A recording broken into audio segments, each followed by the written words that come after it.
We're going to get going in 2 minutes. Last call for coffee back there.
Let me know when you go full screen and I'll switch it over.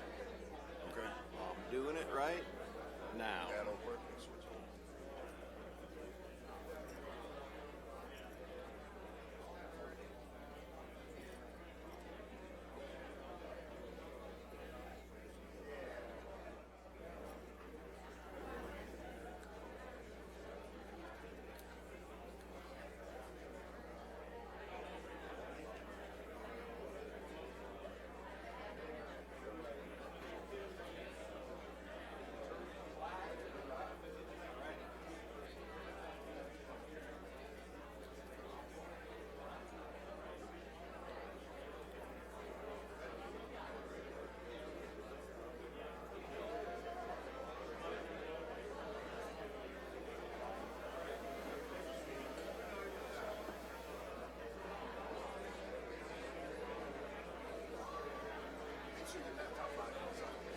Laptop volume.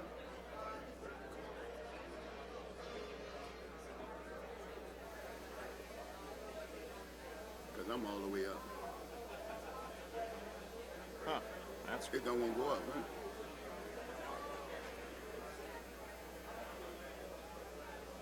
what's the deal?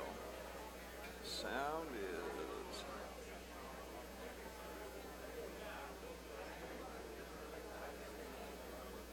Oh, you know what? Make sure, click on your sound button. Make sure it's not coming through the projector, not there on wherever it is. Your settings, go to sound, see what it's reading through. it was working half an hour ago. When it unplug, it might be reading through the projectors and not the speakers. So let's go to system. Let's go to your sound thing, wherever your sound thing is. There. Let's see what it's displaying through. Yeah, switch back to headphone. Somehow it got transferred back to the HDMI cord. Now All right, now we go should full be screen. getting it You're up. going to be real loud, but that's okay. We'll fix it. Good morning. Good morning. We've talked the whole night through. Good morning. Good morning to you. Good morning. Good morning. It's great to stay up late. Good morning. Good morning to you. When the band Want me to began dance? play, the stars were shining bright. Now the milkman's on his way. It's too late to say good night. So good morning. Good morning. Sunbeams will soon smile through. Good morning. Good morning to you and you and you and you. Good morning. Good morning. We've gabbed the whole night through. Good morning. Good morning to Nothing you. could be grander than to be in Louisiana In the morning. In the morning, it's great to stay up late. Good morning. Good morning to you. Good morning. We're going to get going. Can people hear me all right? Cool. My name's Carl Weimer. I'm the Executive Director of the Pipeline Safety Trust and want to welcome you to our conference here in 2019. Someone reminded me this morning that this is our 14th conference in a row here in New Orleans. We say we're going to go somewhere else every year, and here we are again. A few logistical things. If anybody's looking for the Wi-Fi, there it is, along with the password. There's going to be another slide shows up here in a second, and we'll show you that too. And if anybody is a twit or a tweeter or whatever that's called, there's the Twitter feed there.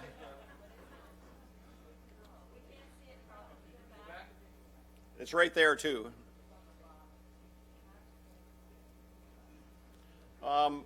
Just a few logistics. Bathrooms are just right out the doors. The men is right out there. The women's is around behind the elevator. Exits in case there's something that goes on, which hasn't happened in 14 years, but if you know, it's out the back and down the stairs. It's just straight out the door there and out the front door. If for some reason that door is blocked, you can get through this door and it leads to the same place. Lunch will be in the Royal Room, which is downstairs. Half the people in the room have been here before, so follow someone that's been here before.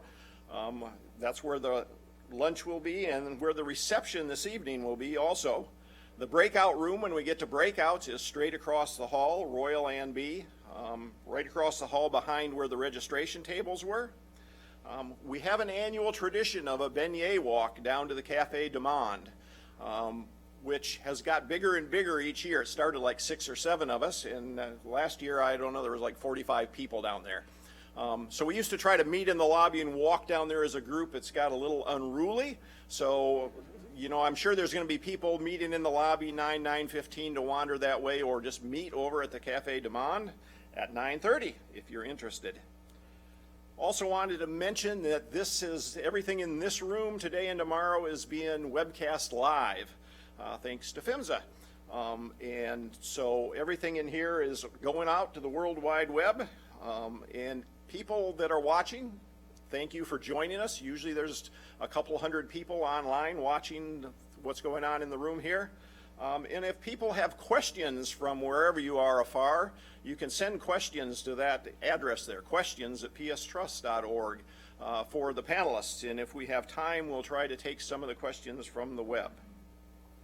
Anytime you go to any pipeline industry or the regulators issue, you have to have a safety moment. So I thought we better start with that so all the industry people in the room don't get too twitchy. So the safety moment today is one that I've learned after being here for 14 years. I don't know if you go straight down the stairs and across the lobby, they have the revolving carousel bar, which is right across there. It's a world famous bar. You type in carousel bar and it comes up.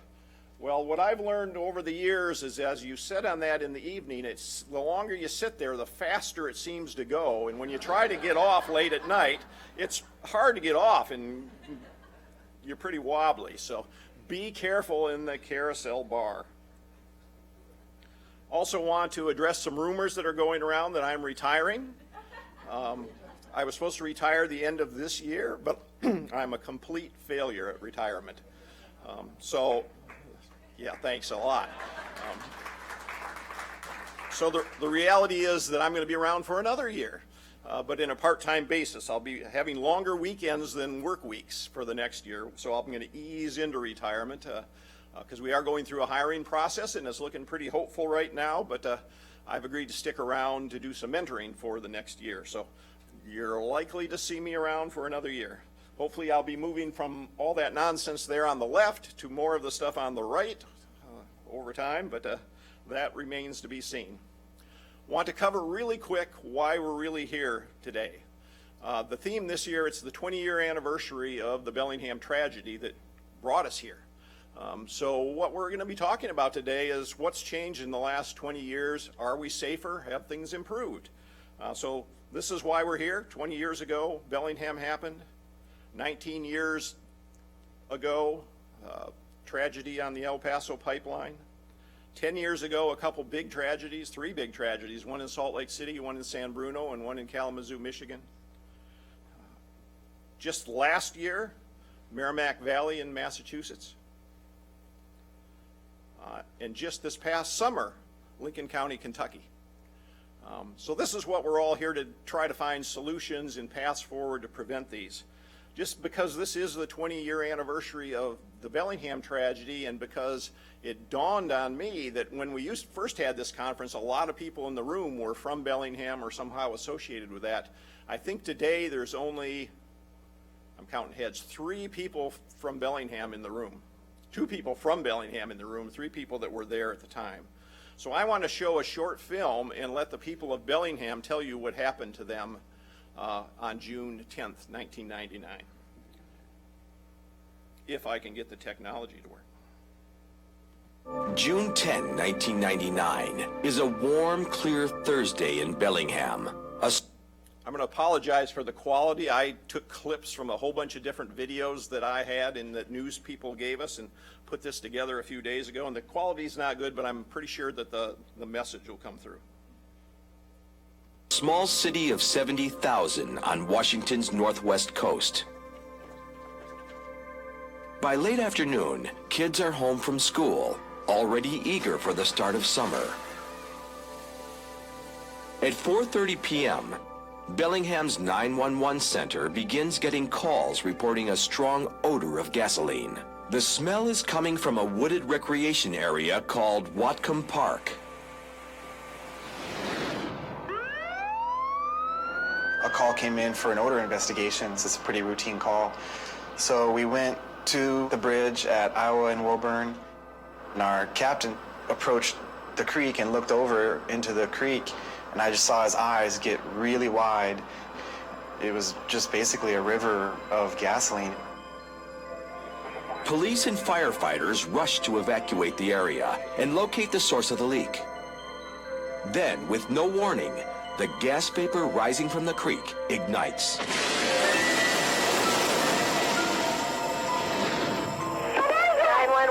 911, there's a big smoke. The sky is smoke. Okay, here, hold on. Below, and yes, I'd like to report an explosion. Okay. This is Alabama Hill. 911. There's been an explosion. Where's it at? Down by, Seahome Village. Hello, have you heard about the fire on Alabama Hill? Yes, we have. Yeah, my tower just went off and there was a big boom outside. Right, we are on scene.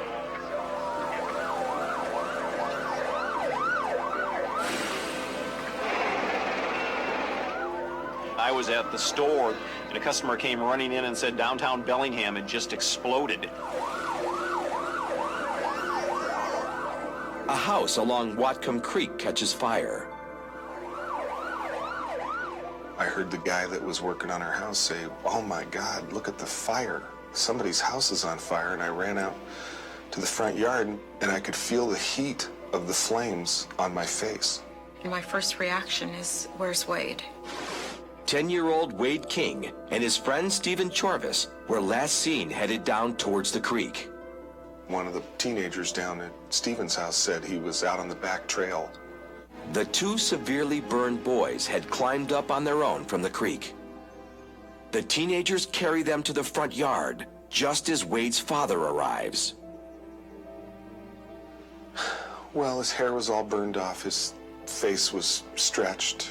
I remember looking at their hands, and the skin was virtually dripping off their fingertips. Wade's mother runs out of their house and down the street towards the boys. Frank was in the yard and he said, go home. Wade's been burned. I remember telling Mary, don't look at him. He was all distorted looking. And he said, Mom, don't look. You know, they seemed to be lucid. I never thought for a second that they were going to die. Caught in traffic, Stephen's mother has a premonition that something is terribly wrong. I had an awful, awful feeling about it. I had every intention of getting home as quickly as possible. And we were trying to call home, and we couldn't get through. And finally, our daughter got through and said, Stephen's burned. They're going to take him to the hospital.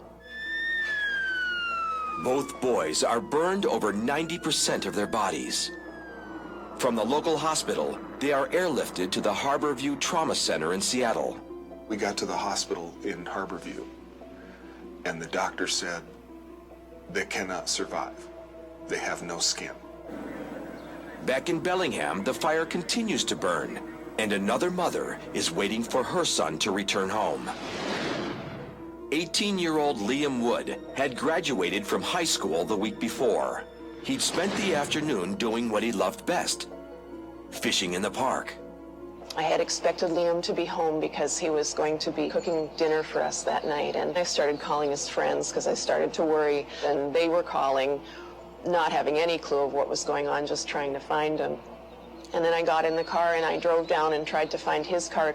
At one point I had to stop to get gasoline, and when I was in paying for it, the cashier behind the counter was listening to the radio, and I said, is there any news? And he said, well, they found a body. And then I really started to panic, and I went home and I turned on the radio and they didn't mention it again, and I thought it must have been a mistake. A search and rescue team recovers a body from the creek. But it is not until after midnight that the body is positively identified. Around 2:30 in the morning, we heard steps on the porch, and well, at first I thought it was him, and it was the police. So they told us then. At Harborview Hospital, the two boys cling to life as their families stand vigil by their bedside. You couldn't touch him. You couldn't comfort him. There was nothing we could do but stand there and wait for him to die. My son loved baseball, and I didn't want him to suffer. So I told him there's a baseball game going on in heaven, and they needed a left-handed hitting catcher. Wade dies at just after 2 a.m. Stephen dies 5 hours later. In the days following the explosion, the town of Bellingham mourns its loss. Liam felt at home in places like this. Places like this were his sanctuary. It was just this incredible shock and this immediate sense of irony that someone who loved the environment, loved the outdoors so much, could be killed by something like a gasoline pipeline explosion in that place. I remember waking up the next morning and thinking, who would have ever thought that you'd be planning your son's funeral this weekend? And these boys, all three of them, were so much a part of this town. Everyone was shocked, absolutely shocked. We had no idea that there was a pipeline going through our community. Olympic Pipeline sends representatives to Bellingham to reassure the town that the company itself is doing everything it can. Right after the pipeline explosion, on one of the first meetings Olympic had with the community, they came in and their PR people were sitting at tables and they were giving out these little Olympic Pipeline first aid kits. And here they've just blown up the town and killed people, and the one thing they're giving away is, 2 aspirin and a couple of Band-Aids. Less than a month after the accident, the company announces plans to repair and reopen the pipeline as soon as possible. The town's reaction is immediate. That was one of the most outrageous and ridiculous requests that I've ever heard in 17 years in public life. Every living thing in the creek had been killed. And Olympic Pipeline was already talking about putting the pipe back in the ground and getting it going again before anybody had any clue why the thing had exploded. Weimer and other concerned citizens begin a grassroots effort to stop the pipeline from reopening. The citizens of Bellingham really stood up to say, no, you're not going to start that pipeline. There was a petition drive that had 5,000 or 6,000 signatures on it. But what the town doesn't realize is that petitions and protests don't matter. Throughout the United States, local and state governments have next to no legal authority over the pipelines. To stop them, the people of Bellingham begin learning everything they can about pipelines. What they discover stuns them. We didn't know anything about pipelines at all, and we were real surprised to find out accidents like this were not really anomalies. They happen quite frequently. There are 2 million miles of liquid and natural gas pipelines in the United States. In the last decade, spills and ruptures occurred at a rate of nearly 1 a day. Dozens of tragedies like Bellingham's had happened throughout the country, but few of them got national attention. You would assume that a pipeline running through a community that has the ability to cause such a huge tragedy would be fairly heavily regulated. And that may be true with some industries, but when we looked at pipelines, that wasn't true at all. There were no national regulations requiring pipelines to be internally inspected. No regulations requiring leak detection systems. And there were no set standards for training pipeline employees. To make matters worse, local and state governments had no authority to do anything about the problem. That power rested exclusively in the hands of a tiny federal agency called the OPS, or Office of Pipeline Safety. The experiences of the last year have only strengthened their resolve to prevent this tragedy from happening somewhere else. I think it's time for us to assert our right and our responsibility as citizens to say, we need to think about the health and the safety of our children and of our teachers and of our parents and grandparents and our environment before we think about pipeline profits. Really, the only way to make this pipeline safe again and at the same time make other pipelines and other communities safe was to get regulations changed at the national level. They take their message to any government agency that will listen. Their efforts eventually lead them to Washington, D.C. to speak before Congress. The pipeline industry will never have as its bottom line the health and safety of communities. It is up to communities themselves and therefore their public representatives and government agencies to ensure that pipelines are safe. We would have to pay our way to Washington, D.C., and we would try to give our input, and we would have the ability to speak in front of the Senate, which was incredible for us. But what we'd realized was that there were 1 or 2 of us citizens in a room who knew nothing about pipelines, and we were surrounded by pipeline corporate CEOs and lobbyists who knew everything about it, who were there every day, who were being paid an enormous amount of money to influence politicians and being enormously successful at it. We were naive at that point that this was such a no-brainer when you looked at the lack of legislation and the lack of regulations that the Congress would just go along with us. So I don't think we knew what we were getting ourselves into. Despite the overwhelming odds, people in power are starting to listen. Even the pipeline industry itself begins to realize that things need to change. Bellingham is just one of those events that comes along from time to time, regretfully, where a safety situation has been ignored for so long that finally, all of the warts of the system are brought together in one horrible, horrible moment. In December 2002, a new Federal Pipeline Safety Act is signed into law. It mandates that pipelines be inspected every 7 years, sets rigorous training standards for pipeline employees, raises fines, and offers protection for industry whistleblowers. I think that the American public owes a great deal to the citizens of Bellingham. They were no longer a voice crying in the wilderness. It was they went and basically have changed the wilderness.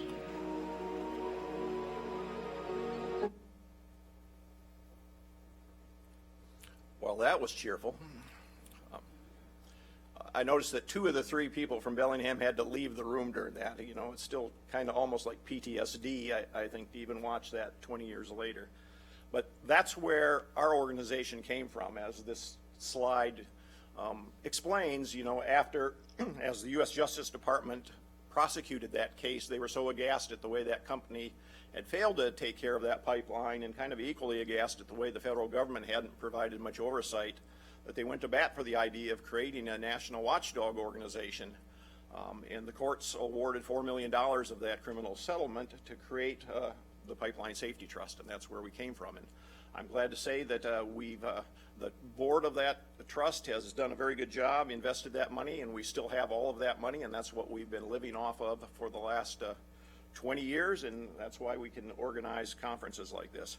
You know, I've had a remarkable job with my retirement mind. It's reflecting back on that a lot, because basically I was handed this $4 million of cash and said, okay, you know, the judge referred to us as Bambi versus Godzilla. So I had $4 million and said, okay, you're one guy in Bellingham, go poke Godzilla with a stick the best you can, and use that money to do that and try to change things. And I think, as you'll hear over the next couple days, things have changed. You already saw some of it in the film about new regulations that have come online. You're going to hear a lot about how the industry and the regulators and the public have started to work together better. There's a huge amount of transparency now about information where there was none back in 1999.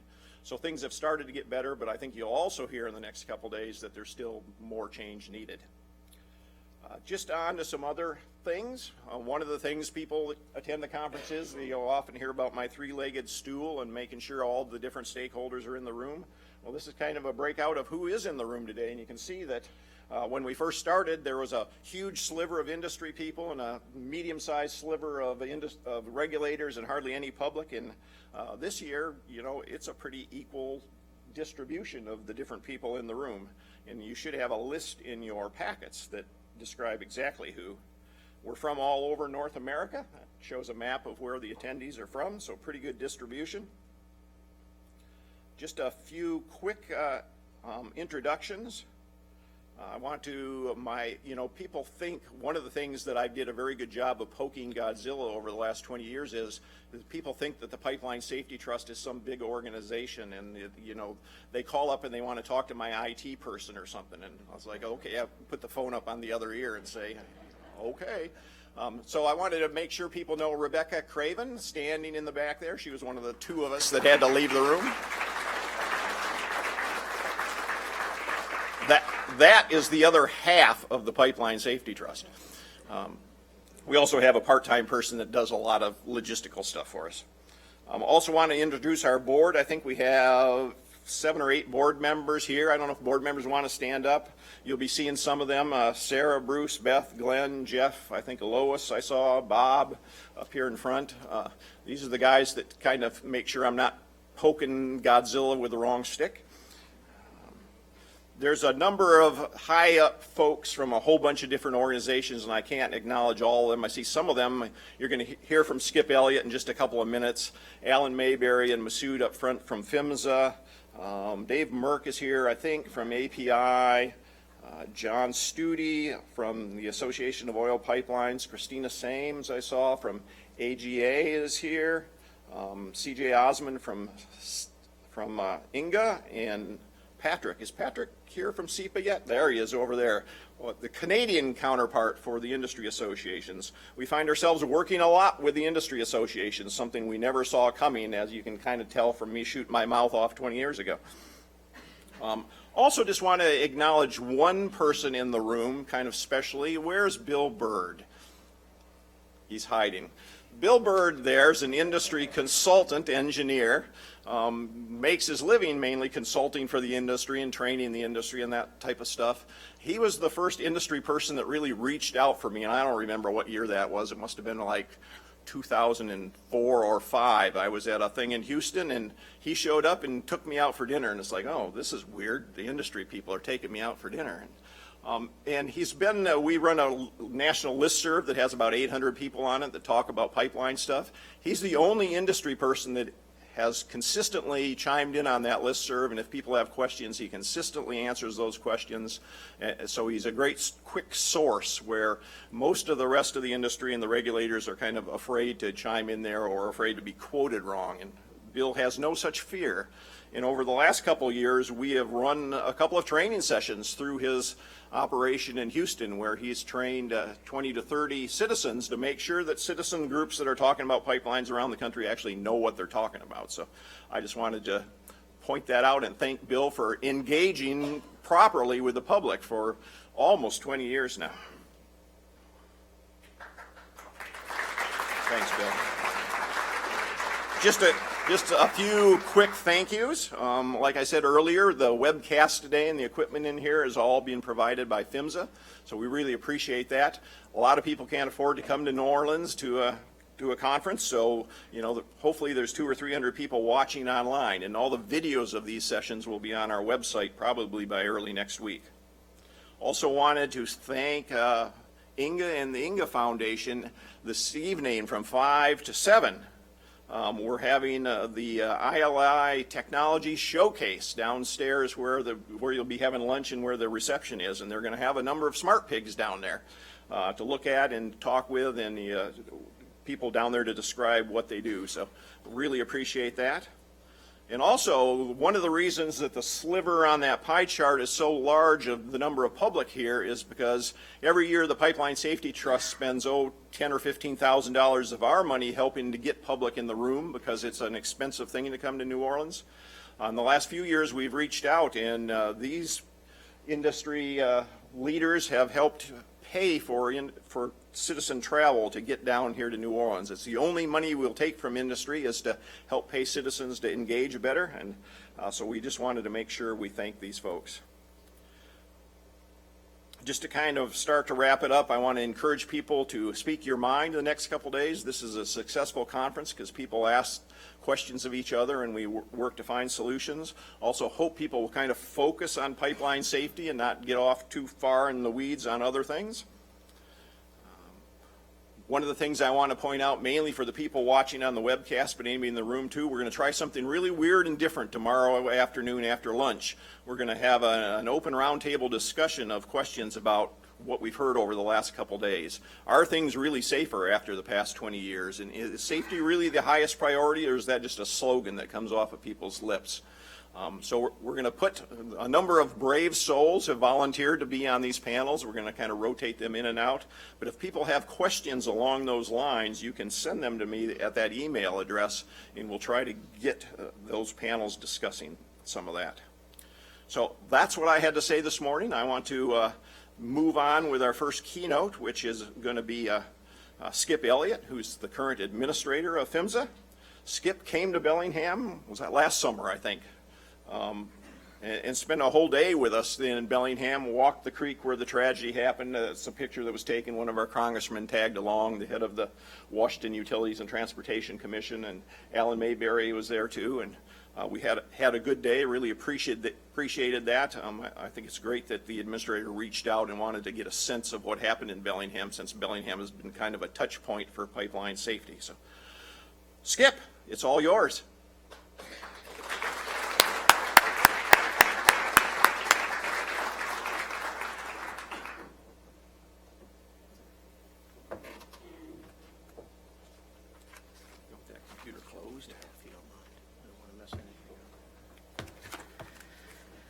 Thank you, Carl.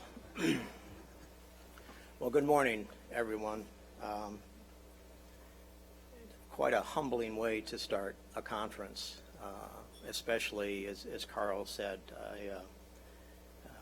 If you're a new administrator to the Pipeline and Hazardous Material Safety Administration, I think one of the best ways to get grounded in the important work of that agency is to take a trip to Whatcom Falls Park and have people that, just as you saw in the video, who were there on that horrific day talk to you about what happened. And it sure left a lasting impression with me. So, again, thanks for the opportunity to be here today at your annual conference. I know that Carl and everyone associated with the Pipeline Safety Trust are truly committed to safety, and so it's a pleasure for me anyway to be in such company. I've been at PHMSA just over 2 years now, and it's been a tremendously rewarding experience for me. And I've learned a lot, especially about pipeline safety, although my experience still pales in comparison to all the dedicated professionals at PHMSA that I get the great opportunity to work with each and every day. So today I've been asked to talk a little bit about pipeline safety improvements over the last 20 years. And I'm going to do that with an eye toward how improvement might continue and accelerate in the future, because I do think that's one of the main responsibilities of our agency.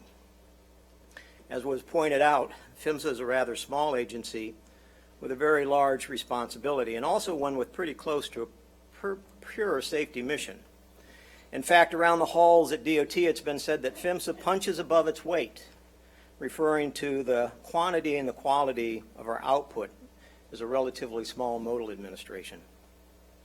Our goal is first to get close and then achieve a safety incident rate of 0.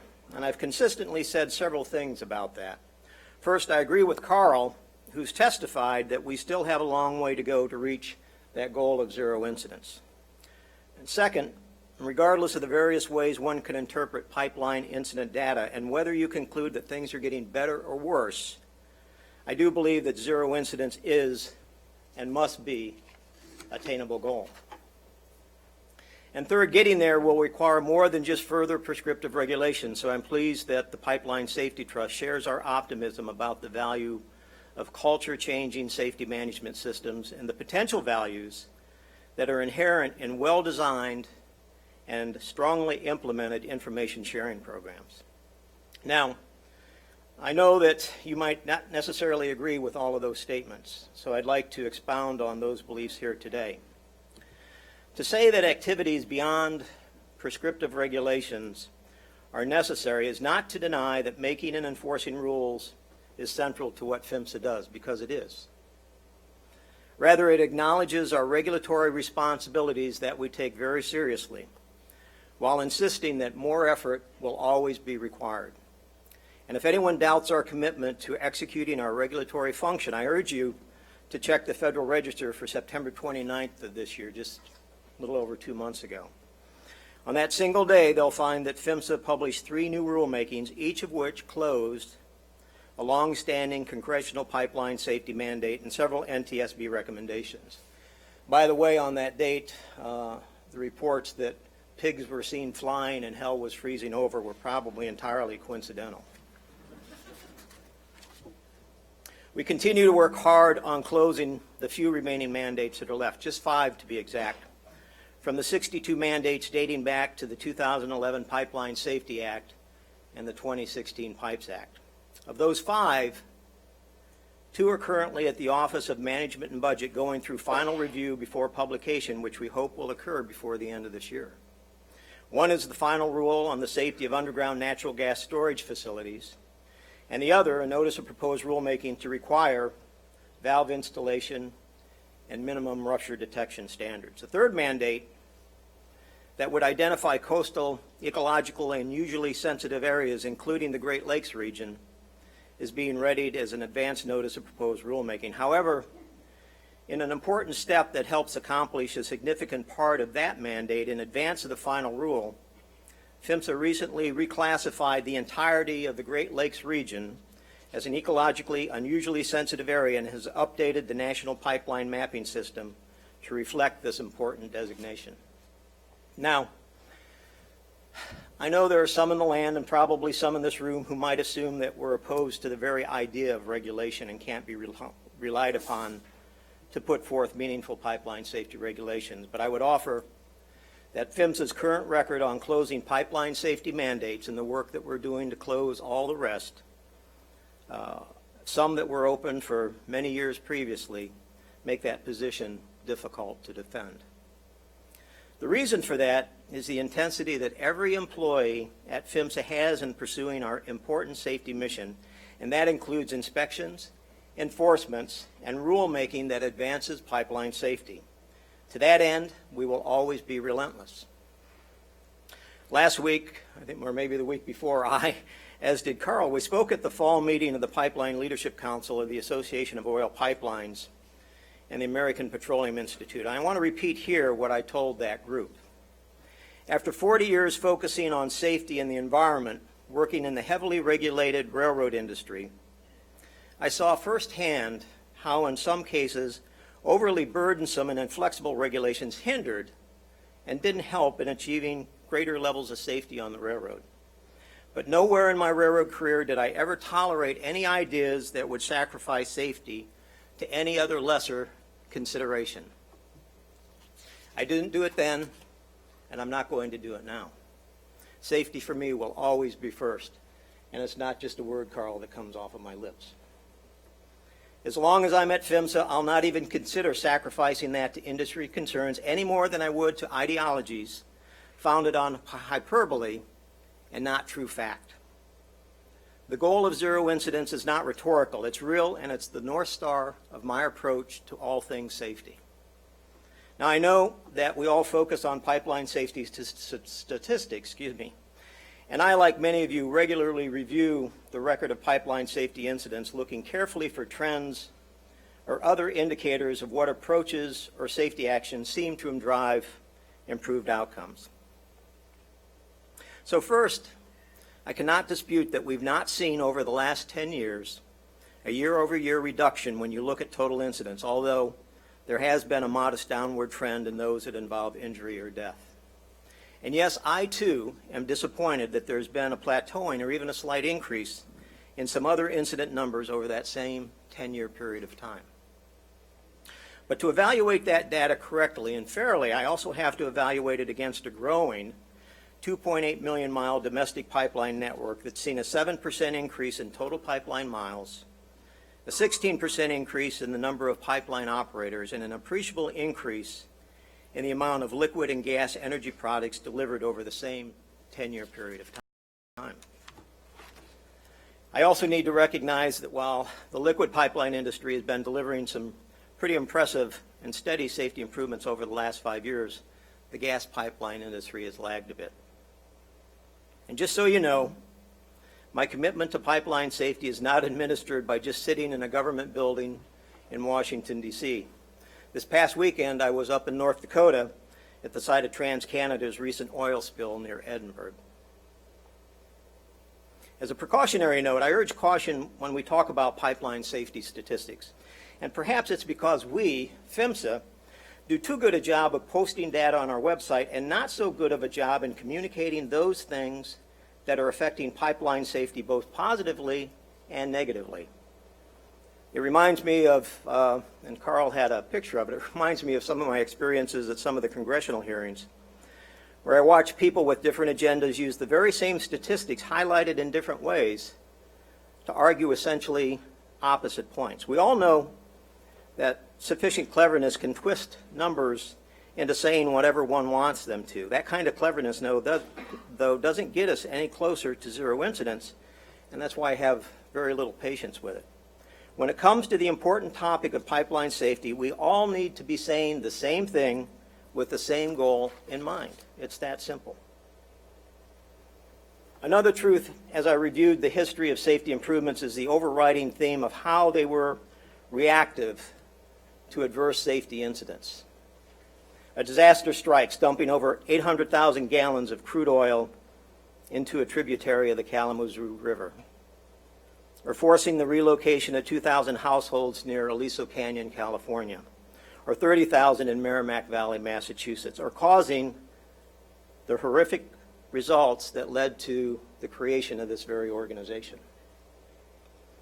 The National Transportation Safety Board then investigates and makes recommendations, which PHMSA implements, or Congress puts out safety mandates that PHMSA then turns into rulemakings. It should be obvious that an established system that begins with a serious incident is not likely to get us the zero incidents. Mathematicians call that an asymptote, while economists prefer to call it the law of diminishing returns. So as a practical matter, if we take our own goal seriously, we must see that a purely prescriptive regulatory approach will never achieve it. And I don't think this should surprise anyone, because by definition, regulations create and then enforce minimum standards. But zero incidents is a maximum goal. It cannot be reached by even perfect conception or enforcement of minimum standards. So what's the magic bullet? Well, there isn't one. But I do believe there's a clear path to zero incidents, and it has three elements: aptitudes, attitudes, and persistence, which is another way of saying technology, culture, and persistence. Technology holds the potential to change what we can do, while culture affects what we will do. Persistence is what we do individually or collectively, safety advocacy groups, industry, regulators, and the public, to communicate that the status quo is not acceptable and that we can and must do more. Technology can redefine our aptitudes, and culture can recast our attitudes. Persistence is the willpower that will get us to zero. None of this is easy for PHMSA to pursue directly. While the agency's budget for research and development is modest, we do try to focus it on real-world, short-term projects that promise to yield tangible safety improvements. And we at PHMSA talk of the importance of building a pervasive safety culture. But the truth is that we need the help of a lot of people to make that happen, from people across the entire spectrum of pipeline system stakeholders. That's one reason why I wanted to say the exact same thing to this group that I said to the leadership of AOPL and API. Because a cohesive culture begins with common ground found by diverse groups. Practically, what PHMSA can do is try to entice all stakeholders to consider making investments in safety-promoting technology and safety-focused cultures. Such investments are actually in the best interest of all involved, because safety is, after all, its own reward. The energy business in America is currently in the boom phase of its famously volatile business cycle, and the perception of improving pipeline safety would maximize its chances of seeing that trend continue. And again, that should surprise no one. No matter what the political atmosphere or the partisan battle of the day, safety is always in everyone's best interest, and if I didn't believe that, I'd be back home retired in Florida after I retired from the railroad industry. So, before I conclude, I would be remiss if I didn't recognize Carl and his many years at the helm of the Pipeline Safety Trust. If ever there was a true and faithful advocate for pipeline safety, it's Carl. Undeniably, the 2.8 million miles of pipeline in this country are safer today because of Carl and the work of the Pipeline Safety Trust.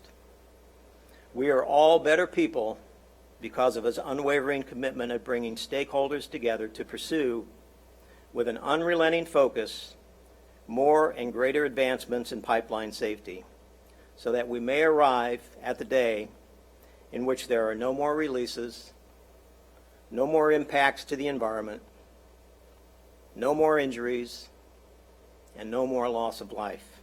Carl, thank you.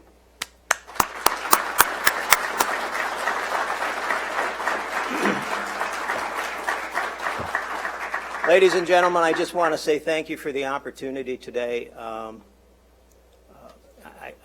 As the administrator, you get a chance to talk to a lot of forums, and I apologize I wasn't able to attend last year, but thank you for your time.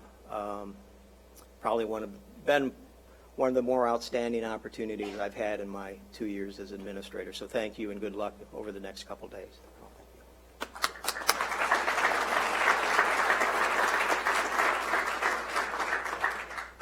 Thanks, Skip.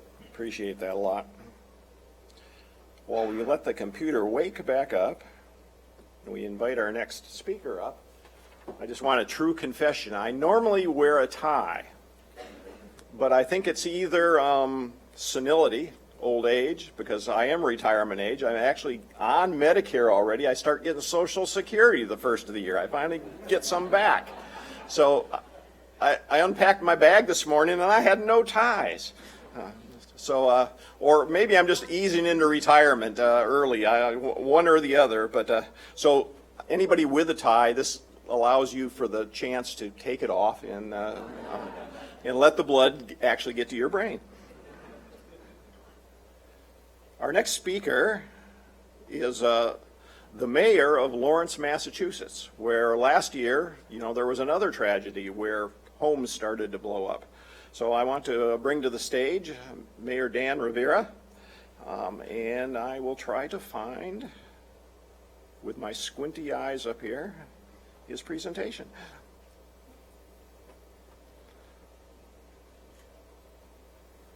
We also are going to be joined, after Mayor Rivera speaks, Roger Evans from the NTSB is going to give and Roger, if you want to come up, you're welcome to too, give a presentation on the NTSB findings, what they found there, because that was one of the major investigations the NTSB has done in the last year. All right, can I get the screen again?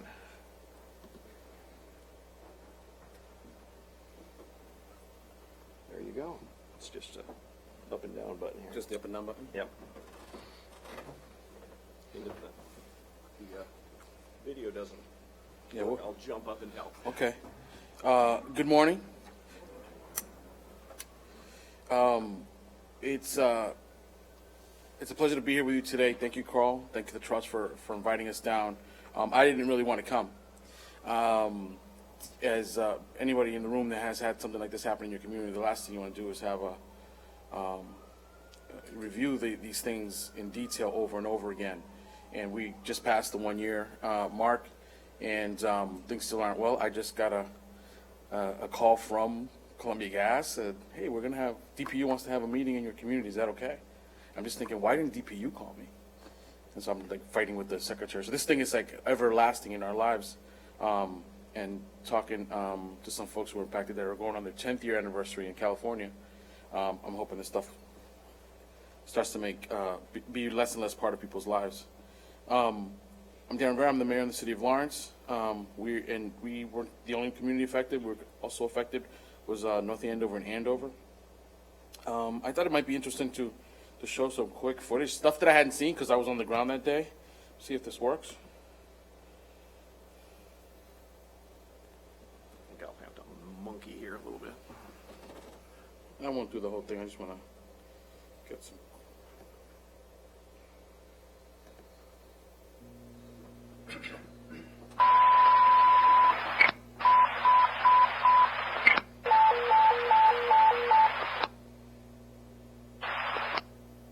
Company's alarm fire setting outside 6111. Reported address is 35 Phillips Street, located between Farnham Street and Andover Street. Engine 9, Engine 5, Ladder 4, Rescue 1. That's basically everybody. Attention all companies, alarm fire setting outside 6111. Reported address is 35 Phillips Street, located between Farnham Street and Andover Street. Anybody in the fire service knows, like, when you get mutual aid, that means you get somebody from other communities to come in. And because we weren't the only community that was in this mess, we right away called Andover, and they said, well, all our fire trucks are on the ground too. And then we called North Andover, and all their fire trucks are on the ground too. And Methuen ended up being one of the only few people that helped us. Call came in from a 911 call from the resident saying there was fire at the house.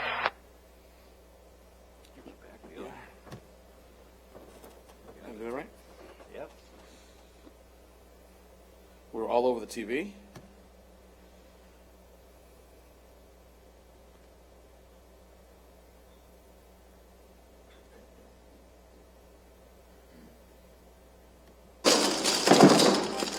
We weren't buying stuff. No, it should be here. Federal investigators are looking into the cause of multiple gas explosions that erupted in 3 Massachusetts towns north of Boston. Hurricane Florence and the blast left dozens of homes and other buildings demolished or engulfed in flames. One person was killed, and the state's governor says 10 others were injured.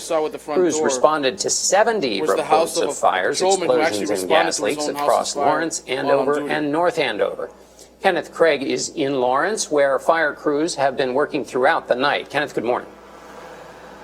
Well, good morning to you, John. One of those homes that exploded is actually right down.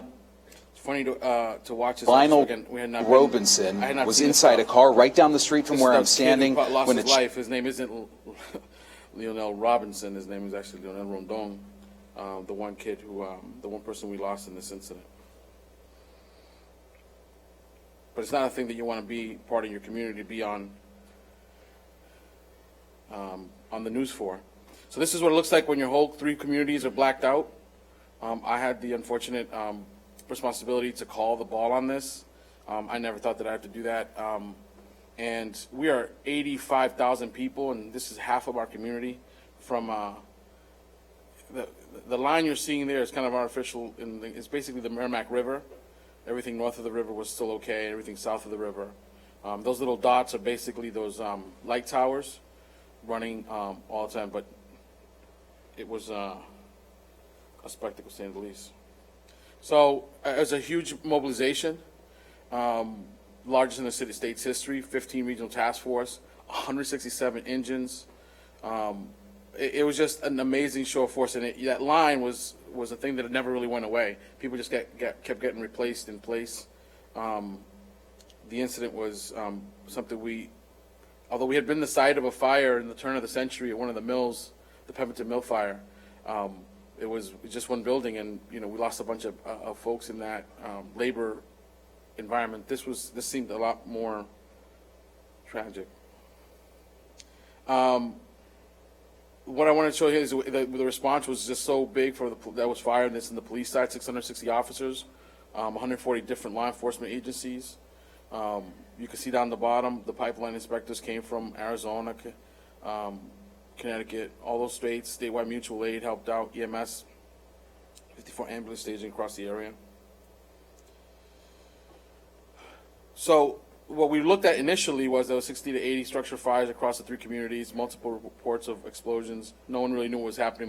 My chief was like most chiefs that are good at their job are unflappable, and he's never really, a little shook. And so when he told me that he thought it might even be terrorism. And I thought, that's really weird. Why would we be a target for that?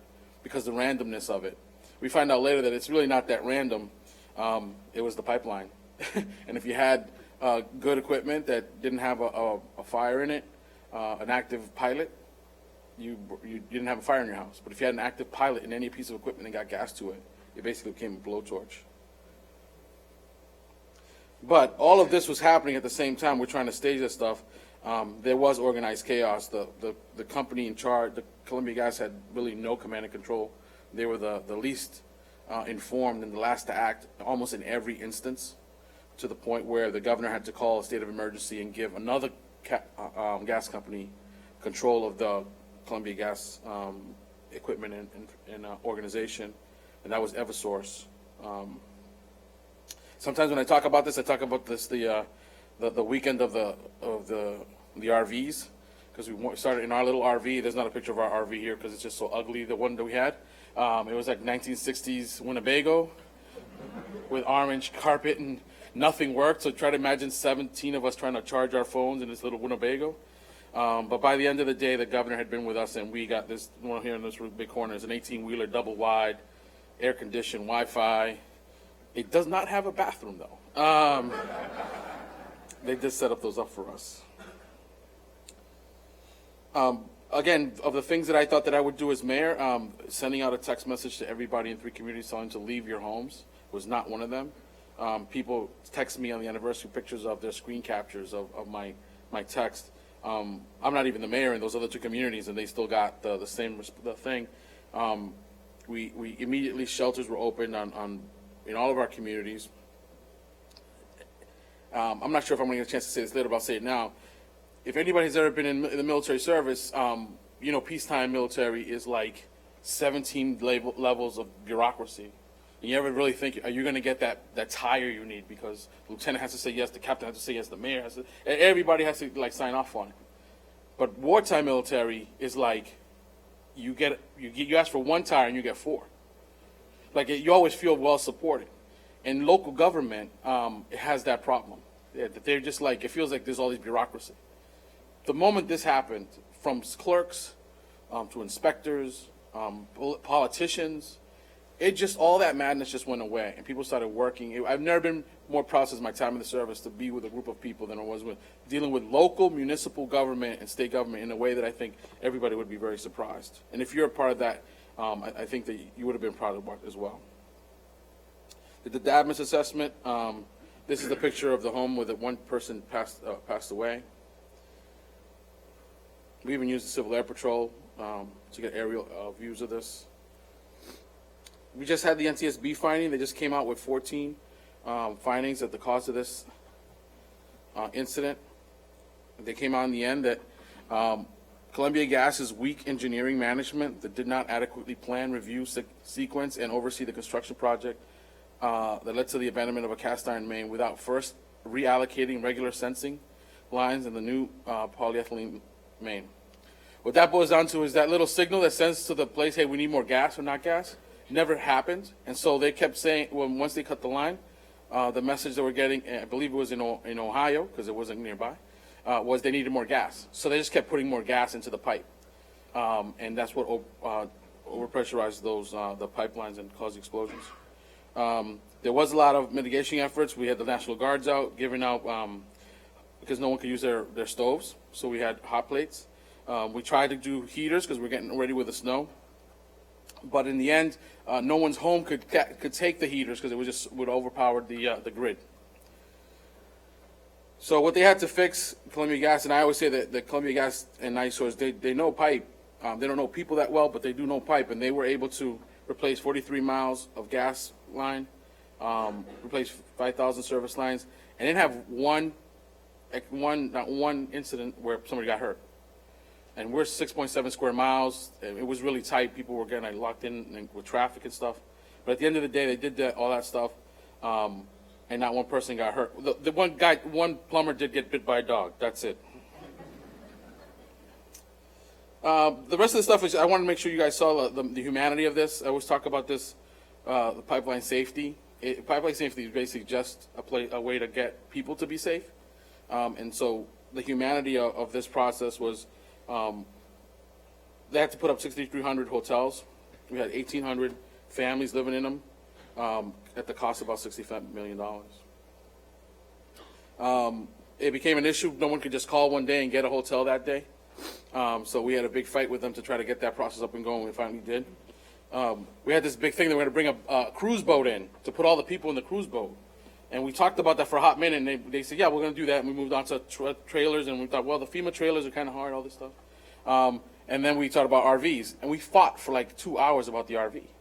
And I said, we're fighting 2 hours about the RV, and the cruise ship wasn't like the strange thing we talked about? We're not even near the ocean. Like, how? It was really weird.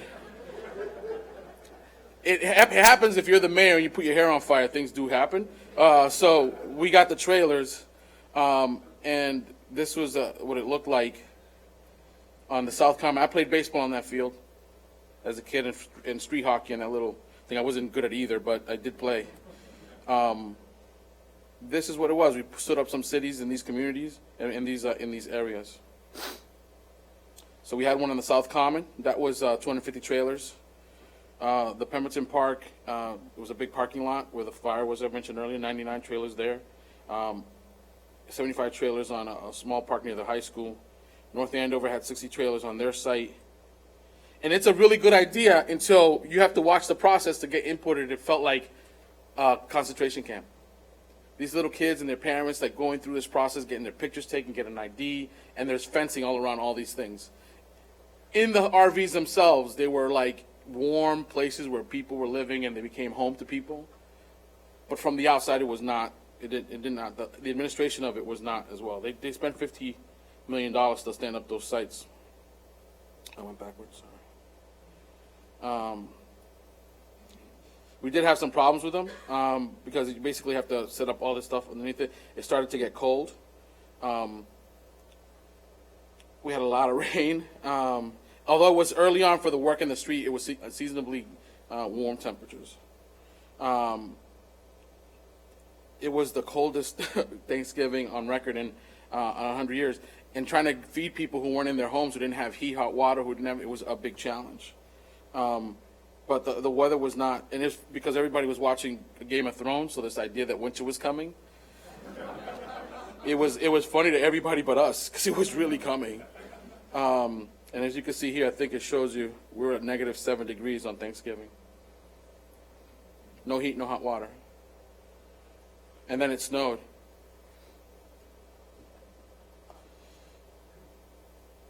I mean, the stuff looks pretty when there's no weather, and it feels different. And the governor and I, we watched the World Series in that tent right there with a couple of families and their kids. And the kids were coloring. They had no idea the madness that was going on around us. Clearly, it caused all these issues around with water. But so we try to figure out creative ways to heat the bottoms of these RVs. How to make pathways with the groundings of street fixings. Glycol, I became familiar with this thing called glycol. It's like stuff they used to. And so they ran glycol tubing underneath all of them, heat the glycol. It worked pretty well. And then we had these nice cool skirts. Of course, because everybody was so focused on different things, this came late after the snow had fallen. So it did help in the end because it was cold all the way through the recovery. We did stand up a congregated shelter. This was for me, the worst case scenario. You could have probably housed, what they said was how many people they could house, 7,000 families in this thing. And it was like a barrack-style housing. Can you see that? Yeah, it was my worst case scenario. And we had to stand it up and put the food in because you just never knew what we were going to need it from one day to another. They spent a lot of money on this. I was surprised there are really good people that do this stuff all the time, and I'll make my presentation available for you guys when you need to. So the congregated shelter stood up for about 1,000 people. We only ended up using at the most 242 of them. A lot of people used it for showers because it was a good place to go take a shower. We used all this stuff for the apartments, Airbnb, the best thing to do, because we want to keep people far away from their homes. But we spend a lot of time in the housing. This is the humanity side of the pipeline safety, how many people we have to stand up. They spent a lot of money on it. I wanted to add this picture here because we were very fortunate. My senators are Elizabeth Warren and Ed Markey, and they actually brought a Senate hearing to our city, and they had the CEO of NiSource, the president of Columbia Gas, Mass. That guy with his hand across his forehead is the NTSB chairman. He's actually a really good guy. And the next to him is the secretary of EEA in Massachusetts. The unfortunate place that they had to be in the panel, but what we found out at this meeting was that they had not taken off the table rate increase requests. They had not taken off the table, and they wouldn't at the meeting either, because you can't lie in Congress. I know people do all the time, but you're not supposed to. You can go to jail. And so they were and then we asked them about people going to lose their paychecks and who's going to get, is there any, if I miss work, if I cause a problem in the assembly line, and these things, like, there's always discipline. No discipline. And the president of Columbia Gas got to retire with his full benefits. My last slide is that the recovery does continue. We had an incident where they did not remove a valve out of a dormant line. And in our checks of the water lines, one of our guys turned the valve and caused a gas leak. We had to put 300 families, the previously affected families, again on the street in the middle of the night because they failed to do a basic thing when you use an old line. You're supposed to remove all of those things, and not just remove them, you're supposed to remove them and put cement in them so that no one can even stick their hand in there and do something. And that didn't happen. And we wouldn't have been able to get through without the help of first responders. The team that supported us was far and wide. At the head of the community, you get a lot of credit, but if there wasn't for the thousands of people from state police, the governor, first responders, community foundations, volunteers across the way, we would just not have gotten this thing done. That's my story, and I'm sticking to it. Thank you.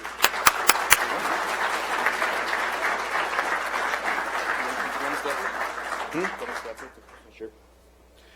I think we're going to have some time at the end for questions for both of these gentlemen. But let's get through the presentations first.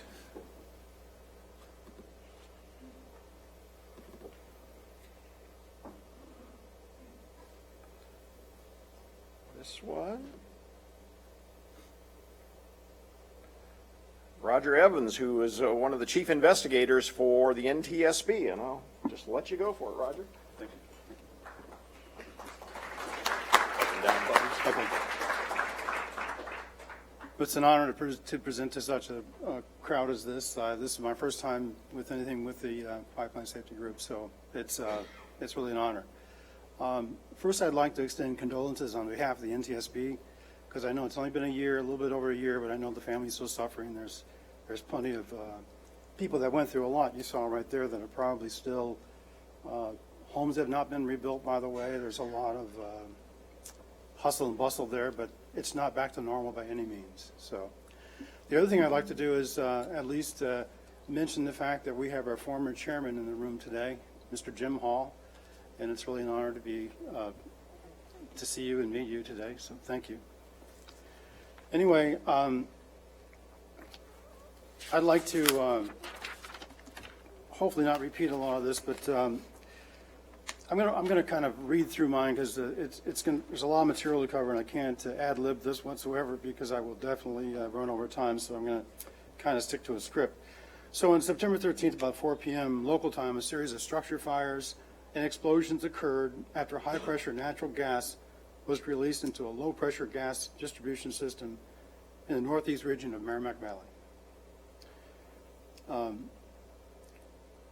In the Commonwealth of Massachusetts, the gas system was owned and operated by Columbia Gas Massachusetts and Ice Source Company.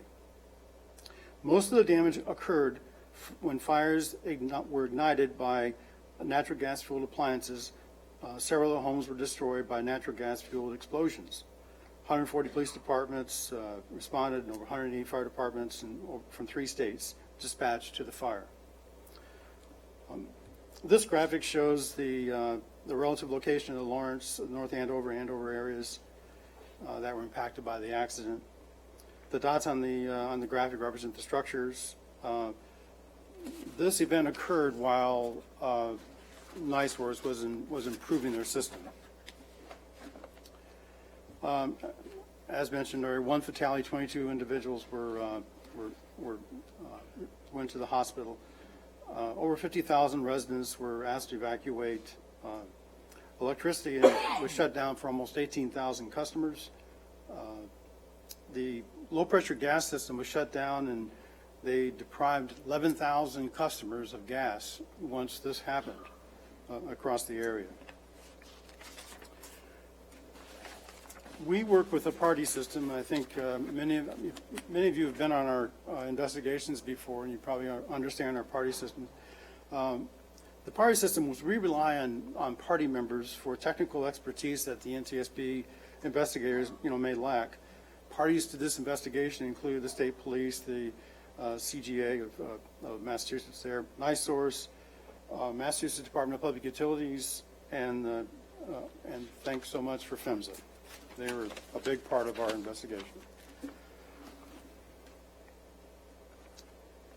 NTSB investigated 7 overpressurization accidents over the past 50 years, including prior NiSource overpressure incidents. The current scheme for overpressure protection can be defeated in several ways.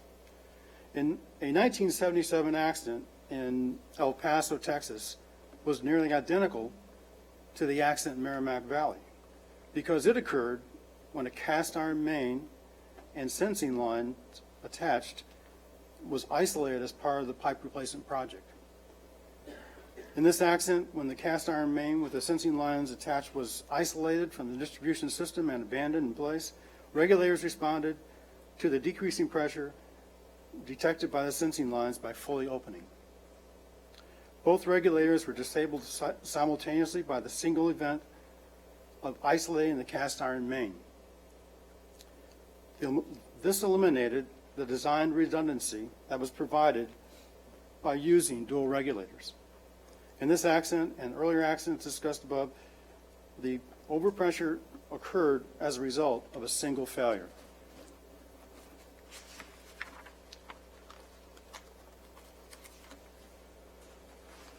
in each of our cases, we always have what I would call safety issues where we target items that we're going after.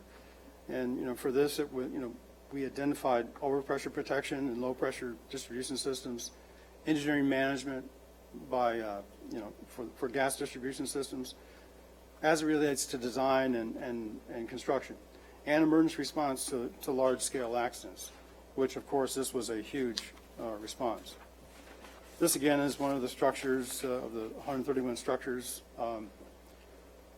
The severity of the damage to the dwellings depended on the type of appliances they had. Homes that were damaged likely had older appliances, especially if they had the standing flame. There's actually a very good video, if you hadn't had a chance to see it. It's called 1 Year Later. The local news agency put it together. It's about 30 minutes. It was broadcast on their station up there. It's online, and it shows some fairly good samples of gas as it is ignited in a restaurant. It's pretty interesting. WVUR covered that. Yeah, WVUR.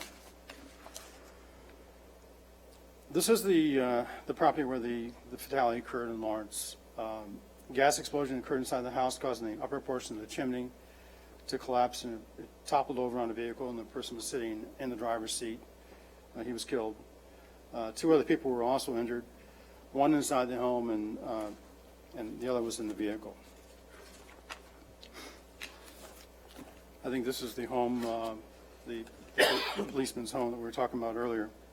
The fire originated in the basement and then spread upwards. In most of the cases, we found that the fires, water heaters, old water heaters, furnaces and all that, most of these homes have basements, so the fire went from down to up in most cases, causing a pretty sizable damage. A little bit about Columbia Gas. They began in 1847 as Springfield Gas Light Company. They delivered natural gas to 325,000 customers in Massachusetts. Columbia Gas is a subsidiary of NiSource Incorporated, which originated as Northern Indiana Public Service Company in 1912. NiSource is now the parent company of a natural gas distribution company in 7 states, and they have about 4 million customers. One of the things that we really cherished when this came out was the AGA's document that we were very happy to see this document. AGA been around since 1918, and they put this together when they saw what happened here, and there's a lot of good information in this document. Contains sections on design, operating procedures, practices, human factors, and managing the risk of an overpressure event. To us, that was pretty much like the gold standard for us to get the awareness level raised, because I think a lot of people in the industry did not think this could ever happen. And with that document, it was very good to see that come out, because just by de facto, the fact that that came out, the awareness level was raised throughout the country to all utilities. So hats off to AGA for doing that. I'm going to talk about some of the technical details now. This is the Winthrop Regulator Station. It's one of the 14 regulator stations. The low-pressure natural gas distribution system in Merrimack Valley was installed in early 1900s with cast iron mains, which is not unusual for that part of the country. The system in this area used 14 regulator stations to supply natural gas to mains and control pressure. As shown in the figure, the regulator stations contain 2 regulators in series, a worker regulator and a monitor regulator, each with a sensing line that feeds back the pressure in the main to the regulator. This arrangement provided a redundant closed-loop control loop system, for the system there. The worker regulator is a primary regulator that maintains the natural gas pressure, whereas the monitor regulator provides a redundant backup to the worker regulator. Each of the 14 regulators reduced the natural gas pressure from about 75 psig to about 12 inches of water column. for distribution throughout the mains. The regulator configuration and pressure control system in place complied with federal regulations at the time. They weren't doing anything that was, we could not find any part of their system that violated one of the standards for this type of a system. The timeline of the project, I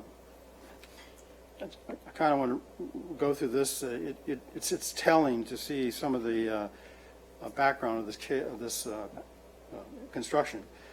In 2015, Columbia Gas initiated an effort to replace old cast iron mains. They were going to replace the cast with polyethylene. Each work package for the project included materials such as isometric drawings, procedural details, disconnecting, connecting pipes. However, a package to address sensing lines was not included in any of the work packages. Prior to the start of the project in 2016, June 2016, the first constructability review was conducted in March of 2016. The first stage of the project was the 8-inch polyethylene main that was going to be connected back to the Winthrop regulator. That was completed.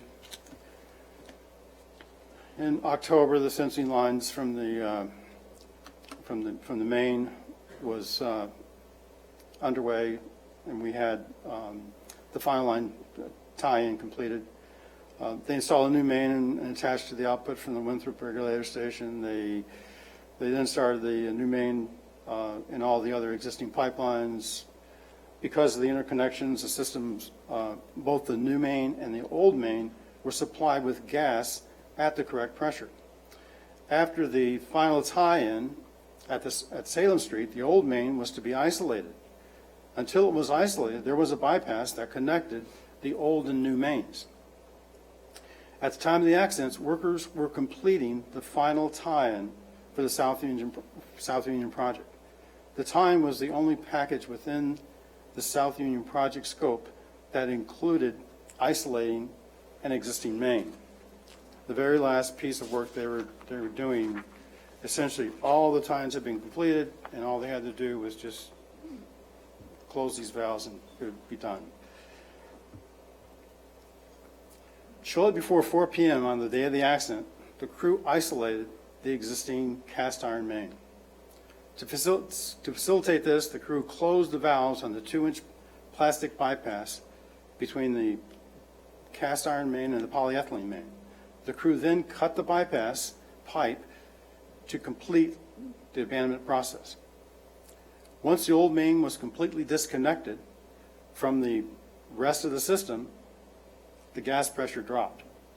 The feedback through the sensing lines to the Winthrop regulators was there a need for more gas. That's exactly what it saw when they saw the gas drop, as Dan was saying earlier. The Winthrop regulators opened fully and overpressurized the system.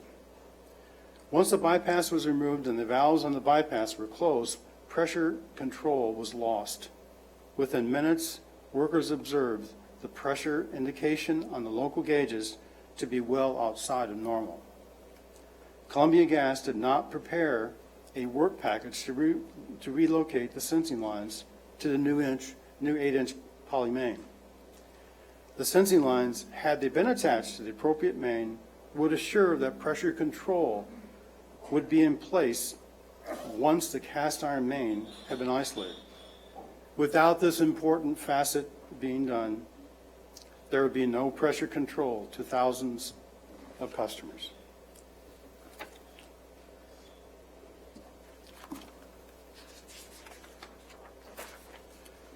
The graphic here in the view is a view of the Winthrop regulator station that shows the piping arrangements at the time of the accident.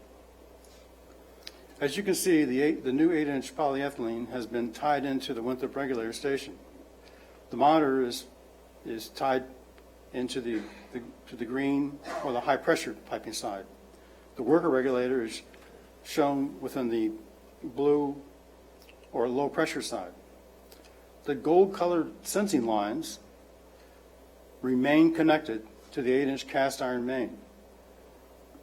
Based on the north arrow, this is basically the east main. The west main is the new where it should have been. Once the contractor crew isolated the cast iron main, the natural gas pressure began to drop in the cast iron main and the regulator sensing the regulator sensing lines.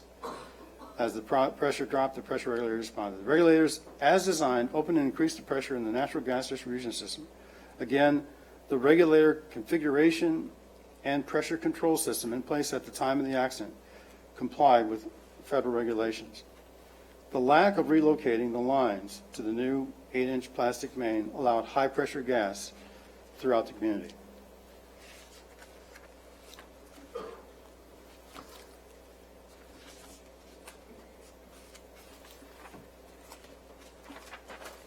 One of the things that we looked at when we did this case was to look at how all this transpired. And we had to go back through the way they did their work and look at every little facet of their business.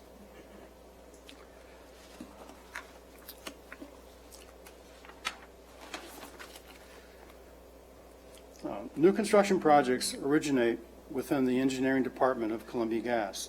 A field engineer develops a preliminary design and assembles a work package with drawings, instructions, and other materials. Once prepared, the work is released to the construction department for a constructability review. This review may also include other departments, which I will discuss later. Depending on the cost of the project, approval may then be required from one or more supervisory engineers. The South Union project cost exceeded $1 million and required several approvals.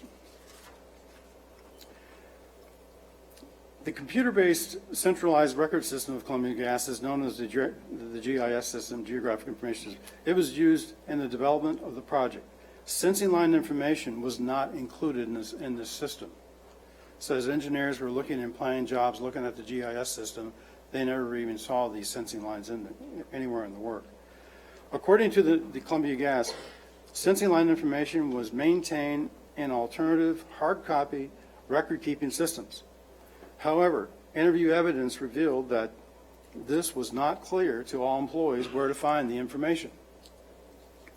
After the incident, Columbia Gas addressed this deficiency. The company added sensing line information to the GIS system and contracted a third party to improve the documentation and record keeping. These efforts resulted in the NTSB closing out an urgent recommendation as acceptable.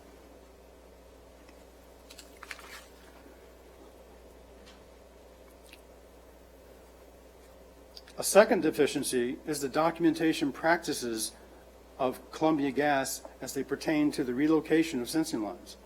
The engineering department reported that they generally considered the topic of sensing lines. However, no engineering plans to relocate the lines were ever developed. Consequently, the relocation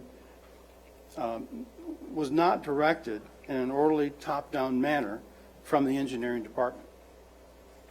However, Columbia Gas discovered an email that talked about what a construction engineer had been saying previously to this, that eventually we have to relocate these lines. But it was kind of buried in an email and never made its way to the project crew. Those sensing lines were discussed informally. A formal plan for relocation never emerged. Columbia Gas demonstrated an unstructured approach to documenting this critical project step. The sensing lines were never relocated because there was never a plan to do so. As shown in the image, the measurement and regulation department was not involved in constructability reviews. Thus, a critical stakeholder was absent, and the review process was not sufficiently robust. Though there were 3 reviews, the absence of a plan to address the sensing lines was never resolved. The NTSB issued an urgent recommendation in this area, and Columbia Gas has worked to address this after the accident. A professional engineer license is a valued credential to projects affecting public safety. It conveys that the holder has technical competency and imposes continuing education requirements. Licensees are bound to a code of ethics which creates a duty to hold public safety, health, and welfare paramount, and to perform services only in areas of their competence. Licensees are personally accountable for the work they approve and stamp. At the time of the accident, the Commonwealth of Massachusetts did not require a registered professional engineer to develop or review public utility engineering plans. There was an exemption. Given the importance of the seal of a professional engineer on public utility engineering plans to reduce the likelihood of accidents, the NTSB recommended that the Commonwealth of Massachusetts eliminate this exemption. Massachusetts acted swiftly on this recommendation and eliminated the exemption on December 31, 2018. However, there are currently 28 states and 3 commonwealths with an industrial exemption to the natural gas infrastructure. The NTSB crafted a recommendation regarding the removal of these exemptions nationwide.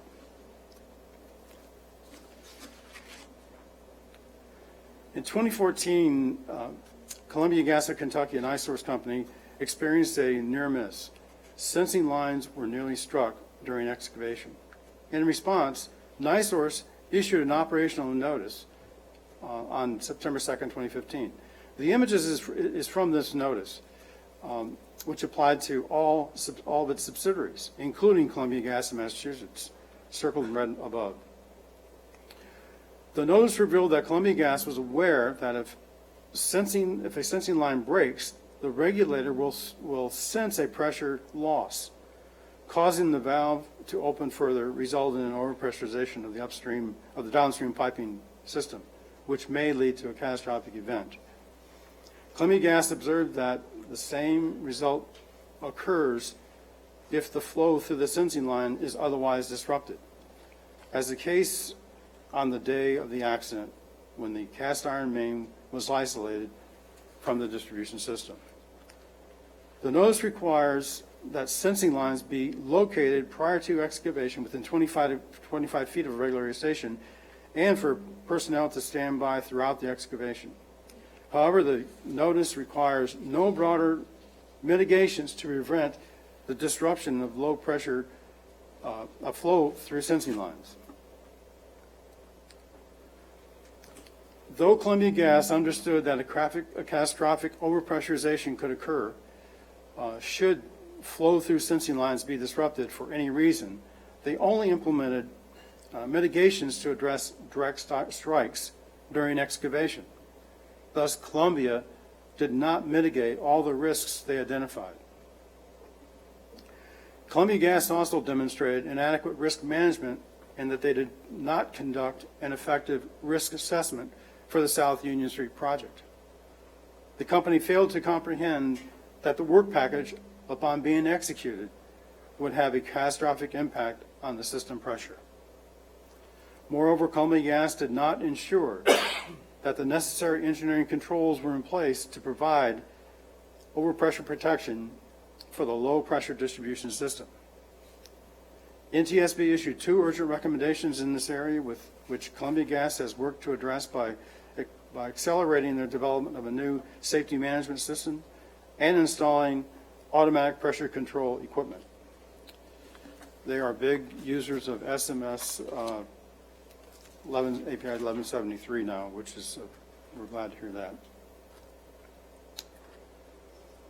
The NTSB concluded that the multiple overpressurization accidents investigated by the NTSB over the past 50 years demonstrates that low-pressure natural gas distribution systems that use only sensing lines and regulators as the means to detect and prevent overpressurization are not optimal to prevent accidents.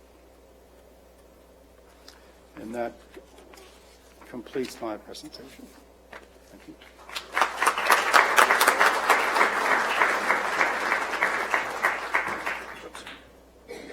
We have some time for questions, and, oh, I see hands going up and microphones coming forward. They should be. Yep, they're on. Hi, I'm Patty Kronheim, Rethink Energy New Jersey. Thanks for putting this on again, Carl. The three of us were looking up the same thing, so I think this is a question a bunch of us in the room have. Where can we find the 28 states that have the exemption to the licensed, and the 3 Commonwealths? Thank you. Where can we find that list? Is that anywhere?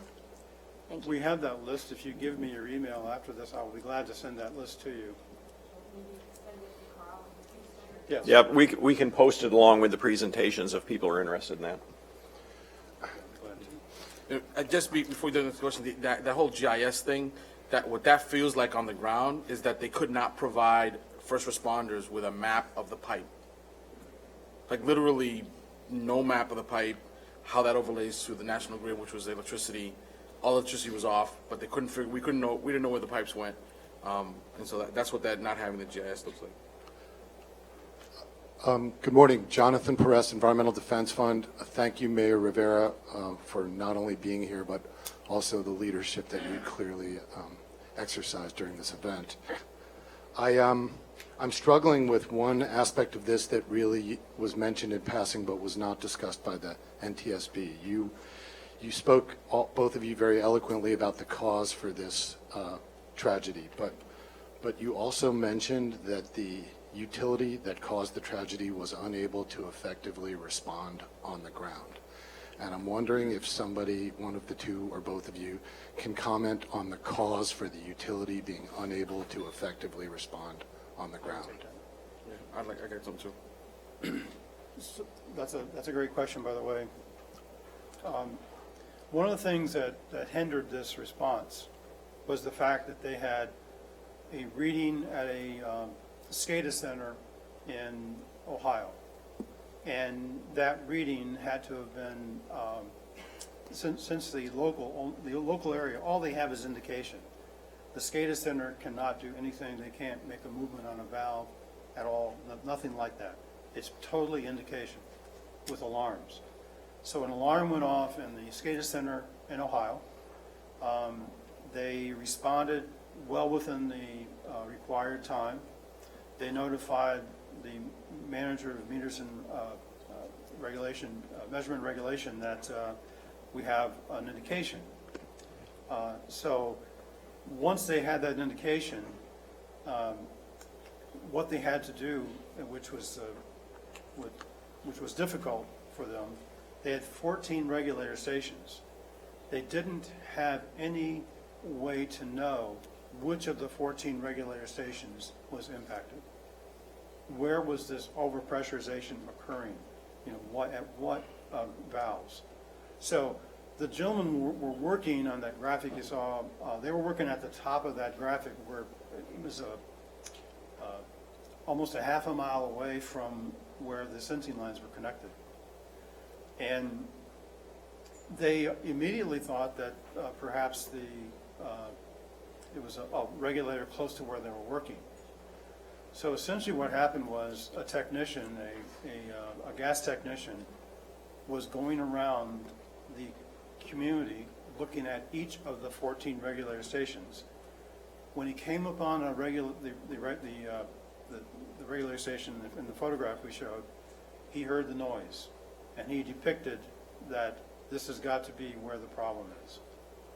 So for him to find that in the 30-minute time, the 30 minutes about that it took him to find it, it does sound unusual, but when you're looking with the street lights out, the power's off, it's chaos, there's fires everywhere, and this person has to go and find which of the 14 stations have this problem so he could shut the gas down. To me, the way I looked at it, for a half hour, it was a pretty good job, because it spread out around the city. So it wasn't like they had a road map or a list of some sort of a guide if they get an alarm like this, exactly where to look. This was quite unusual for their system to have this. The thing that I will say about that is I feel like they had no experience dealing with an incident of this nature. We have National Grid and Eversource in Massachusetts. Both of them do power lines. And because we have so much snow, every winter there's a power line down. And so they know how to react to the community and to the environment in that situation. Columbia Gas doesn't have that every year experience of dealing with emergency situations. So they were, what felt it, and you've ever been around people who have had training of situations, even though they've never been in a live fire exercise, you feel like they're falling back on their training. It felt like there was no training. There was no command and control. They were taking suggestions in the COC. And at one point I said, I'm a marketing guy, I have an MBA. The governor is, he's in healthcare. Like, we have no idea what we're talking about. We should be the last people giving ideas about things. And the last thing I'll say is because of that and their lack of control and the response, they hesitated calling for mutual aid. And I didn't know this then, but I know this now, that if you call for mutual aid, you own the mutual aid, so you have to pay those people. And it felt like they were stalling because they didn't want to pay the mutual aid. So that's why the governor had to call it emergency. Got time for one or two more, and I get the last one since I'm at the podium. Hi, my name's Dave Miles, consultant, 30 years prior in the gas utility industry. The question I have for the panel is that, did they have any type of emergency engineering procedures set up, more or less where you're doing like a pre-mortem? What about this? What about that? Did they have anything written to address any type of emergencies? Were they completely starting from scratch once this occurred? I can answer that. We were astounded to find that they did not have their valves mapped out where they could essentially go to the valves that needed to be closed to isolate the system. They did not have a map of that, even though they'd owned the system for over 100 years. We found that quite unusual that a utility would be in that state, because it did take them a while to isolate the system once they stopped the gas flow, because they had to isolate the entire area, and they had no drawings from which to. There wasn't like these drawings for emergency type drawings for emergency shutoff. We did not have those.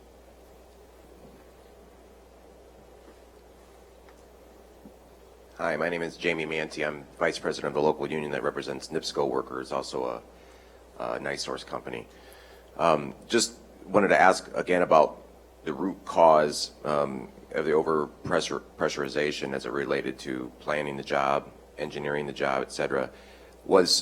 Maybe I missed this, was there a process that wasn't followed or a procedure in the engineering of the job, or was it just something that wasn't even, was there an error made in the process of engineering a job like that, or was it just a failure of imagination that was there for that project?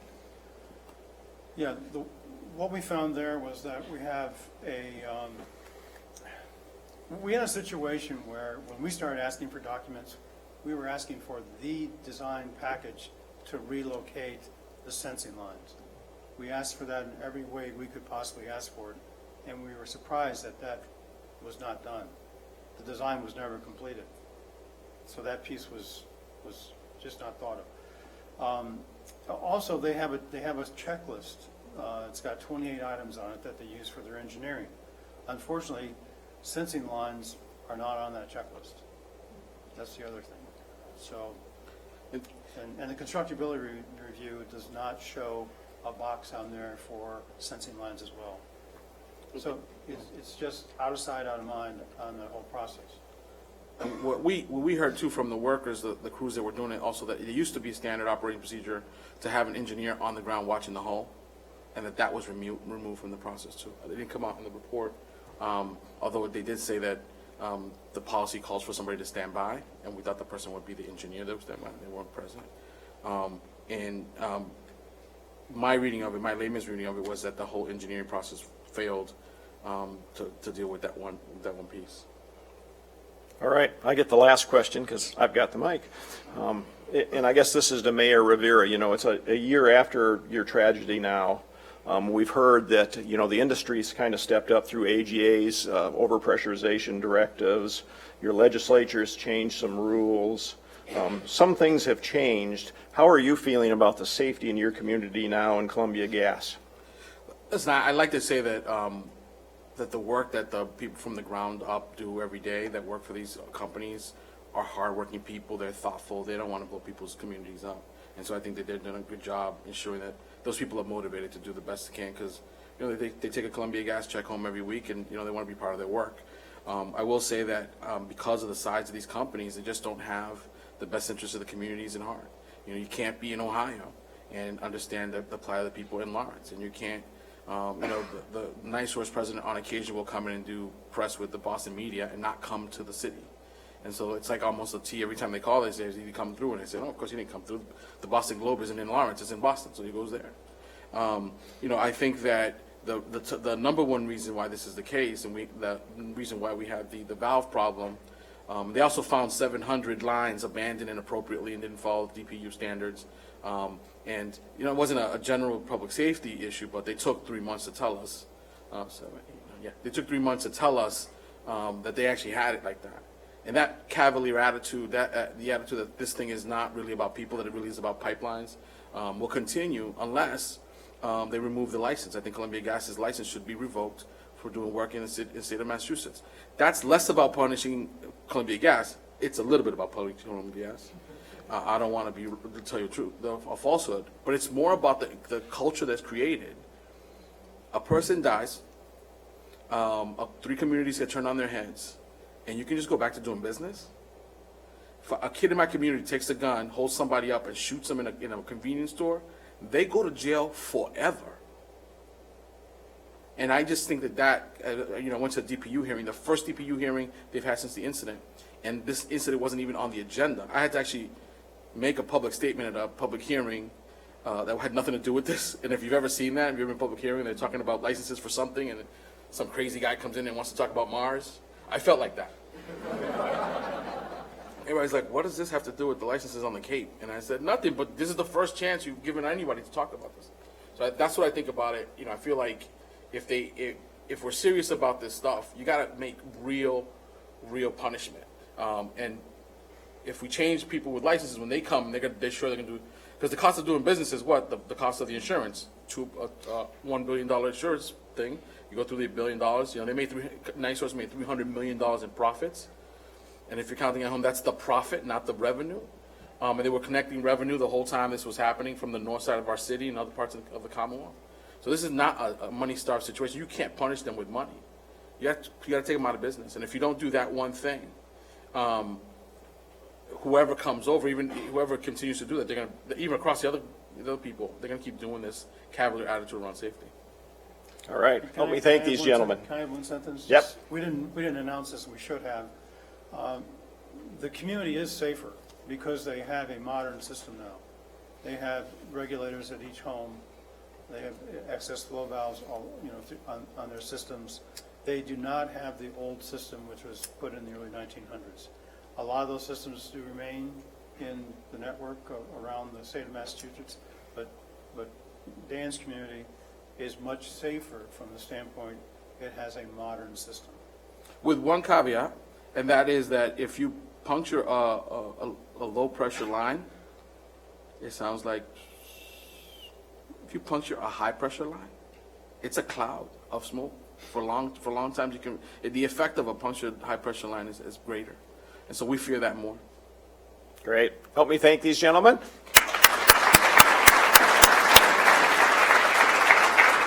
We're going to take a 15-minute break and be back in here to listen to me talk about data and see if anybody can catch me skewing the data.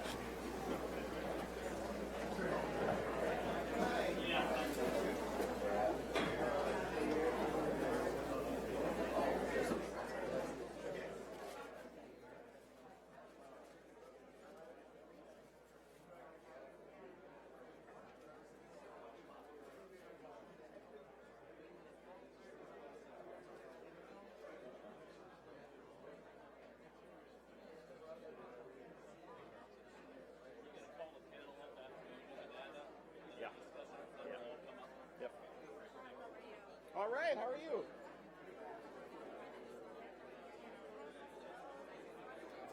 Yeah, I guess the new airport's got to be confused too.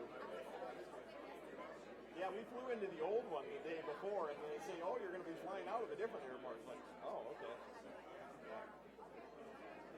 All right.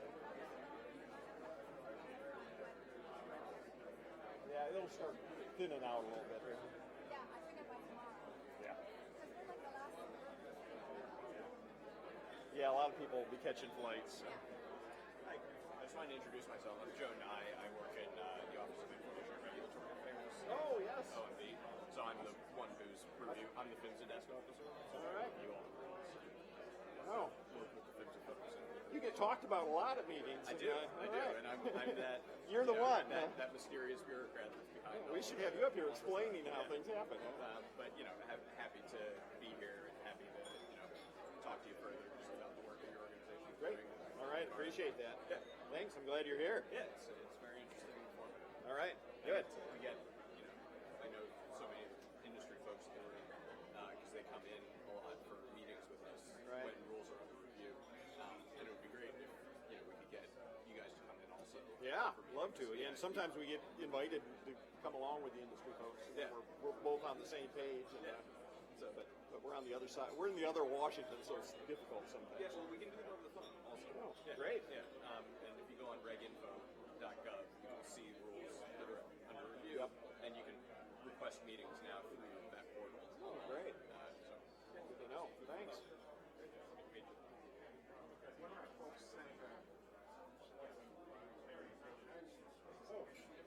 Did you email it or? She emailed it to you. Okay. Let's find it.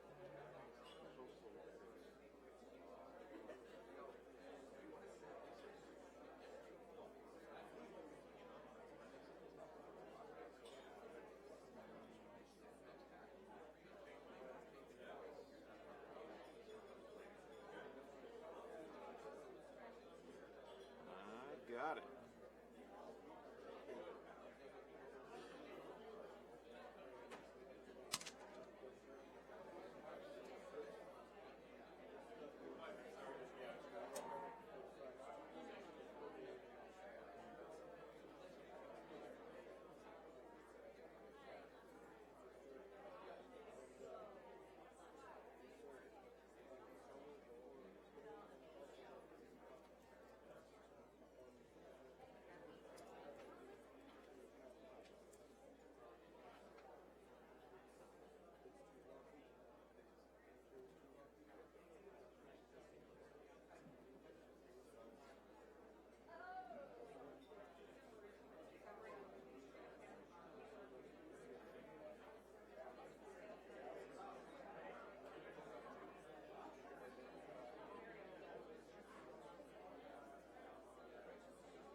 Oh, they got me live here, huh?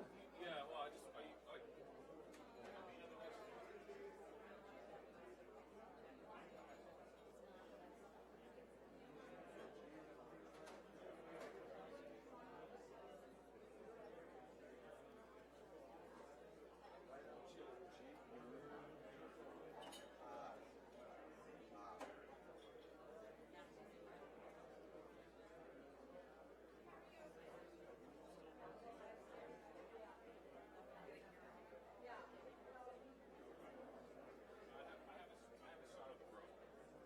shot of the room. I don't have this. This is not going out to the web. I just needed to have something. You need one of those slides? Yeah, I just need. How do you need it? Just on a... No. If you don't mind just showing me your title slide for the next presentation, I can freeze it from my system and then I'll let you. So you want the next one, not this slide? That's correct.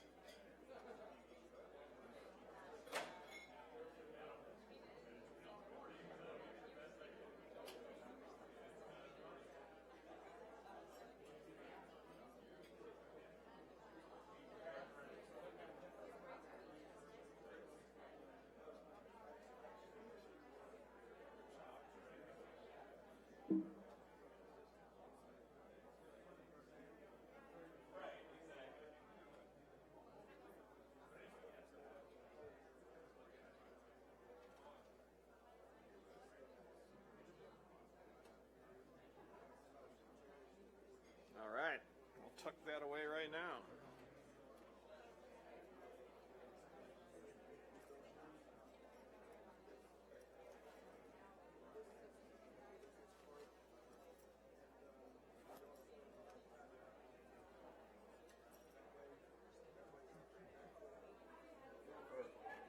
Rick Carl. Oh! I've spoken on the phone several times. I've heard about your little Okay.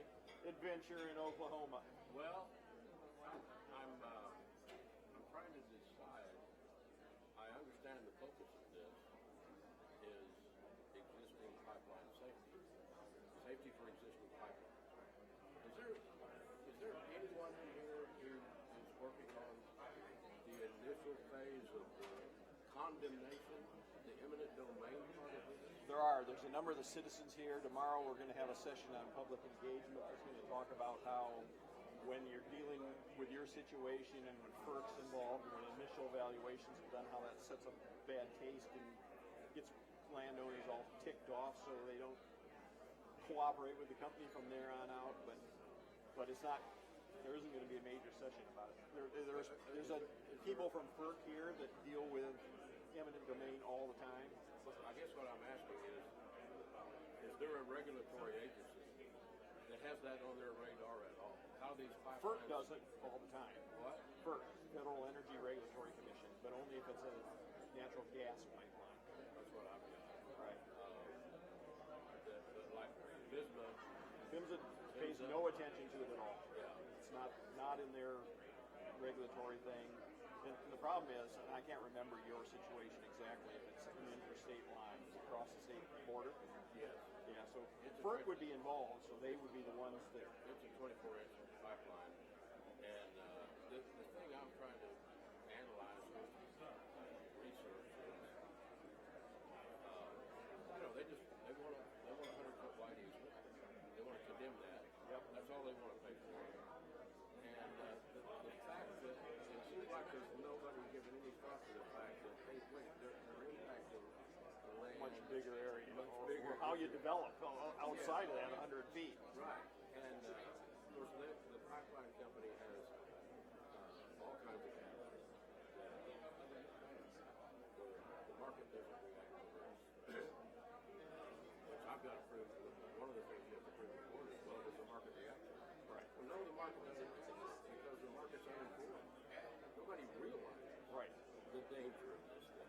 Right. And when they come in, they usually have you sign a thing that you won't talk about whatever you got. Exactly. And so they're required to put a sign in every fence line. There's a pipeline here, which mainly is don't dig. Right. It doesn't say, oh, by the way, the blast zone radius is 1,000 feet. It's much bigger than your thermal easement. zone is 2,000. You know, it doesn't say anything about the hazard. So the market's uninformed about it. I'll introduce you to the FERC person here. There's also some citizens. There's a guy from Texas here. Who is FERC? Federal Energy Regulatory Commission. They're the ones that are permitting the pipeline you're dealing with. All right. Yeah, I would really like to talk to them.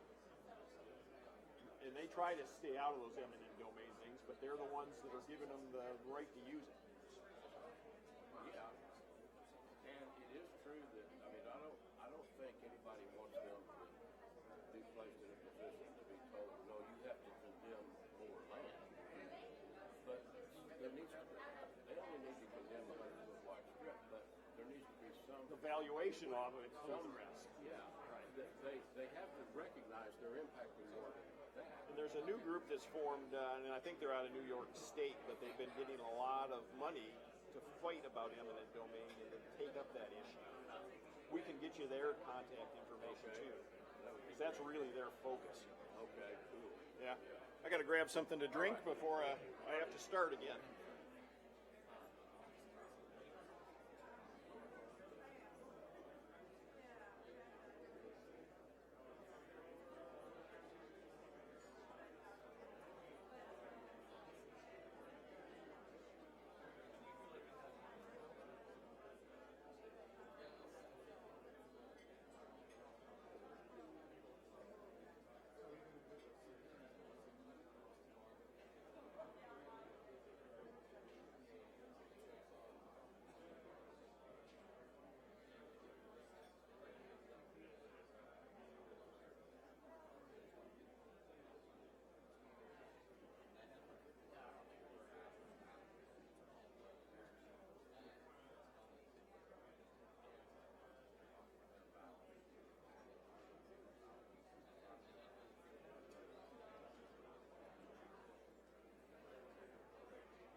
We're going to get going in a couple of minutes.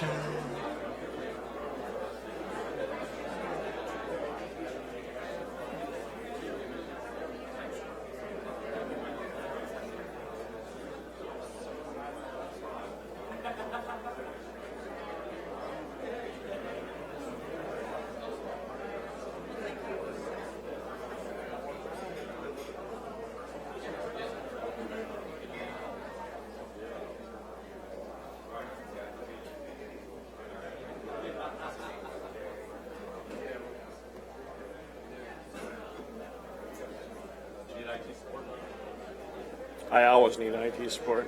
How are you? Back in Texas, huh?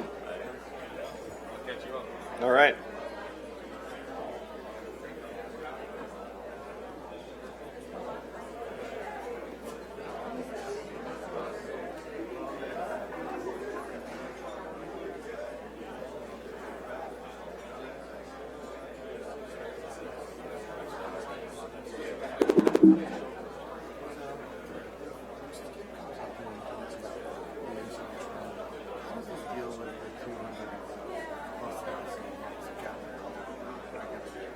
They don't include that in any of it. They just pretend it's not there when they. Yeah, it's not their problem. It's not regulated by them. Even though there's an accident accounting system about once a week. Yeah. Yep. I was going to ask him if he would take any questions. Yeah, he told me he was going to take questions, but then he hopped off the stage awful quick. So. That's true. I mean, hopefully that's a stimulating question. Maybe he doesn't actually act on it. Well, what you're going to hear in July is, because I'm going to do a bunch of data stuff here in just a second, and then you're going to see the industry when we talk about unitary management trying to make all my data stuff go away by saying, but we've increased all this mileage. Well, when you're talking about corrosion failures going up, new mileage built in the last 5 years shouldn't be affecting corrosion. Anything, right?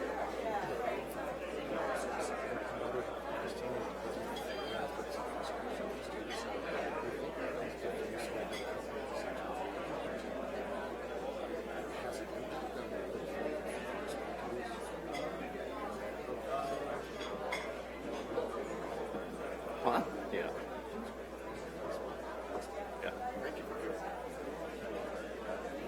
All right, we're going to get going. We don't want to have to trim time off your lunch hour.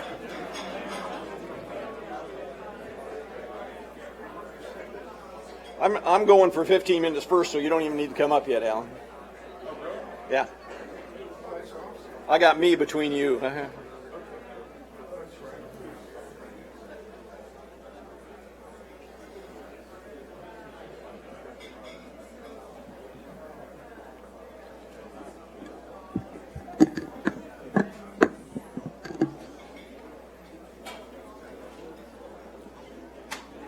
I was interested in when the administrator was giving his keynote this morning that he talked about data and the way people use data, and it's almost a joke when we show up at congressional hearings because one of the industry people will show up with a graph that makes everything look like it's just getting dandy and getting better and everything, all the trend lines are going down, and then I'll show up with a graph and it makes it look just the opposite. And I think that's who the administrator was talking about. I don't know which one of us he was talking about, but using PHMSA data, you can show a lot of things. So I'm going to show a lot of data here because both the Pipeline Safety Trust, the regulators, and the industry all like to say we're data-driven, and we ought to be. That's the science behind this. What's going on with the data? How does that help us make decisions? I think the data is better when you share what you think about the data, and then you can have an open discussion about whether you're interpreting it right versus showing up at Congress and doing a gotcha, which is sometimes what happens. So I'm going to run through a bunch of data really quickly, trying to look at what's really the data shows us over the last 20 years. You know, I think everybody's seen the map of where the pipelines are. This is where the transmission pipelines are. If you threw the distribution in there, you couldn't even see the map of the U.S. So this is, you know, where the pipelines are in the U.S. When you look at the age of pipelines, and reporters call me all the time, and they always want to talk about aging infrastructure, and isn't that the problem? You The age of the pipelines, you know, there's some good news and bad news mixed in here. When you look at just gas distribution mains, you can see from this graph that a lot of the miles of mains are on that right-hand side, which is newer. That's good. We're getting rid of older pipe and newer pipe is going into place. So that's kind of a plus side of some of the age of the data. When you look at the age of gas transmission pipelines, you kind of get a different story. There's a lot of gas transmission pipeline out there that is 50 to 70 years old. That's what those two big lines there in the middle look like. You look at hazardous liquid and it looks somewhat similar. There's a whole lot of hazardous liquid transmission pipelines out there that are, you know, 40 to 70 years old, that big glump in the middle there. But the one difference between hazardous liquid and the gas transmission is there's been a real building boom of hazardous liquid pipelines. That's the big line on the right. So a lot of new mileage in hazardous liquid over the past decade. This is gas transmission onshore pipeline significant incident rates per decade. And this shows you how many times pipelines are failing by the year the pipeline went in the ground, because this is really addresses what the press always wants to talk about. Isn't aging infrastructure a problem? And when you look at this, it looks like probably it is, because those big lines on the left are the oldest pipelines, and the rate of significant incident failures on those is much higher than the others. If you looked at hazardous liquid and distribution, you'd probably see something fairly similar. Sometimes the brand new pipelines have a bigger line too, which is the bathtub curve that people have talked about. And you see a little blip there. The newer pipelines have a little blip of getting the kinks out of the system. But for the most part, you know, aging infrastructure may be true, but not until you get to the really old stuff. Good news story looking at data is how much old pipelines being replaced. This is the cast iron stuff like failed in the Merrimack Valley. Gas mains are in blue there, and the service lines are in red, and this is just miles of that old cast iron pipe that is problematic, and it's been going down certainly over the last 20 years. Let's see if I can pull this off here. Some of the other data is just the incident data that's possible. And one of the things we've done recently, if I can get this silly thing to, is to put all the incidents, stop doing that. I'm chasing a line here. We put all the incident data for the last 20 years. This is from 1990 on. And this just shows where the incidents have occurred over the last 20 years. So if you watch it for a second, you can watch it populate. Now, I think this is all reportable incidents. Transmission, distribution, the whole works.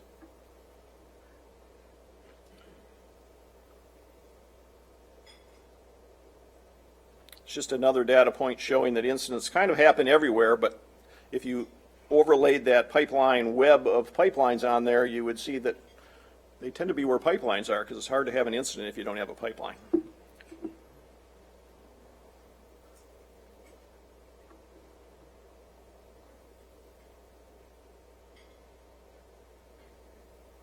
You can actually track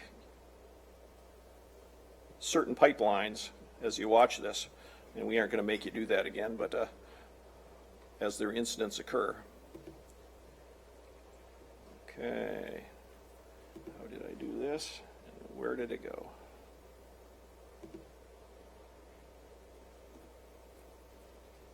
PHMSA puts out what they call these incident heat maps too, and this is the one for gas transmission. And you know, the red is where the most incidents have happened in the past. I think this is just from 2010. So anything colored, you know, so we're setting almost ground zero for where the most gas transmission incidents have happened, little west of here.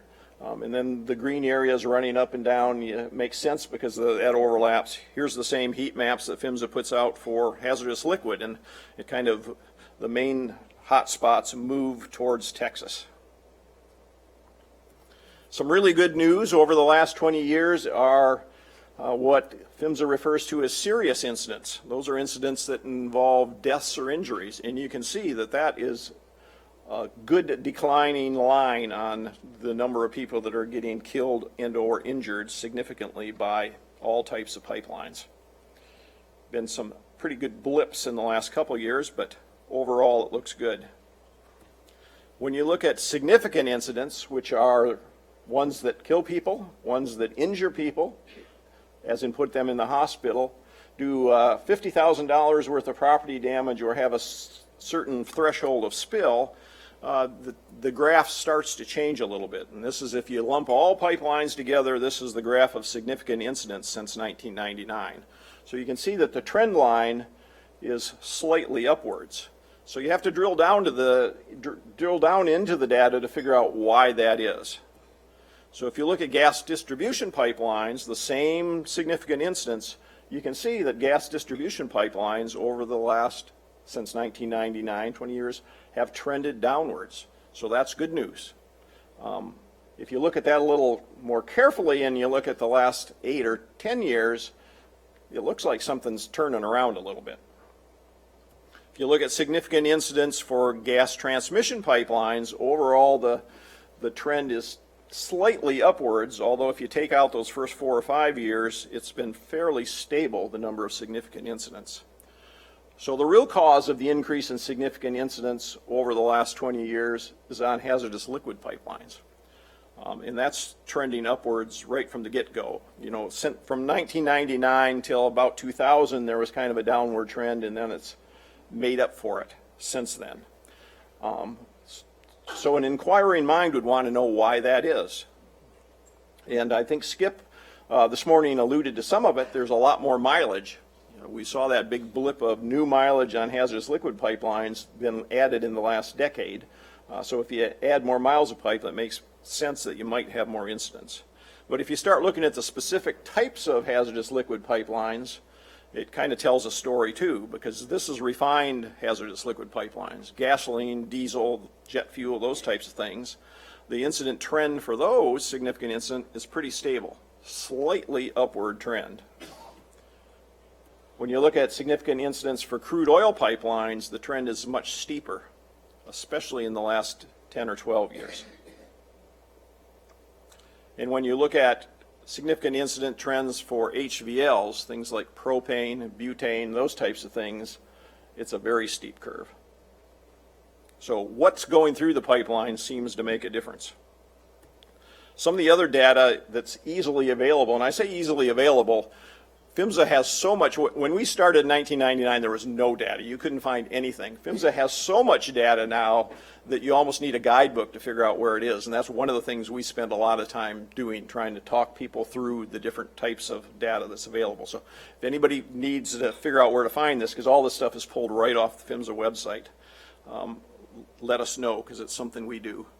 But causes of incidents differs depending on the type of pipeline.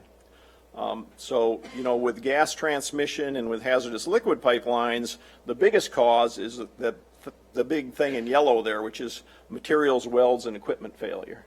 Where if you look at gas distribution, and there's still a big trend towards damage, excavation damage, third party, first, second party excavation damage. So you really have to drill down into the causes to know what's getting better and what's not. And I think one of the things, if you look at causes, there's some success stories there too. There's been a huge emphasis on call before you dig, 811, damage prevention, and overall the numbers for those types of causes have been going down, even though it's still the main cause in gas distribution, which makes sense because gas distribution is in everybody's front yard where they dig. Tried to look a little bit at what the data tells us about PHMSA and how the state and federal regulators may impact this. So you look at how many penalties have been proposed for PHMSA over the last 20 years, and that's an upward trend, which is something we like to see. On the other hand, it's $6 or $7 million for companies that are making a lot of money. So whether that's enough to impact safety, I think would be a great discussion question for tomorrow afternoon. At the same time, you know, the number of notice of probable violations has actually been decreasing a little bit over 20 years or fairly stable. And this is at a time when the number of incidents is increasing. So if we're having more incidents, but the number of probable violations is going down, is that a problem? The same goes with the number of penalty cases that are opened. That's kind of a declining trend when you just look at the raw numbers. So, you know, often we're asked, do I live in a safe place? I go to communities and we're asked that, and if you look at the raw numbers statistically with the number of miles of pipelines, and we're only talking about regulated pipelines here, you know, the 2.7 million miles of pipelines. We're not including the 300,000 or 400,000 miles of gathering lines that no one pays any attention to. So this is only regulated pipelines. But if you look at that, and there's an average of 32 failures that cause deaths or injuries each year over the past 10 years, and you do the math, your chance along any 1 mile of pipeline to end up with an incident is once every 868,000 years. So a higher chance than winning the lottery probably, but still a pretty low chance of a failure in any one place. So does that make you feel safer? Well, then think about what happened in Kentucky just this past summer and when you win the lottery. So that's kind of a broad overview. I think that was my last one. Yep. Broad overview of data. I'm glad to take any questions on it. We're going to have a panel up here next talking about integrity management, which is all about data and looking at risks and how to mitigate risks based on data. And you're going to see some more data slides as we do that discussion. But if anybody has any questions now, I'm glad to take them. Or if anybody thinks I'm lying with the data, I'm glad to discuss that too. And we don't have any microphones. Here they come, maybe. Support staff these days are just wonderful people that I have to be in an office with next week. Ooh. Do you have any sense of how many incidents are just below the reportable level? Because it seems that there are some ways to manipulate whether something goes over that limit or not, and a little concerned about some things being left out that are important.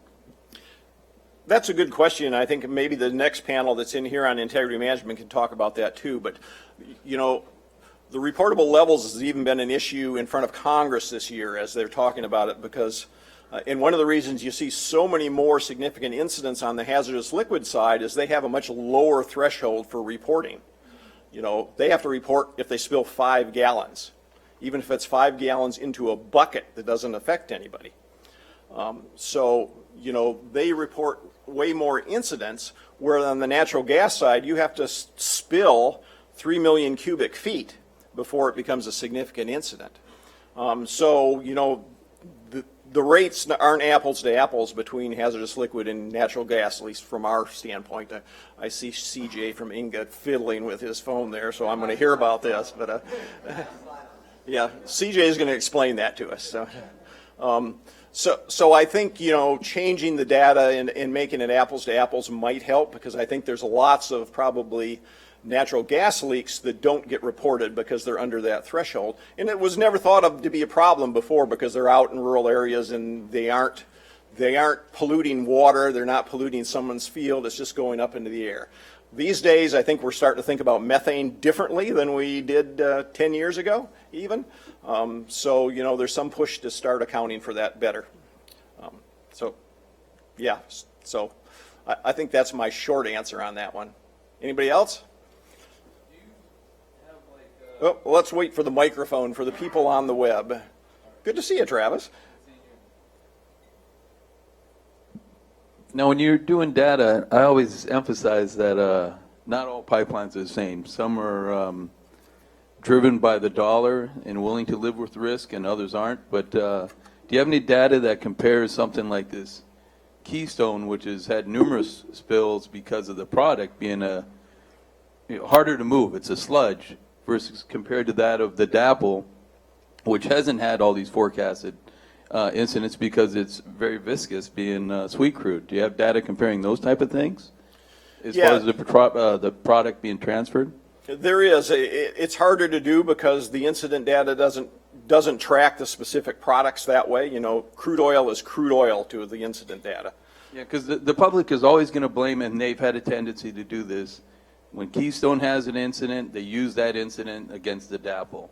And that's what I was saying, is there a way to separate that where you're actually measuring apples against apples? Yeah, that's a good point. And one of the things, and I didn't put any slides up, that PHMSA does now is they're starting to put comparisons up. So you can look at specific pipeline companies on how they compare to each other. So you could look at DAPL compared to TransCanada or TC Oil or, you know, Enbridge or Marathon and see how their safety records and their failure rates compare to each other. And I didn't put any of those up, but they do that for all the different pipelines now. You can kind of look at companies. And we're pretty much out of time, but go ahead, Jonathan. Okay. Thank you, Carl. Jonathan Perez, EDF.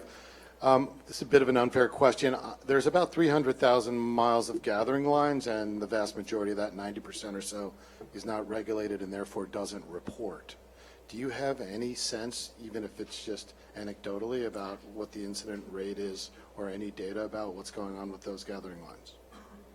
I don't, because they're unregulated and they don't report, so no one, for the most part, tracks it. I mean, PHMSA tracks some regulated gathering lines, but it's a very minor percentage of all the gathering lines out there. And I think PHMSA estimates now there's 435,000 miles of gathering lines that are unregulated, and I think it's less than 20,000 miles that are actually regulated. So a very small portion of gathering lines actually have to report incidents, so you would get those types of graphs. You know, I think there's a push in some states to start doing that, and even PHMSA, through their rulemaking process, is looking at starting to require that, both the annual reports from all gathering lines and incident data from all gathering lines. So, you know, once that gets across the regulatory finish line, we'll start getting that data. All right, we're going to move on. And there it is on the screen. And then now we're going to split up. We always try to guess who's going to go which direction because the breakout room across the hall is much smaller than this room. But in this room, we're going to be talking about integrity management, which is the big thing that has happened over the last 20 years to improve pipeline safety. And then across the hall, we're going to have some scholars from universities that are going to be talking about pipeline safety in a time of energy transition. So make your choice. We're going to bring the panelists up here and get going as soon as we can. So if you're moving across the hall, do that quickly. And I'll try to find everybody's slides. You set me up for a good one, Carl. Yeah, I figured anybody would have the answer. This is also Tim's presentation for the ILI panel later. Oh, okay. So, I'll deal with that. Put that there. Yeah. It says boardwalk, so it's easy to keep track of whose it is. Let's see, I've already lost my, Any order? which order are we going in? That's what I was just going to ask you. I think I'm going first. Well, you're first. Hello, how are you? Glad you could make it. I'm feeling I'll be much closer to you. Good to see you. Thank you. You should be sitting here. I don't think you can even turn. It doesn't even let you turn it off. You're hot no matter what. I think I'm the third. Any of you have somebody walked off with my agenda. Anybody have one that I can borrow? I might give it back.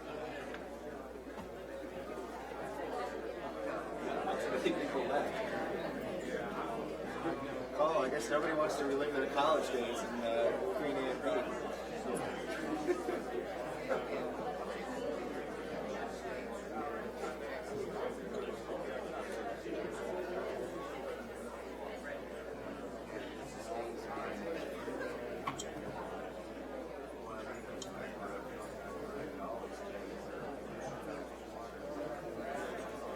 Well, look at this. Everybody's interested in integrity management.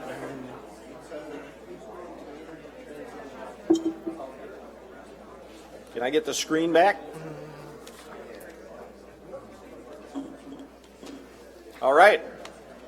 I'm going to start off real quickly just to put up some slides to challenge these guys a little bit. and also to explain what integrity management is, because while a lot of people hear integrity management, at least the public, and think it has something to do with Congress and Capitol Hill, it really doesn't. What it has to do with, it's a system of a program. It's a set of safety management, operations, maintenance, evaluation, the whole shebang, that are implemented and integrated to rigorous manner to ensure operators provide enhanced protection in high consequence areas. And that's kind of one of the keys to this. It only applies to high consequence areas, although lots of operators go well beyond that. You know, I think when PHMSA designed this in the regulations, they set out these, whatever it is, 8 or 9 different parts of what integrity management is. And it really makes a lot of logical sense. You're supposed to identify locations where a failure could affect a high consequence area.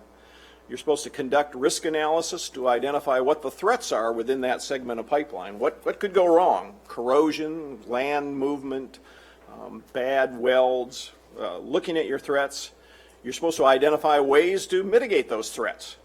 Then you're supposed to perform assessments, and a lot of the assessments are used with inline inspection tools, smart pigs, like you're going to see downstairs later this afternoon, that will give you all kinds of data about what your pipeline is. You're supposed to repair defects that you find that need repairing. The smart pigs will find a whole lot more defects than you need to repair. And then you're supposed to use those assessment results with other information to improve your understanding of the pipeline. So defects that don't need to be repaired, you know where they are. And next time you run a smart pig, you can see if they got bigger or not. Real basic. You're supposed to regularly evaluate the information about the pipeline to determine when and how future assessments will be done. The regulations require for hazardous liquid every 5 years, every 7 years. Your assessment may lead you to do that more frequently. And then you're supposed to periodically review your whole integrity management program to make sure it's working well. Now, just briefly, where does integrity management apply for hazardous liquid? It applies as of, I think these are 2018 numbers, to almost 92,000 miles of hazardous liquid pipelines. It's about 42% of the whole hazardous liquid network. For gas transmission, it applies to about 20,000 miles, 20,500 miles, which is only about 7% of the whole gas transmission network. And like I said, those need to be reviewed every 7 years. And for gas distribution, integrity management pretty much applies to the whole system, because distribution is pretty much in populated areas. They're bringing gas to our homes. So they have to look at that, and overall they have to re-look at their program at least every 5 years. You know, the one thing I wanted to talk about is, you know, when Bellingham happened, there was no integrity management. There was no requirement that you ever had to go out and inspect your pipeline with internal inspection or the latest technology. So that was one of the huge changes that happened, and it was really the promise of how we were going to get to safer pipelines. So it was the first time that pipelines had to go out and use this.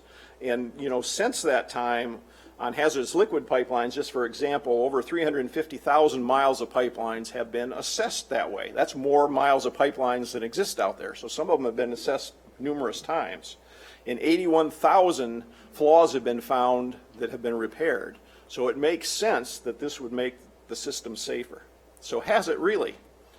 When you look at gas distribution, significant incidents, you saw this graph a second ago. And what's bracketed there is the years when integrity management kicked in.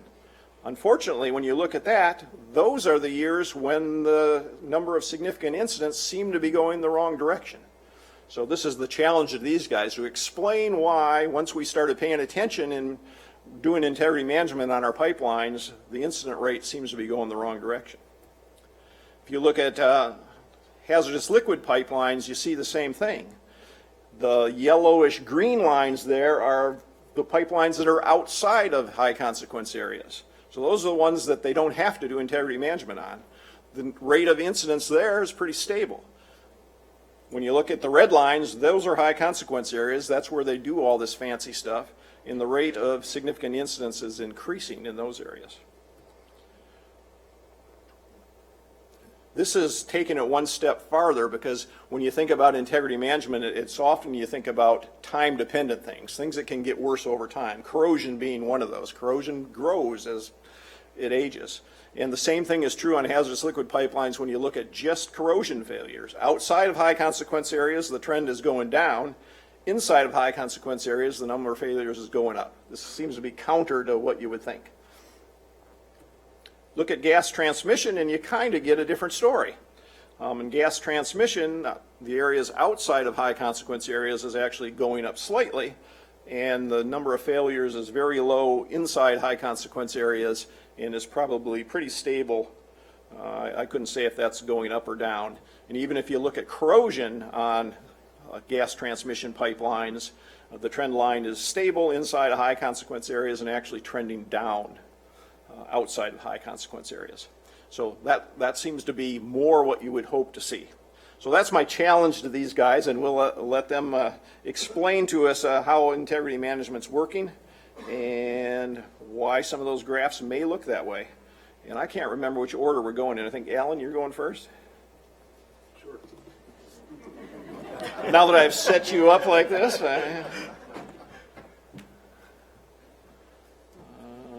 you go. All right, thanks, Carl, and good morning, everyone. Like Carl said, I'm Alan Mayberry. I'm Associate Administrator for Pipeline Safety. Been with PHMSA about 13 years, and in this role about going on 3 years. But it's a pleasure to talk to you today about a topic that's near and dear to our hearts. As Carl mentioned, he did a good review of integrity management and when it was implemented. But if you will, it was, before integrity management, the code was mainly a collection of a combination of prescriptive and performance-based requirements that operators had to do, like do corrosion control, cathodic protection for pipeline systems, do leak surveys, perform inspections of valves and regulators and the like. When integrity management came into play, it really overlaid the entire code with a requirement to understand risk to pipelines and develop measures to address that risk, and identified or define what we call high consequence areas for pipelines, which are predominantly pipelines that are closer to people and can affect people and the environment. So that was the basic premise behind it. And furthermore, it's, the whole premise also is continuous improvement. We need to learn from assessments that were made to develop solutions for the future. It's a constant cycle of learning your system, understanding your system, and developing preventive and mitigative measures to provide improvement. Like what's been said before, there's a lot of data. We have a very data-rich website, and depending on the time frame you choose, the time span, or the topic you look at, there are different ways to look at it. You can provide upward trends or downward trends depending on the time span that you look at. So it can present a challenge. And then the remedy, while it's easy to generalize upward or downward trends, it is important. I know, I believe some of my panelists might point out some of that, but it's important to note, some of the specific causes, because the remedy is different, whether it's, say, excavation damage as opposed to corrosion, as opposed to seam threats, or as opposed to equipment issues. The remedy is definitely different for each. So what I thought we'd do is go item by item. I get the pleasure, while my panelists cover specific modes, I will cover briefly each one. And I'm sure they'll probably have, they have their own graphs that will hopefully in some way be similar to what I have here, but we'll see. It'll be fun to talking about if it's not. I think I already noticed a slight change in Carl's, and I tell you, it's probably because of the time frame that each of us chose. I meant to mention too, I'm supported in carrying out this pipeline safety mission by an amazing staff of 308 federal employees who, I can tell you, every day their passion is pipeline safety. We have surveys that are conducted annually by the federal government. They're called the Employee Viewpoint Surveys.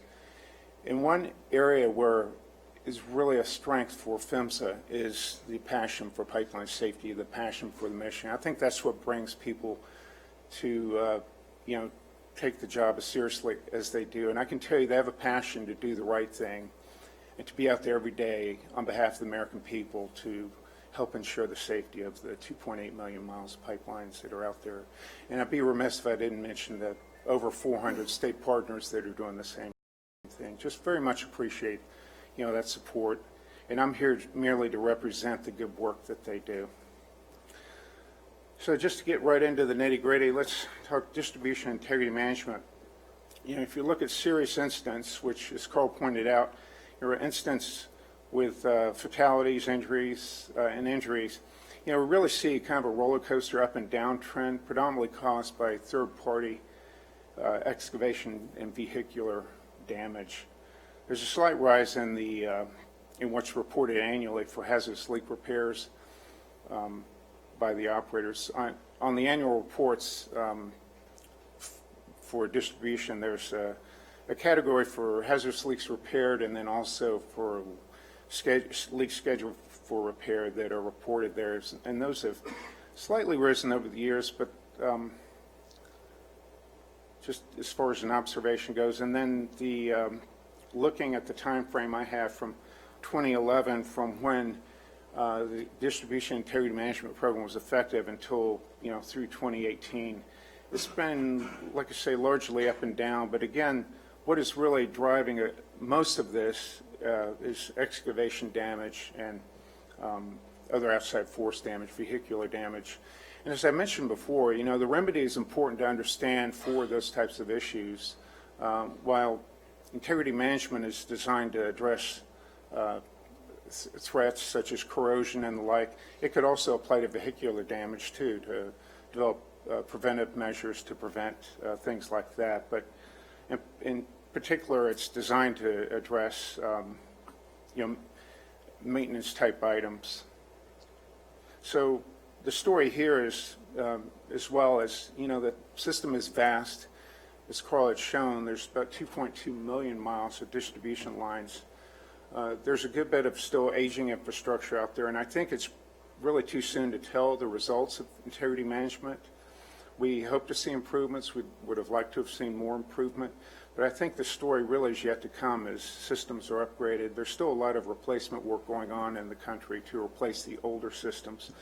So I think this one might take a little bit more time before we start seeing measurable changes for distribution. Let's take a look quickly at transmission integrity management. I really point out two trends. The serious incident trend, like I said, is death or injury. Predominant cause is excavation damage for those over the time frame you'll see in a moment. And then significant incident trend is flat. Tends to be about flat, but there were about only four incidents in HCAs in 2018. And the predominant cause in HCAs was excavation damage. And outside of HCAs, predominant cause was pipe, weld, or equipment. And then since 2004, the question came up earlier about what are the incidents that aren't reported. Now, these are not necessarily incidents, but it's important to note there are about 2,700 repair conditions that were reported by operators. And these are they're not actually leaks or failures, but they are conditions that could lead to a failure that were repaired. And one thing that you don't see in the data is, this data is really missing because it really didn't result in a failure. So, implicitly you could draw a conclusion that these are failures, or some of them at least are failures that were prevented. But we really won't ever know, and therein lies one of the difficulties of measuring the effectiveness is is understanding the ones that you actually prevented that you really never will know if they would have culminated in a failure or not. But nonetheless, I think this is part of the good news story related to integrity management is that it did pick up these 2,700 immediate repair conditions that prior to integrity management would not have been repaired.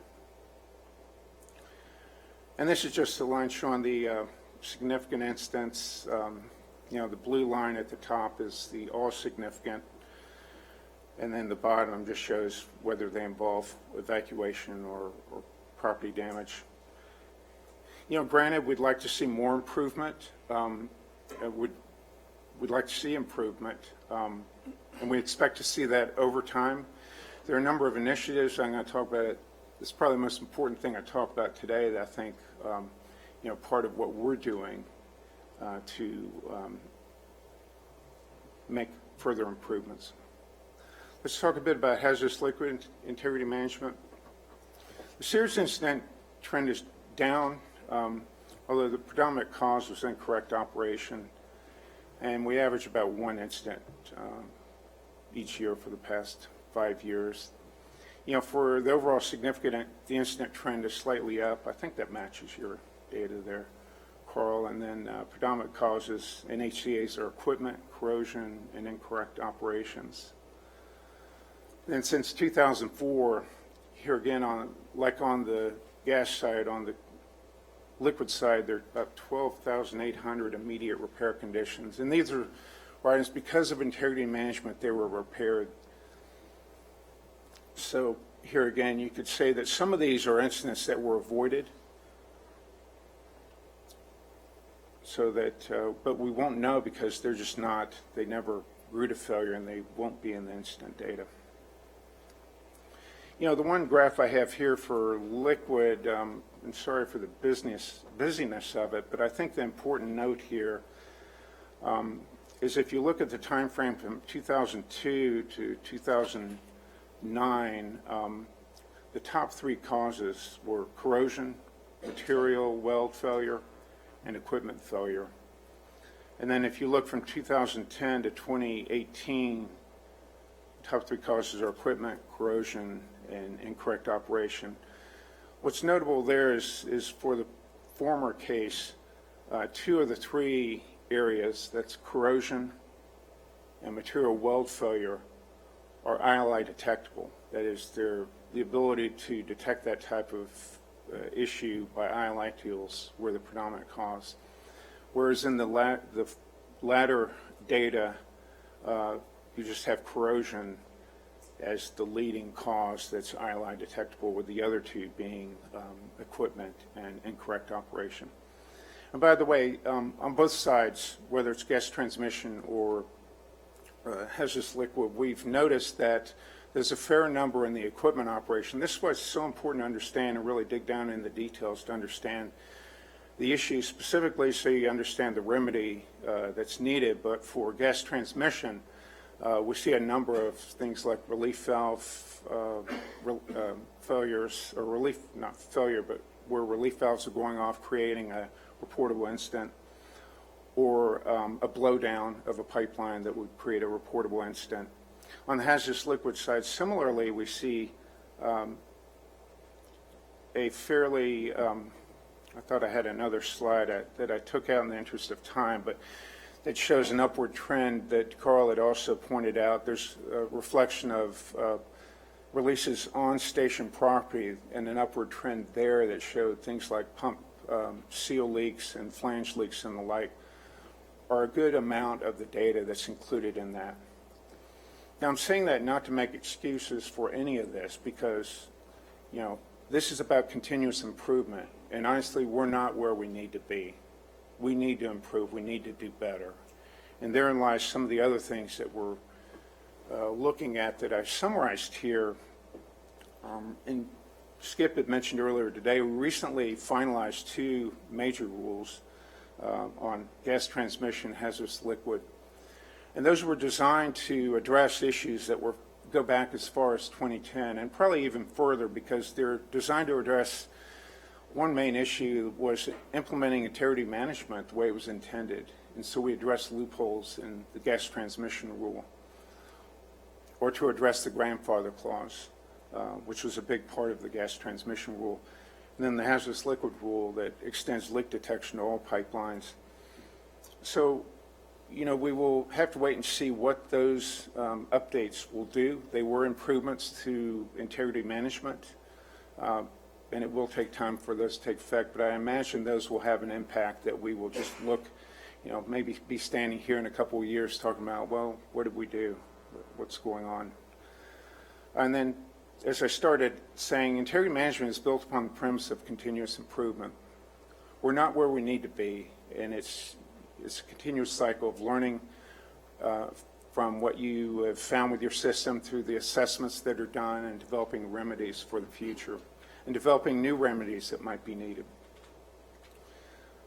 Related to technology, PHMSA, the industry, and then the providers really must focus on improving technology to find defects. We still, to this day, finding defects in a seam in a pipeline remains a challenge. We've gotten a lot better at it. The tools are very impressive, and I look forward to, as you are, I'm sure, to see the vendors here that will be displaying their wares in a bit. But we need to get better, and I think we need to invest in the technology to do that. But then technology is only part of the equation. There's also the issue of safety culture, which is the underpinning of safety management systems. We can regulate, and I've been on this podium before, we can regulate and improve regulations until the cows come home. And we'll continue to do that and update regulations, as needed to address, things that happen that we see out there. But we really need to be focused on, preventing tomorrow's accident. And therein lies what SMS is all about, and a strong safety culture. Because if you don't have a strong safety culture, you can gold plate your system and have the best process in the world, but you need a good safety culture to implement it and to make sure that the right thing is being done all the time in your organization. So with that, I think that's all I have. I don't want to take too much time before we, or so we can allow for Q&A. Thank you. Great. Thanks, Alan.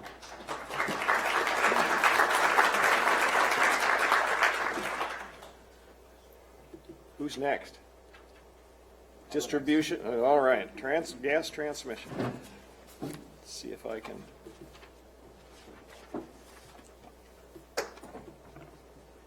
I put a couple extra slides into CJ's deck just to surprise him. So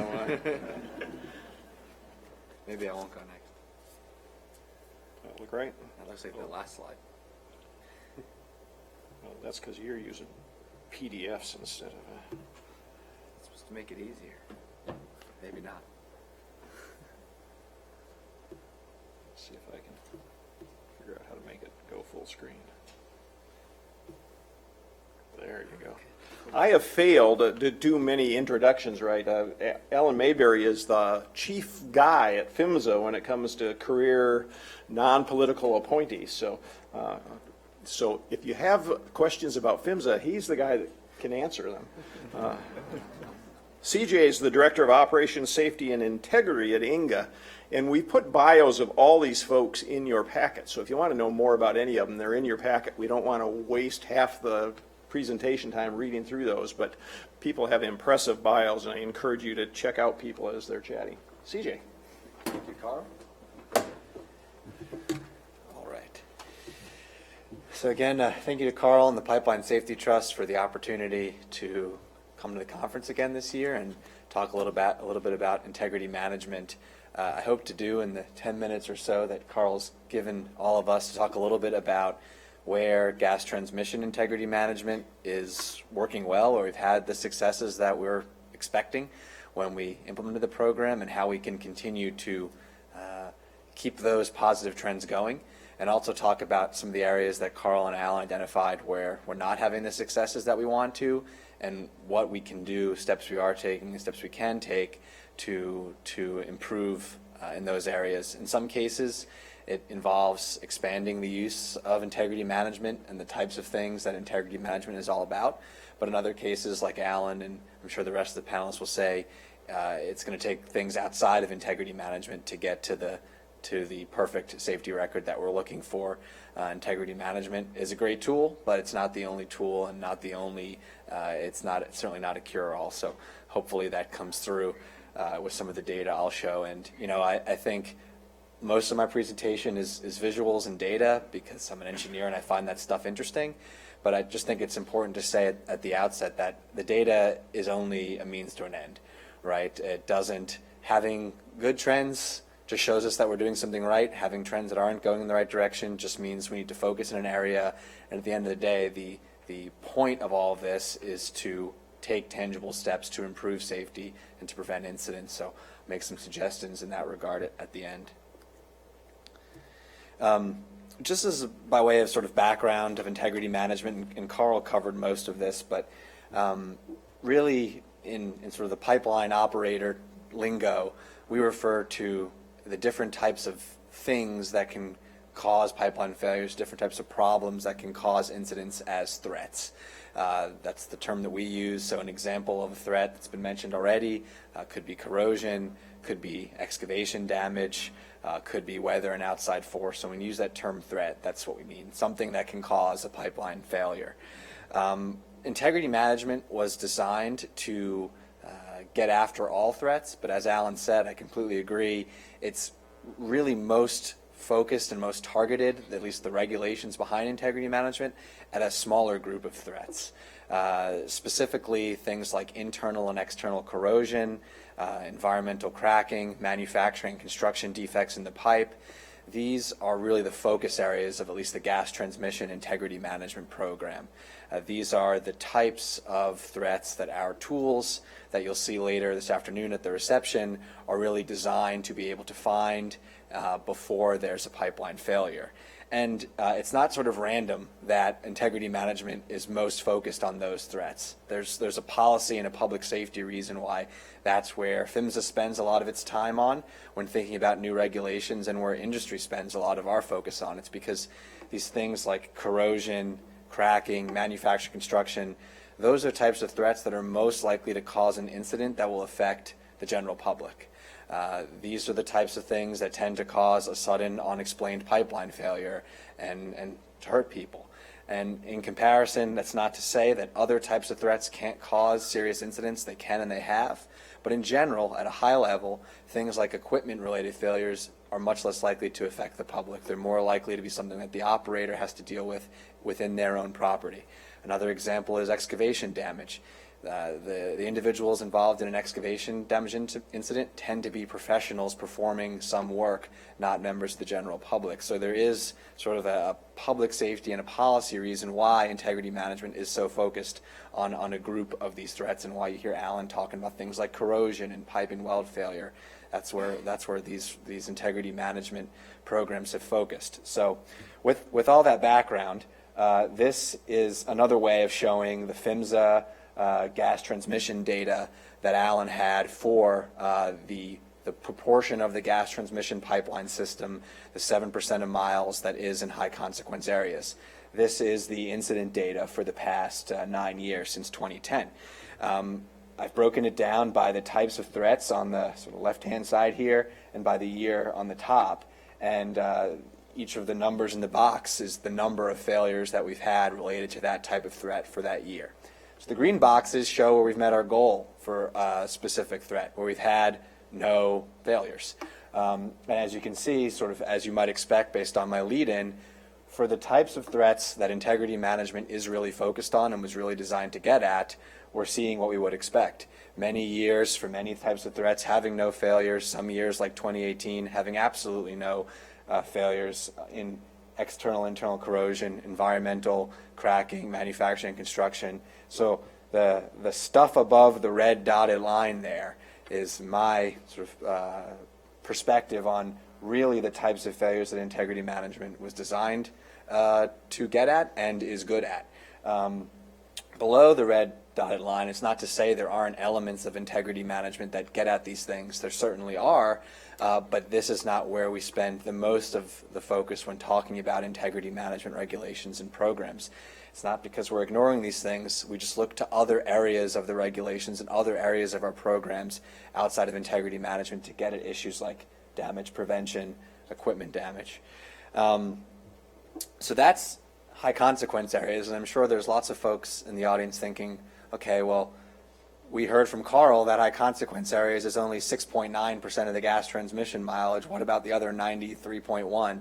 Well, the good news there is we've seen similar movement both inside and outside of HCAs. So this shows all the incident data for all gas transmission pipelines. This is sort of the older trends back before integrity management regulations were rolled out, and in sort of the initial few years before we would have really expected to have much of an effect, 2002 to 2009. And what we see is about half the incidents at that time, it's just the pie chart breakdown, the total from 2002 to 2009, about half the incidents were those related to those threats that I've asserted integrity management is designed to get at and is good at. Again, internal external corrosion, cracking, construction materials. About half the incidents were other things. So the half that I'm talking about is the semicircle inside the dash line. So that was sort of pre-integrity management and during the initial few years before we'd expect to see much impact. And this is more recently. This is 2010 to 2018. And as Carl's sort of intro chart showed, the overall level of incident is flat. So when you see a change in the breakdown, that means there are actually fewer incidents occurring in some area for some issues and more incidents occurring for others. So what we've seen is, outside of high consequence areas, even beyond the places where the integrity management regulations apply, we're having fewer problems for the types of issues, the types of threats that integrity management is really designed to do. Now, that said, that also means we're having more frequent incidents for other types of issues. In particular, the one that I think probably stands out is the green third of the circle here related to equipment, and Carl talked with this as well. One of the major things driving this is that there was a reporting change in 2010. Prior to 2010, those events that Alan mentioned where relief valve releases were not usually considered incidents. Now they much more often are due to a reporting change that was made then. And what's interesting about those incidents is that what occurs is a relief device releases gas to avoid a failure of the pipeline. And when that happens, the gas is released to a predetermined, pre-designed, safe location. So while we don't want to have gas being released at all, ever, for these types of incidents, there really is not a public safety threat in the same way that there are for other types of incidents. So again, I don't say that to imply that these aren't important and these aren't something we should be working to reduce, but as Alan and Carl had said, we cannot look at all incidents the same. We need to think about primarily first, what are the ones most likely to cause a safety threat, and focus on those issues and then move from there. And I think the data here is showing that integrity management is having at least that effect of reducing the frequency of incidents that are most likely to affect the general public. And as we were talking in Carl's prior panel, there was a question about things that aren't incidents. And Carl talked about the incident reporting threshold, the 3 million standard cubic feet, the 50,000 a year, or the injury. And there was a question about, what about everything else? Well, we do actually have to report every release of natural gas to PHMSA. The events that are below the incident threshold are reported as leaks, and that is tracked as well. And we're seeing very similar trends. So this is the data for the non-incident releases, the leaks, going back to 2003, the beginning of gas transmission integrity management, through today. And we've seen about more than a 40% decrease in the frequency of these leaks, these non-incident releases, the things that fall below the threshold since 2003. And the most obvious example is the orange line, which is corrosion, a type of threat that integrity management is good at. Similarly, the blue line, construction and material as well, seeing very positive movement there. And while these are, what's really important about these events is these are more of the leading indicators, right? These are the types of things that could become an incident, the smaller events that could signify a bigger problem, and we're seeing a decrease there as well. So it's not just the incidents where we're seeing some positive movement, at least for a subset of threats, it's also these smaller events. So that said, what does this tell us? Because data is just data, and it's not very meaningful if we don't take steps to improve based on the data.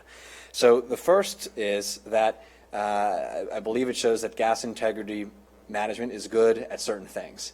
And we need to expand the use of gas transmission integrity management principles throughout the pipeline system to continue to shrink that sort of 30% red dashed box that I had on the pie chart. We want that to go to zero, right? So the two new gas transmission rules that Alan mentioned are all about, again, continuing to reduce that piece of the chart, construction, manufacturing, corrosion that we have, that integrity management is designed to do. So we're excited to see that one of those two new gas transmission regulations was published last month.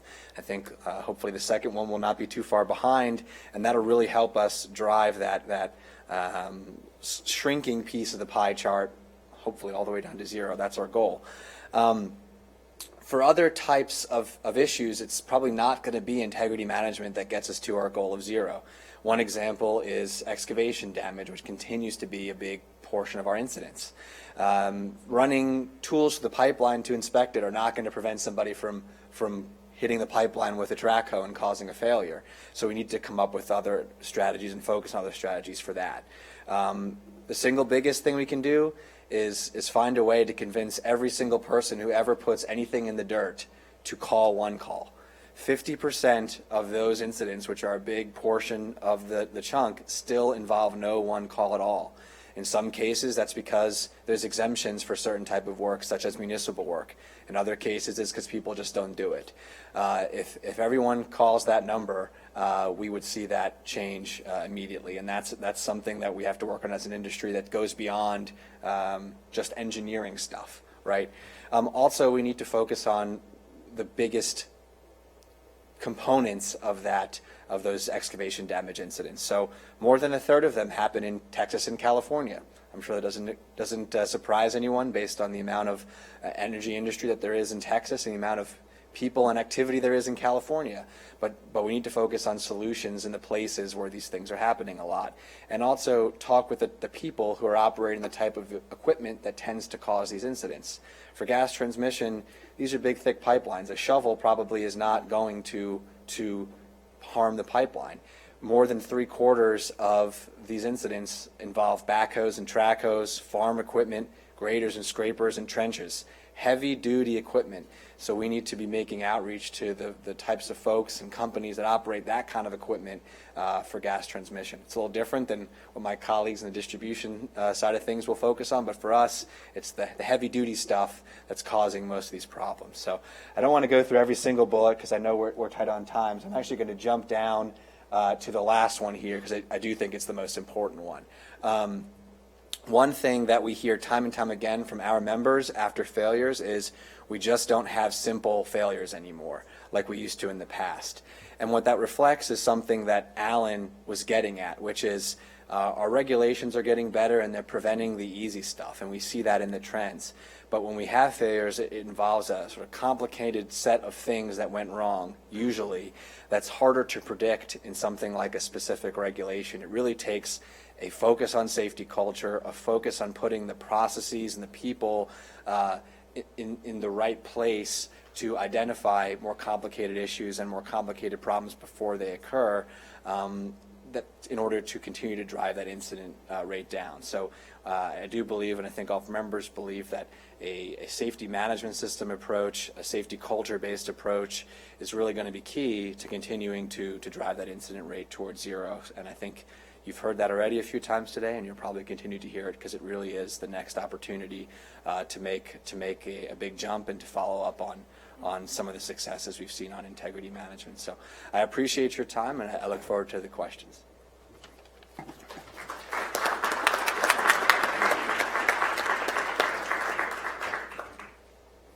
We're going to stay with the big ones?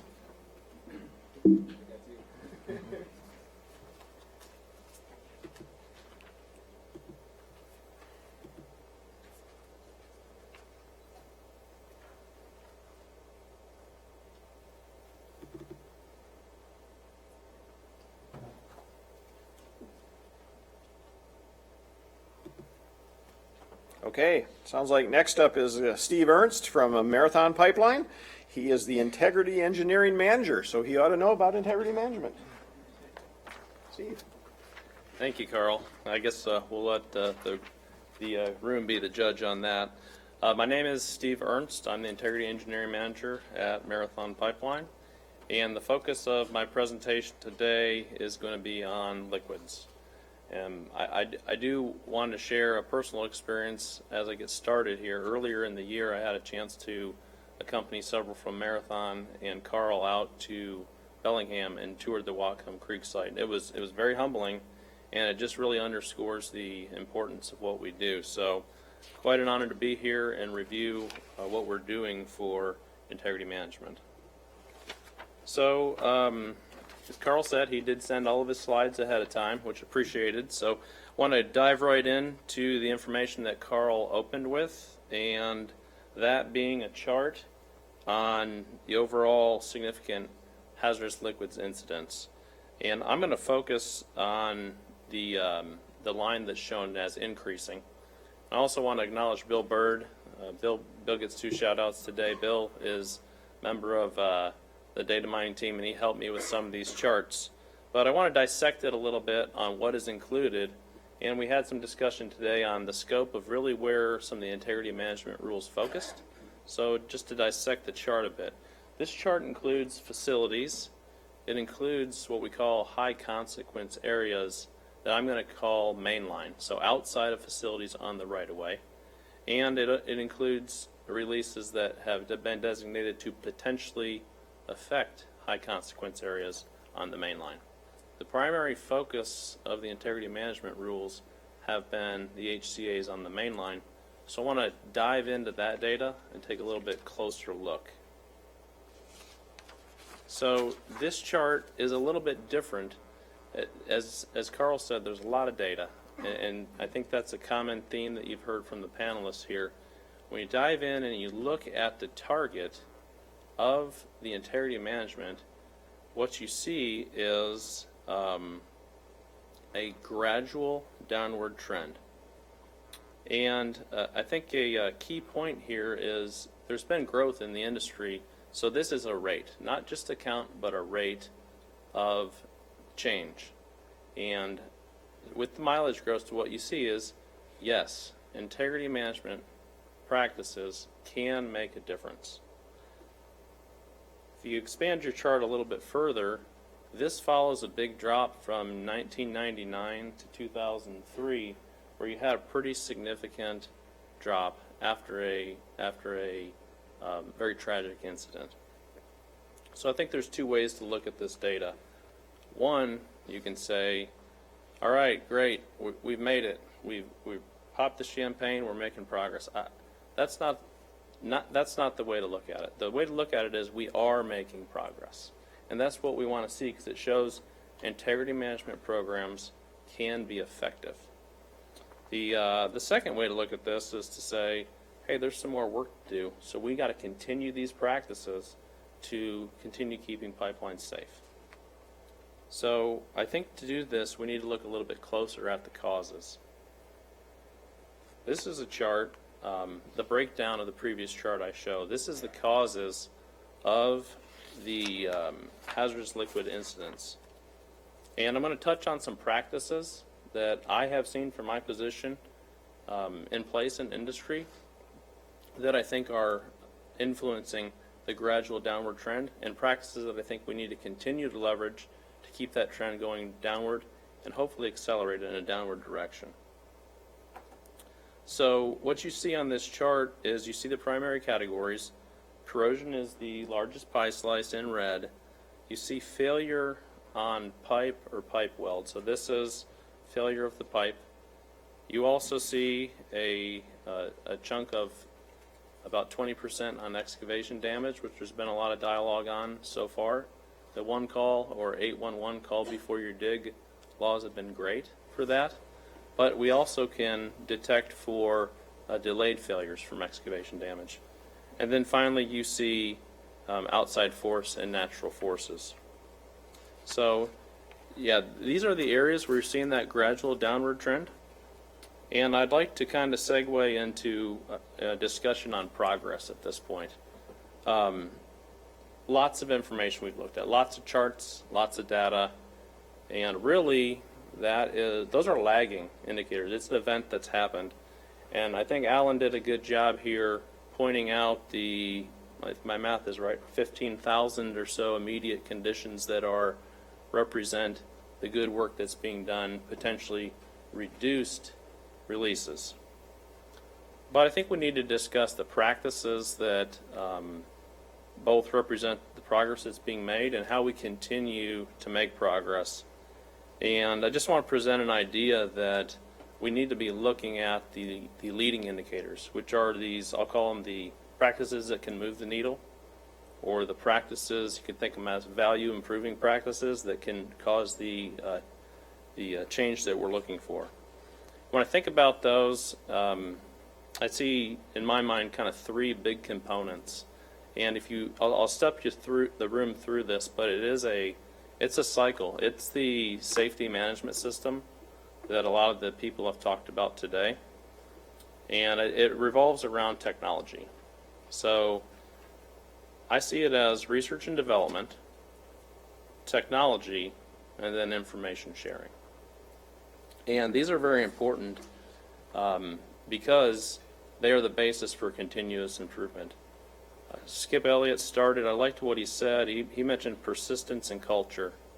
And in my mind, the management system is your persistence and your culture. So just quickly to highlight on these larger areas, in the R&D space, the research and development space, you have entities like Pipeline Research Council, and PHMSA has recently approved several large research grants to help us study pipeline threats in more detail. On the technology side, we've heard about inline inspection, ILI tools. I would encourage everybody to attend the mixer tonight to see the open house and see those tools up close if you can, but they're very impressive. So there's development in technology, and it's not just a tool, it can be a data analysis method. And then the sharing, I think, is probably the biggest part. Sessions like this here today, PHMSA is advancing a voluntary information sharing group. The API has virtual tailgates and information exchanges. So those are all very, very important practices that kind of cultivate the result that we're after, which is lower releases. So I want to highlight next kind of perspective on progress in three areas. The first one I'm going to touch upon inline inspection tools. And for those who may not be familiar with inline inspection, or the acronym that you often hear is ILI, think of it as a robot that travels through the pipe and it creates an image of the pipe wall. The ILI's tool job is to apply an ultrasonic signal or a magnetic signal similar to an ultrasound, analogy ultrasound or an MRI, to create an image of the pipe wall. And it's a great way to get an understanding. The closer you can look, the closer your understanding can be.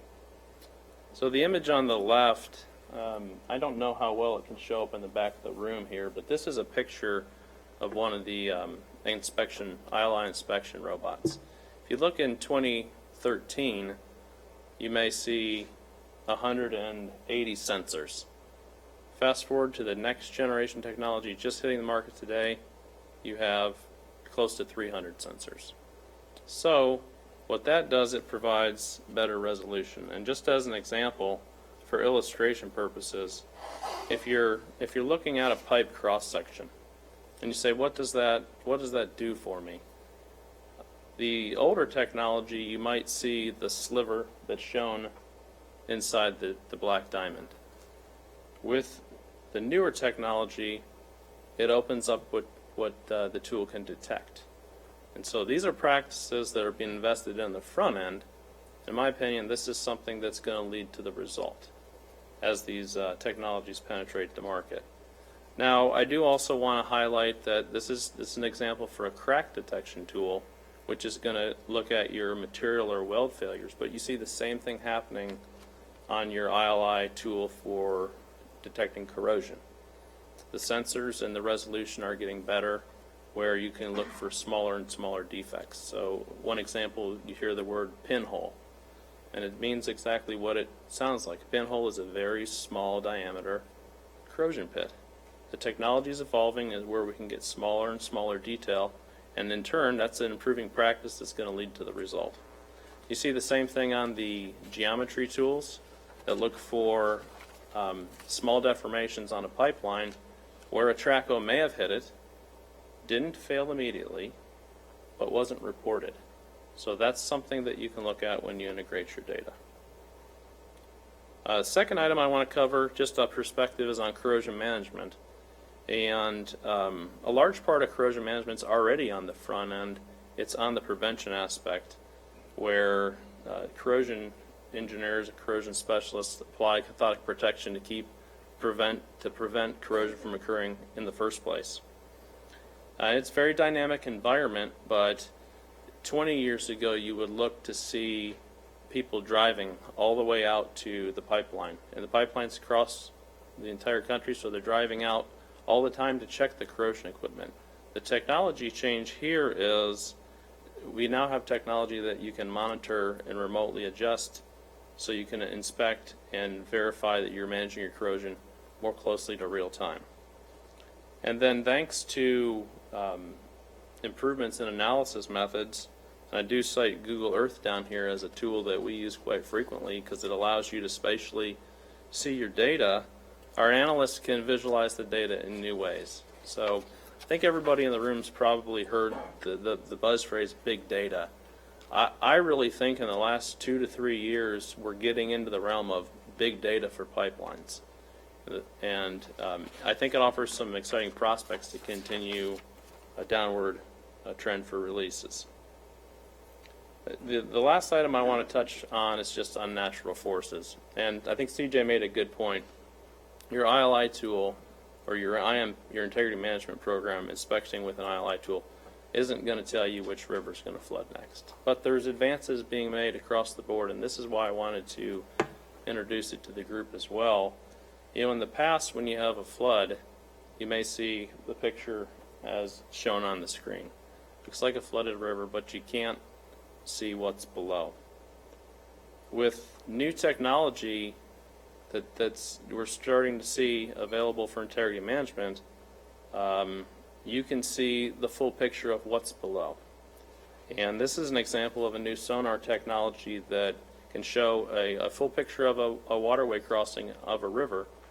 And just stitching together millions of data points can provide a better picture for making an integrity management decision.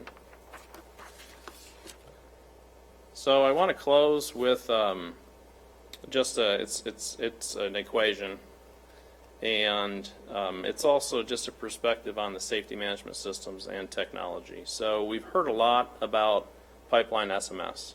This is a relatively new standard that just has been published by the representatives from all the organizations listed at the bottom of the screen. And this is really the practice that's going to get the value improving, the needle moving indicators in place through the continuous improvement. So SMS multiplied by technology is going to give us reduced releases. And you can think of it, I mean, you can flip it. It's the mathematics, right? The multiplication. You can also say technology multiplied by SMS. That's the multiplier. So I think both are the same. The technology is a multiplier for reduced releases, and SMS is as well. And so I just kind of want to close with the where I started, back with the data.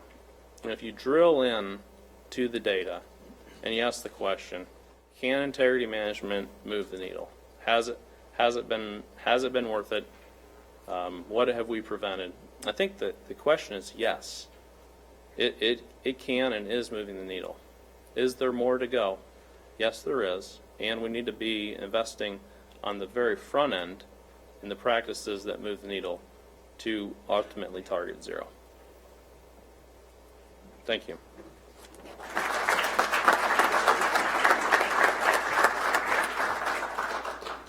All right. And last up is Mobeen Khan, who is the Director of System Enhancement for the New Jersey Natural Gas Company.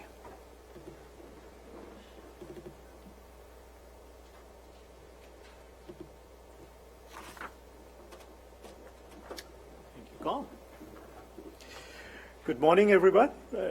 I'd like to thank Carl and Pipeline Safety Trust for the opportunity to talk about New Jersey Natural Gas Integrity Management Program and how we have leveraged that since its inception in improving our system. I won't go through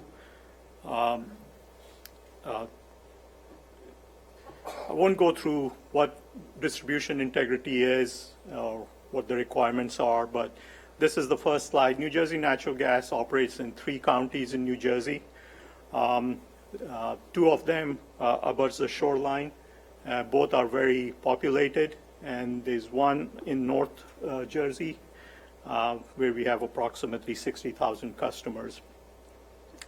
We have approximately 4,000 miles of plastic, a fairly newer vintage, and then 3,000 miles of steel, cathodically protected steel, out of which we have about 200 miles of unprotected bare steel pipe.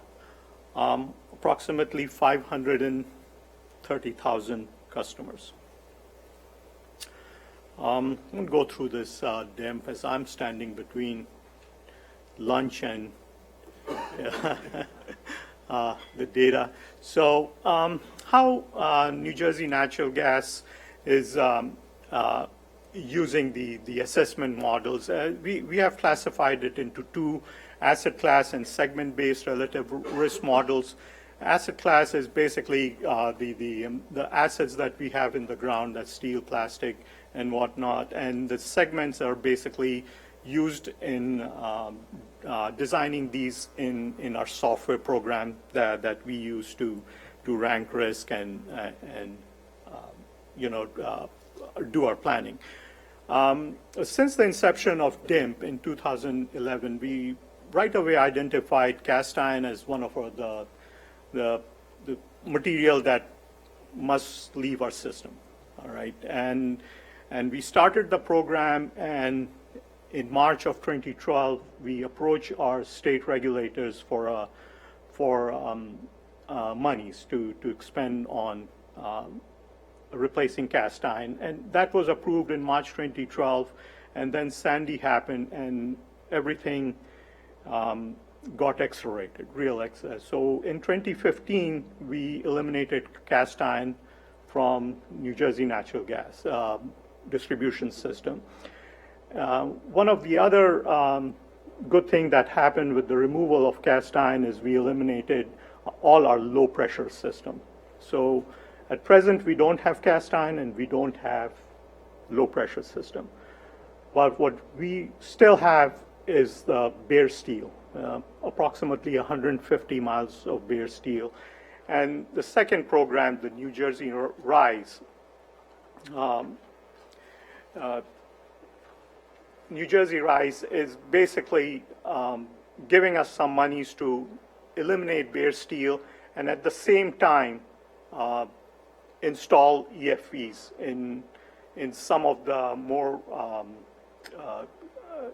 areas that abuts the shoreline.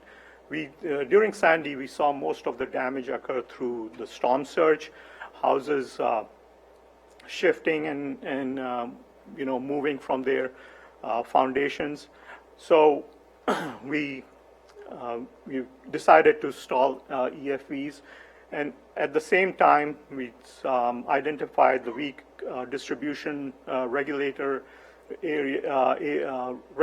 that could be hardened to withstand the storm surges and all. So we embarked on that program with New Jersey RISE.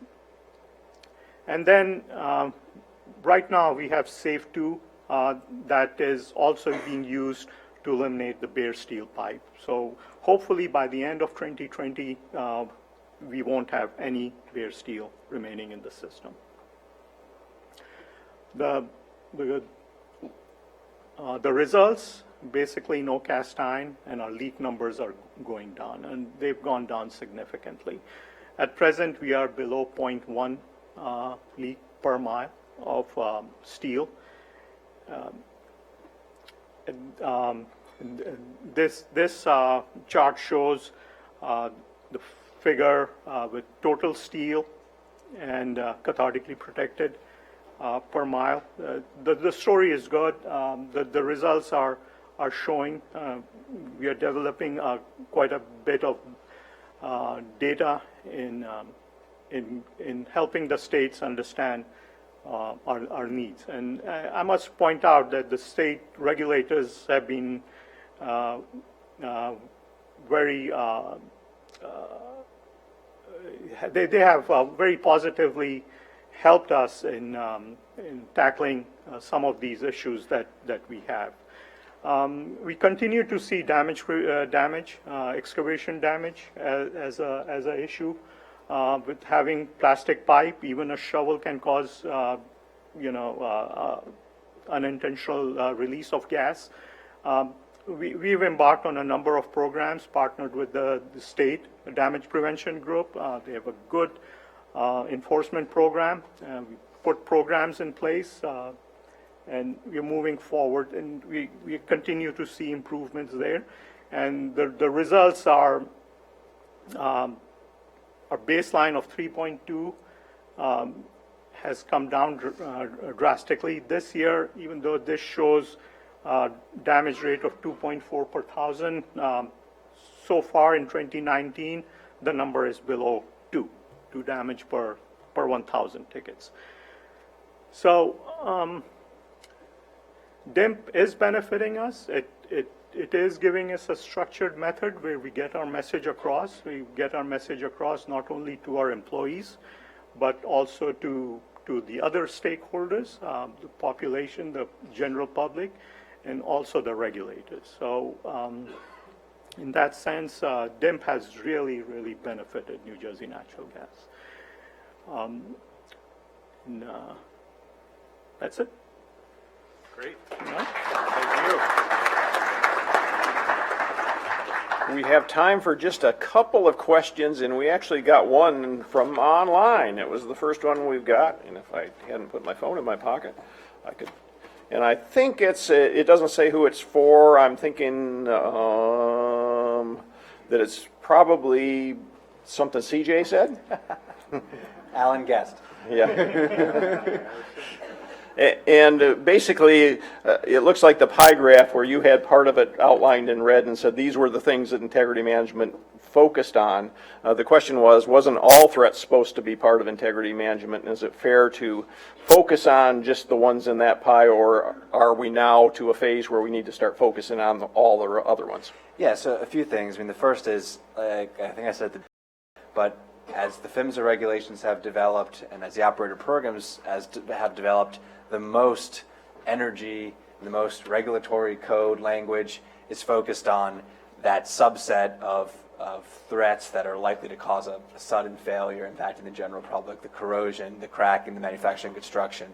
So on the one hand, we do need to keep focused on those things because those are threats that have caused many of the types of incidents that bring us all here today. We want that to go to zero, and that's, I think, in many ways the focus of the regulations that PHMSA is rolling out. But we need to address them all.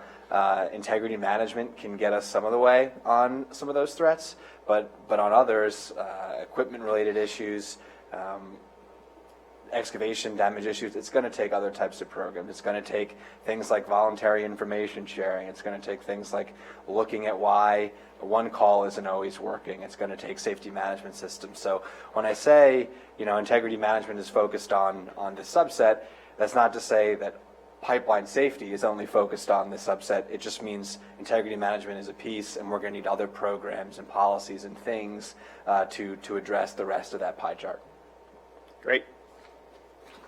Carl, if I may, I stopped short of saying excavation damage was not relevant because it is very relevant because, say, you have an area where there's a lot of activity, construction activity. To prevent damage to your system, an operator may need to be more vigilant in monitoring the activities and have people monitoring, the work that's going on around there. So it is relevant. Right. You just can't run a smart pig to figure out who's going to hit you next. Thank you. My name's Peter Weaver with Orbital Sidekick. I have a question for Steve and probably CJ also. Steve, you had put up the pie chart similar to what CJ just addressed with the various causes, pipe, weld failure, corrosion, et cetera. Has there been any look at slicing the data in terms of catastrophic nature versus those that might have been more incremental over time that various inspection technologies could have identified earlier prior to the more catastrophic moment in time, had they been applied properly? So I'm wondering, again, data on incidents that truly were non-prior detect versus those that may have been prior detect had a certain technology been implemented at the right time frame. Okay, so I am not sure that data slice has been done. I think you're talking about the big instance, like a rupture, that is not a first time occurrence seen in industry versus something that could have been detected. It's certainly a slice that can be done. I don't know that it's been done, but what I can tell you is the ruptures have decreased with time. I think, Bill, do you want to maybe field this as well? Yeah, there was a brief mention of the data mining team. So the liquid industry has a team that just looks at the data and tries to figure out what's it telling us. And certainly we look at it by volume too. So cause is broken down by volume, and typically we throw it in buckets like less than 5 barrels, which is your very small spills, and 5 to 50, 50 to 500, greater than 500, and then we also look at it like categories of you say, is it a rupture? Is it a leak? So what causes lead to ruptures greater than 500 barrels? Yeah, we look at all that kind of stuff, and some of the more recent, as the forms have improved, right? You get more and more boxes to check and more things to look at that you couldn't look at 10 years ago. Let's say, for corrosion style incidents, you typically have to answer questions around what kind of inline inspection was done in the past, and did you do MFL, did you do UT, did you do pressure tests, so we also try to look at that. So are the technologies finding the defects that you thought they could find? All right, we have the last question up here from a professor from Colorado.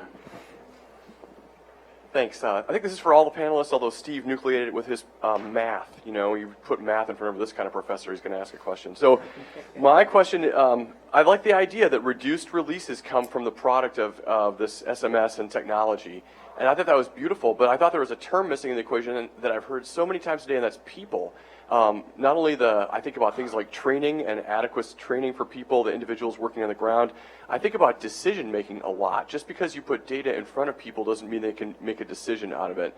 I'm curious how actual people making decisions is being trained or being cultivated within people. I have colleagues in the faculty who are actually education professors. They study the process of learning, decision making. Can you shed some light on how that's happening within some organizations here?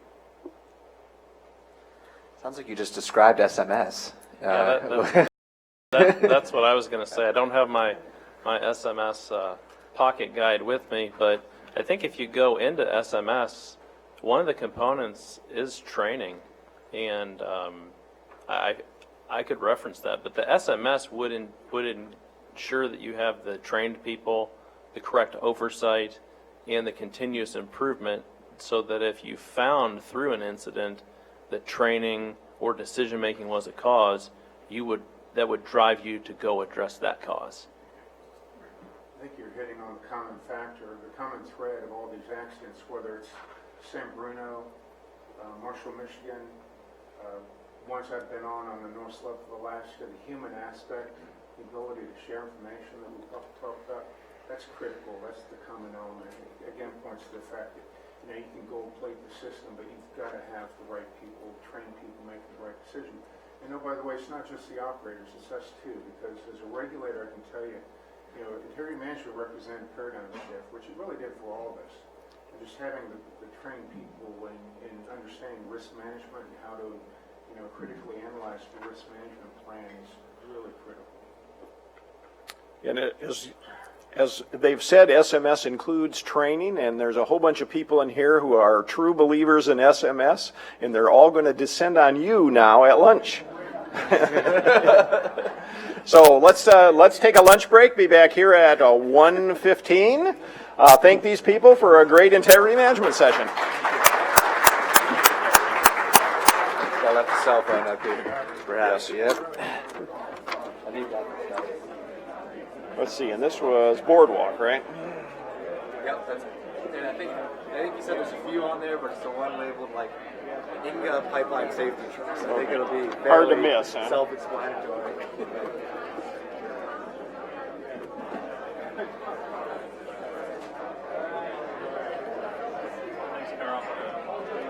If any other questions roll in or you see anything on the Twitter feed, let me know. I don't do Twitter much, but someone will. Lunch is being served downstairs in the Royal Room. There will be somebody at the bottom of the stairs to point you to the right hallway. Oh yeah, we can do that. I'm about to load one here. If I can figure out when I'm online here, it shrinks everything, and I'm having enough How'd problem. you get an email out or a message posted to the Yahoo while in conference? That's pretty impressive. I didn't. At 11:25, I got Carl at PST has posted something about a Supreme Court case. Wasn't me. Huh. Someone's hacked me again. Okay, let's load this one. Okay, I've just got to unplug this so it goes back there, and we can see again.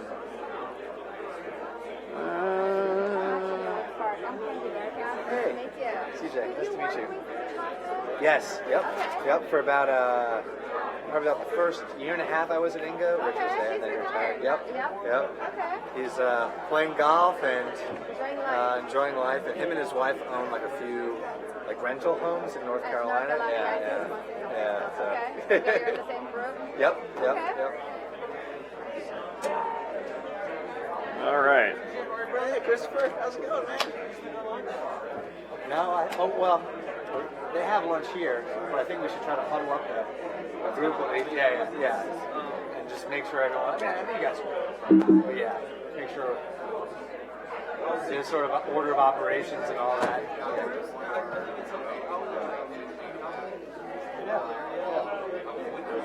No, don't wait for me. We'll grab everybody.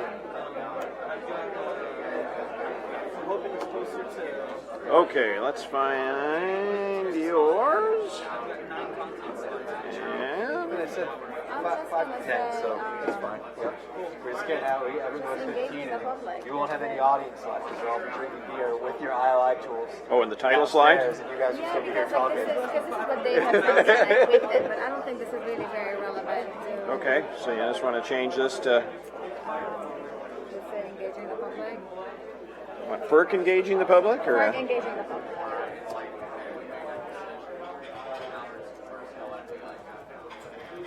Perfect. Yep. we got it. Okay, great. Thank you. Sure.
It was funded by the Environmental Defense Fund, for example, as high as some methane equalizers like cars, drove around the country and had that.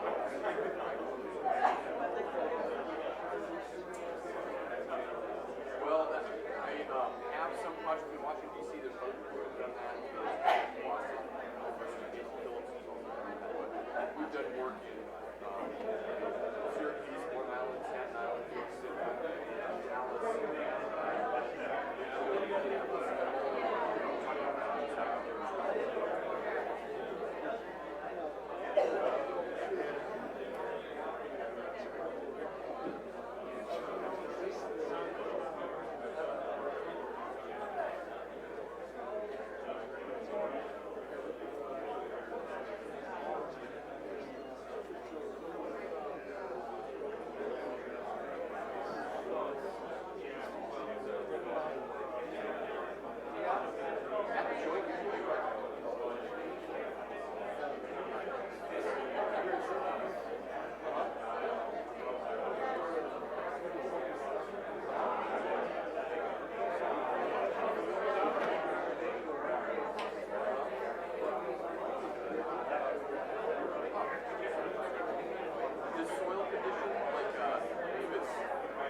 Ready?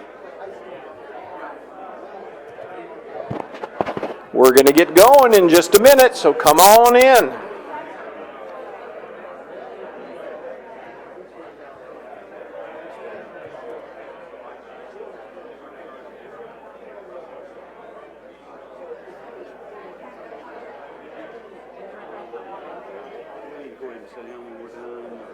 What's that?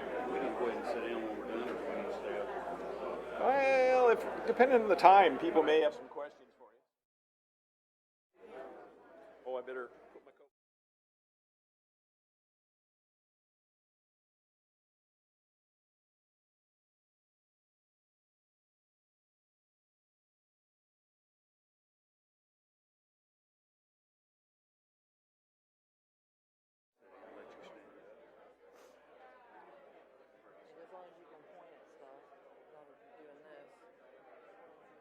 Okay, where are you?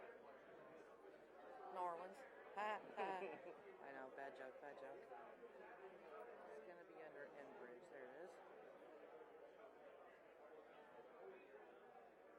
Come on. Just thinking about It's it. a big file. It is. That's why we couldn't put it on anything but a flash drive.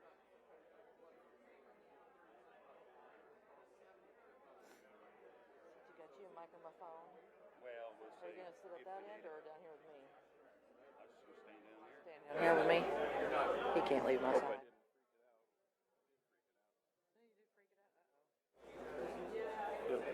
I thought ours was the only. I make such good presentations, it can't handle it. Oh, we got a timer. Tells us when to get off the stage. Sitting up here staring at the floor. It's not because the rug is that It's just that interesting. There you go. So what buttons am I? Up and down or Okay, for down for the next slide. Okay, so down is the next slide. Got it. Yep. Alrighty, and what do I do to get it up on there, or they handle that? They'll do that when we Alrighty. Come on and take your seats. We've got a very interesting presentation. Yeah, build up a little bit. Whoops, we're unplugged. That might be part of the problem. It's unplugged. That's why it's not showing up anywhere. Other than I've unplugged all the hardware up here. There we go. Uh-oh. Aha. All right. Now we're cooking with gas. Oh, no. So as was mentioned this morning, you know, it seems like there's a tragedy every once in a while, and one happened just this past summer in Lincoln County, Kentucky. And who we have here this afternoon is Don Gilliam and Trish O'Quinn, who are the emergency management folks from that county, and they're going to talk about what they went through. What, August 1? August 1, yes. August 1 of this year. And they have some interesting video of that too. So take it away, whichever one of you wants to start. You start. Put your mic on the phone. Come up here with me. Okay, can you hear me? Can y'all hear me okay? Great. Thanks for letting us come and share with you. This will be a brief presentation just to summarize the event that happened in August 1. Very rural part of the county. Lincoln County's rural anyway. The whole state of Kentucky pretty much is. Lincoln County's 35 miles southwest of Lexington, 100 miles southeast of Louisville, 735 miles north of New Orleans. So, He was looking this up earlier while we were just talking. I was just wondering. But hopefully we'll get through about 15 minutes and we'll have time for a few questions. We're going to start with a video with some communications on it. This is from a response type point of view, so I hope you take that into consideration. We don't always have the same agenda, but hopefully we have the same goal. The video you'll see, particularly I want to point out that there's a gentleman in a truck. He lives in the area. He's videoing the actual fire itself. He doesn't have a shirt on. He doesn't have shoes on. I mean, he got out just as fast as he could, as did all these folks. We had 1 death, 6 transported injured, 75 people evacuated. It's just amazing we didn't have more deaths in a little community of about probably 1,500 people. This event actually occurred in a mobile home park. There's about 75 folks live there. So we'll go ahead. Trish? Okay, this is going to start out with a video, and what you're going to hear in the vocals is mostly first responders. They're calling into dispatch, telling them what they're seeing, what they're hearing. It's not a perfect timeline. The audio goes for about the first 25, 30 minutes of the event happening. It's only a 2-minute video. But these are videos that we've compiled from the internet, from our own shots that we've taken, and we'll just get started. I'm heading towards the station. I can see it extremely from Carter School Road. That's affirmative. Whole Junction City's lit up. 307, 305, be advised. I'm here at my house and it's got my place all lit up. 10-4, all units, just hold your radio traffic. 304. You don't care, go ahead and drop in all county file. We're going to need additional land fire for probably evacuation. Once we locate exactly what's going on. Attention all Lincoln County Fire Department members, all Lincoln County Fire Department members. We need members to respond over in the Moreland area. We've had some type of big explosion. Not sure at this time what it is. Need all members to come 10-8 to do evacuations. Again, all Lincoln County Fire Department members need all members to come 10-8 in the Moreland area, possibly on Bowens Road, to do evacuations for a large explosion. Lincoln Engine 11 being around. Rescue 30 en route. Notify railroad not to let any trains come through. All units, I received a phone call. Caller advises this is in her field, in a field behind their house. She says that they think it's a gas line. Looks like it's probably shooting about 150 feet up in the air. We're trying to figure out how wide it is at this time. Seems to be approximately 25 to 50 yards wide. We're evacuating as close as we can at this time. Troy, if we're not fit a crew yet, if you can, go down Bowling Road for me and evacuate anybody on this end of Bowling Road and evacuate Griffith Lane. I want everybody from the train tracks to 127 evacuated. So you can see there was a lot going on in those first 15, 20, 30 minutes. They originally came in as possible airline down, train wreck. They didn't know, and dispatch got inundated with over 100 calls in the first 10 minutes. They had to bring in additional dispatchers. Some of the calls went to neighboring county dispatch centers. It was a lot. This is actual satellite imagery. This is animated imagery from a satellite 23,000 miles above the Earth. Doesn't have anything to do with anything other than we just thought it was interesting that you could see it. Yeah, same thing with this one. National Weather Service radar showed up. The flames were about 300 feet high. The smoke actually was measured at 5,500 feet, so more than a mile. Okay, so the next, this is started at 1:23 in the morning. That's the official time that the explosion happened. This is drone footage. They were able to fly. That's where most of our footage came from. The drone got so hot that it melted the stickers on the drone, but it did not damage it, thankfully. So as you can see, this was probably about 5 hours later. The sun has come up now. That's all still smoking. This is still live. They're still putting out hot spots. This gives you a good view of it. Of course, there's the crater. And this is actual drone footage. It's going to move, so it's give you about a 360-degree angle of how everything went. This residence right here is where the lady did perish. The drones couldn't get real close, but they recorded temperatures 600 degrees plus. Right here is the piece of pipe that blew off. Right here, it was 481 feet from the crater, which is right there. There's a railroad, there's 75 feet from the crater. There's an airport 3 miles north. So, understandably, we didn't know what we had initially until we arrived on scene. One of the engineers of the railroad actually said he saw a plane go down. We're assuming he saw the pipe, but we don't know that. And we estimated this burn area to be about 35 to 40 acres. It goes all the way around, goes past where the railroad tracks are, past in this field over here. This road right here was paved. It now looks like a gravel road because it melted the tar. It was extremely hot. What's the diameter of the pipe, please? The diameter? Yes. 30-inch pipe.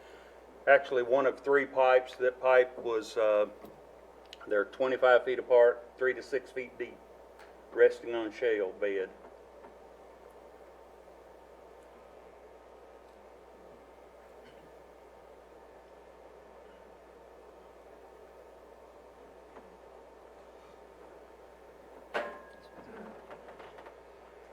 So, I mean, this just gives you a really good idea of the scale of it. And we're back down to our crater down here, still smoking. Like I said, this is about 5-6 hours later that this footage was taken.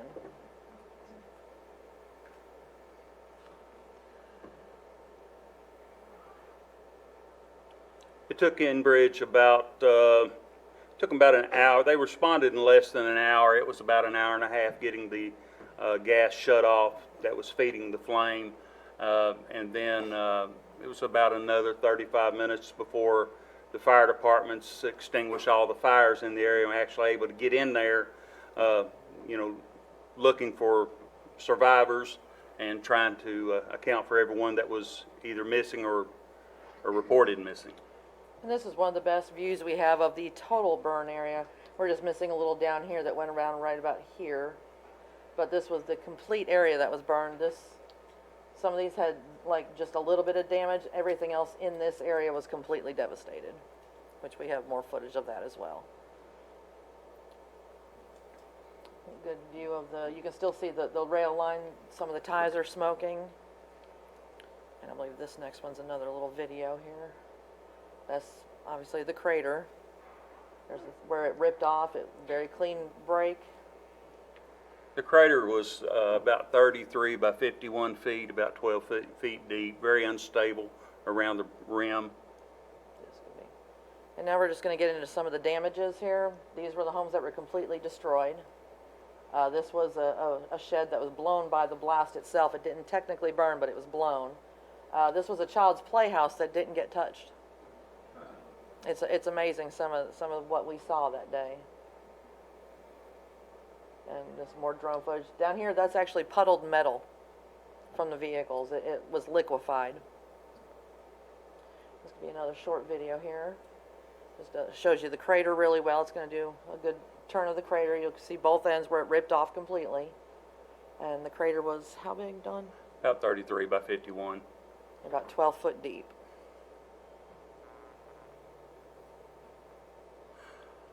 This was, and I've seen this description in other explosions, but this was lush green pasture land, and now it looks like a rock forest. They said it was like being on Mars when they showed up. Now, Enbridge has reclaimed this area, and I think we may have a picture. Yes, later. I see a familiar face in the back of the room. And this is sometime later. As you saw, the rail bed, what they had the white rock, has been redone. We had trains backed up for, how many, 17 trains were 31 trains. 31 trains backed up. At one time. So they were very pleased to get theirs back open. So They were actually able to access by rail, so they could do their repairs fairly quickly. Enbridge is still on scene. We suspect they'll probably be releasing their security detail in the next week. And here you can see the trains are moving again. And these are 30-foot rail cars, so that gives you a really good size comparison of how large this was.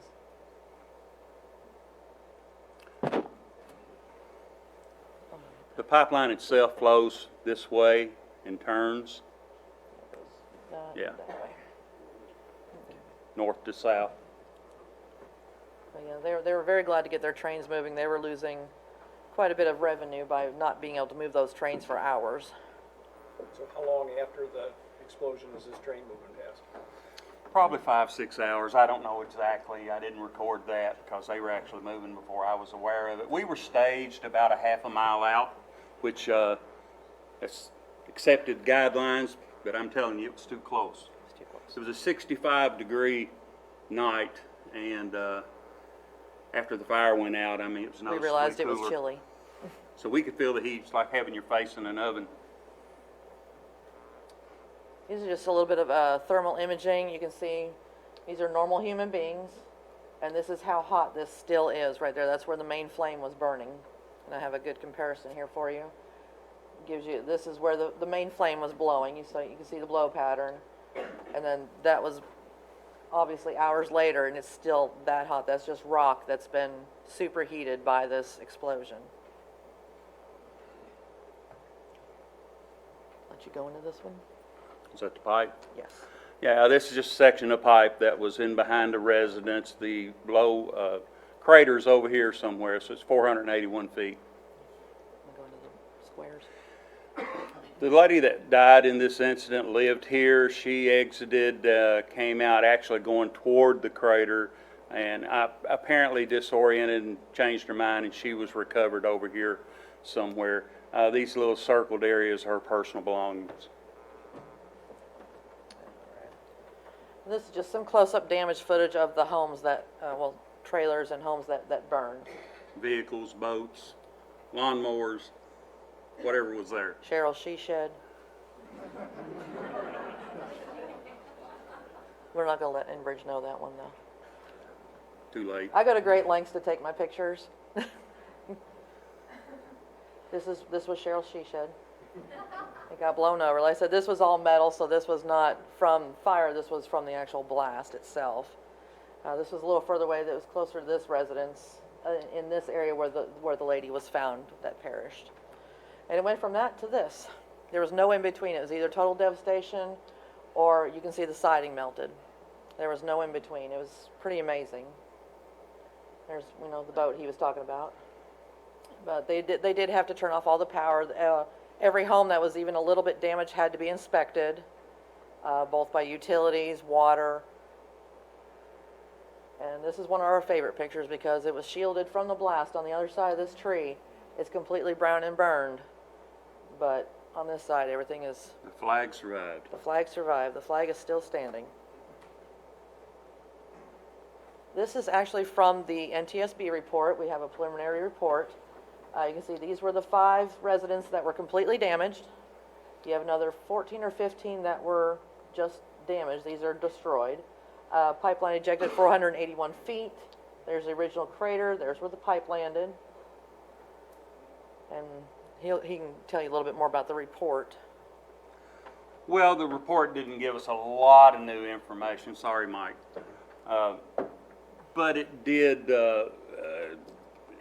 you know, it leads us to believe there's more forthcoming. That's going to be a year or so on down the road, and we understand that is, sorry about that. We got a missing person in our county, so. Should have been, So we're still waiting on the end report. They said it'll be about a year, but they do believe it's just, you know, normal wear and tear on these lines. The line is, 63 years old that ran through here.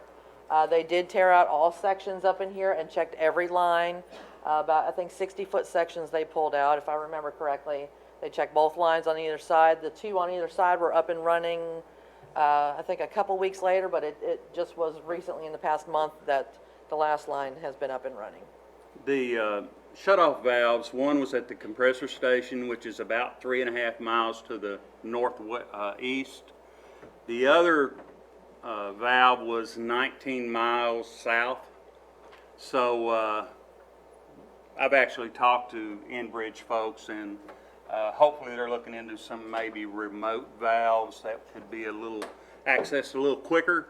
I mean, they responded and got everything done in an hour and a half, and that's pretty quick, but we'd like to see that quicker. So on Tuesday, a friend of mine in the fire department went and took some more pictures for me. That was then. This was as of Tuesday. They've got a lot of regrowth. You know, obviously they've not touched these. There's still, you know, issues going on there, investigations, possible litigations. So they don't touch the actual residences, but you can see all the growth. They've replanted, resodded. They've put a lot of new stuff in there. So it's a big difference from that first frame to this. Just a couple other angles here. This is all new. They replanted all this. You know, the worst thing about rural response is you don't have enough manpower, you don't have enough equipment, you don't have enough money, and you probably never will have. The best thing about it is mutual aid. We thrive on it. We had 269 responders, that's first responders, and support personnel from 36 agencies, 7 counties. So very fortunate that those folks were able to come and assist us. Had they stopped at the county line and said, this ain't us, let's go back home, probably nobody would have blamed them, but they didn't do that. So this very is the same numbers. I just broke it down a little different for the slides. First responders we put as law enforcement, fire, EMS, and us as well. And then support agencies were like Walmart, the churches, everybody Red that just Cross. stepped in, Red Cross, Salvation Army. We had a laundry list of everybody that stepped in, and it was amazing. Nobody called us. Well, a couple did. But we train every year for different scenarios. So whenever something like this happens, they come into our county and we already know who you are, and it's like meeting a friend. It's a friendly face and you're so glad to see them. It's not a stranger coming up to help. It's somebody you already know and they already know what to do. So training is of the utmost importance. Even if it's not a situation like this, even the smallest training, you're meeting new people every day. And during all this, we were dealing with 18 media outlets. That includes 10 national outlets that wanted our attention, as well as sheltering folks and getting them taken care of. I will say this, Enbridge stepped up. They took care of this situation. In my opinion, if everybody conducted business after the fact, as they did, we'd be a lot better off. They went above and beyond. That doesn't say that giving folks money will erase the memory, the hardship that they're going to have to deal with from now on. If my wish, as I said earlier, we all have our own agenda, but maybe our goals should be the same. I just wonder if we could do that much prior to an explosion. Maybe it might help things. It's a process, so we thank you all for having us. We hope we've added a little bit to it. Certainly glad to talk to you at any time. And we're just proof that it can still happen even with the advances that have come, unfortunately. Great. We've got time for a couple of questions, and since I'm sitting here at a microphone, You get the last one. Yeah, I'll get the first one this time. Oh, you get the first You mentioned that you do lots of training with different groups all the time for different scenarios. Had you done training previously with Enbridge? We have, but that training consists of what we're doing here, pretty much a tabletop exercise, if you will, talking about something, what could happen, throwing out a scenario and discussing it, and that's great. The best thing about it is it brings folks and agencies in the area together, and that's important. In my opinion, that needs to be looked at from a practical standpoint. Let's do some hands-on training. Let's get in the field and get dirty, and I think that would help a lot. This was, as the mayor, I think, said, organized chaos. We were overwhelmed. I think it went about as well as it could, but there were mistakes made. We actually did a full-scale mass casualty exercise involving an explosion 2 weeks ago just to follow up with this. If we made the same mistakes over again.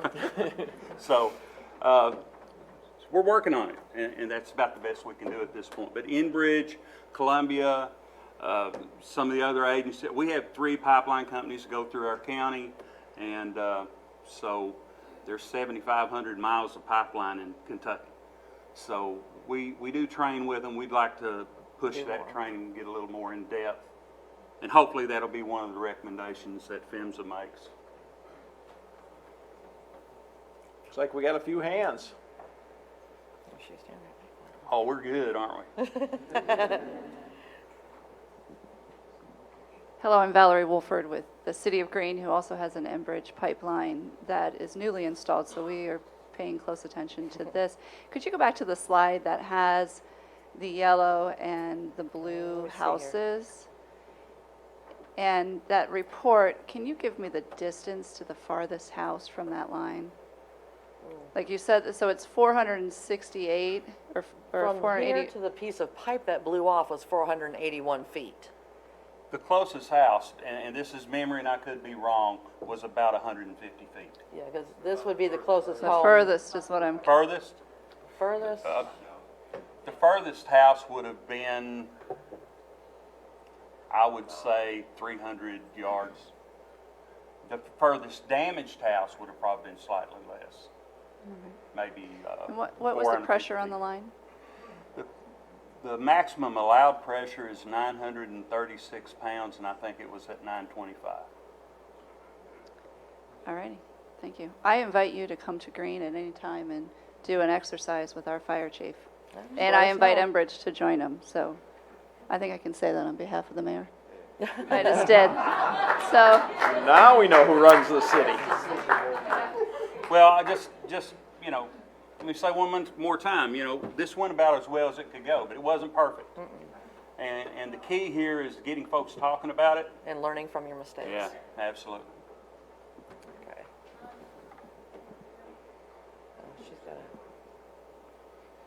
Hear me? Hi. Hi, thank y'all. Thanks. So what did you know about these pipelines before this occurred? What kind of information did you have about the route, about the right-of-way? I'm just interested in knowing about the information that the county had when it came to the actual pipeline itself. Thank you. Primarily what we knew is that wherever they crossed or went under a roadway, there were some flags up. So we knew that. There was some markings, some whatever. But The funny part is when we first showed up and put our command post, as soon as the light came up, we realized we were sitting like right on the pipelines. So we did not know where they were because they turn and we didn't know that. So where our command post was, we're like, we might want to move down the road just a little bit. So we did move.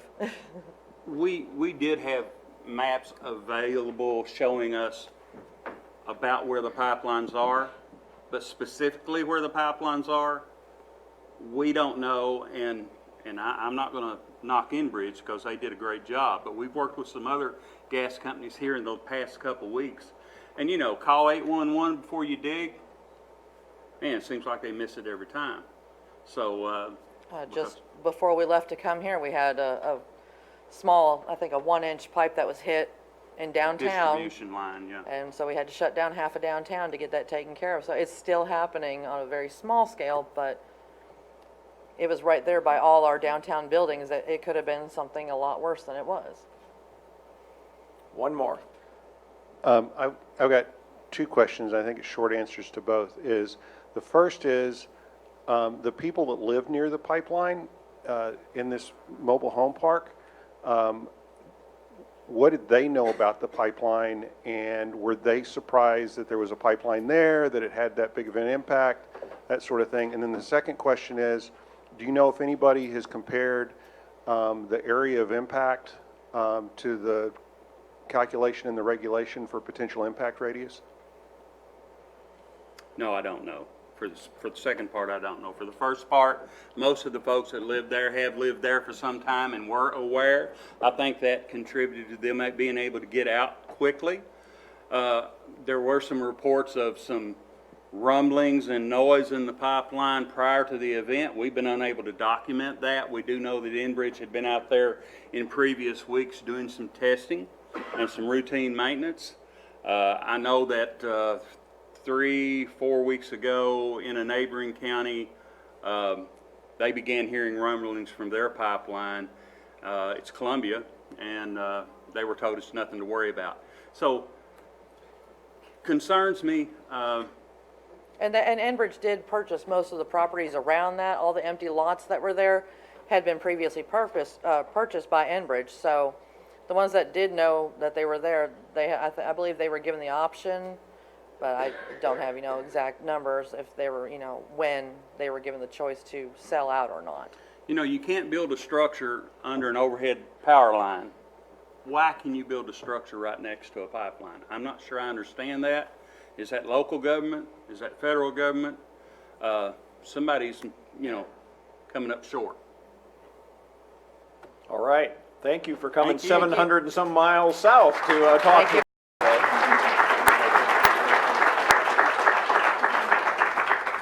All right, we're going to split up again. And in this room, you're going to see major new non-regulatory initiatives over the past 20 years. And across the hall, we're going to talk about this year's congressional reauthorization, or hopeful reauthorization. Get you going here anyway.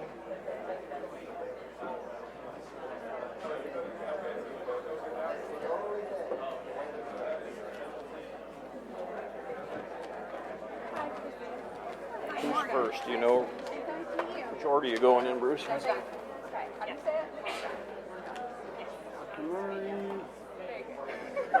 Christie? Yeah, Christie and Moshkon. Where's Christie? They're right there. Yeah, that little button arrow. Make him get big.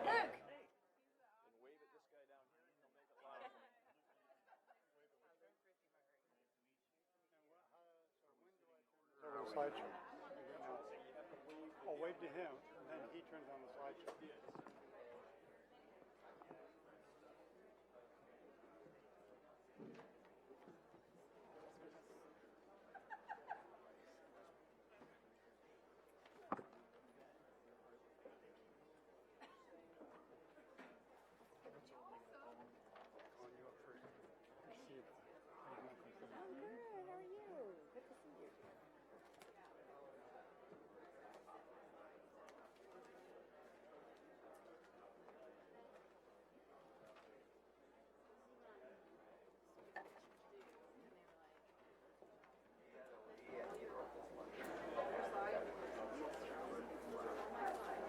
I assume you're still talking about all these things. I am talking about.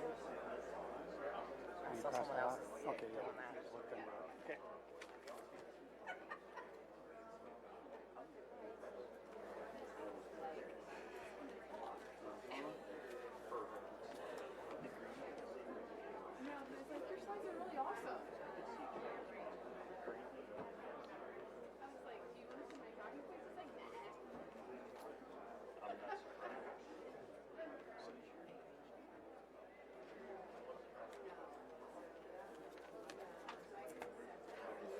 You too. Oh, okay. All right, great.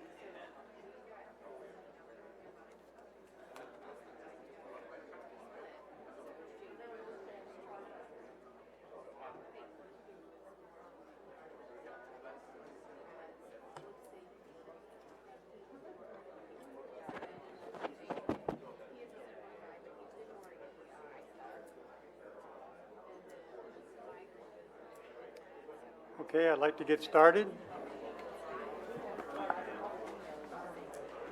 Louder? I guess so. Okay, we'd like to get started. If you could have a seat, please. I'll lean in.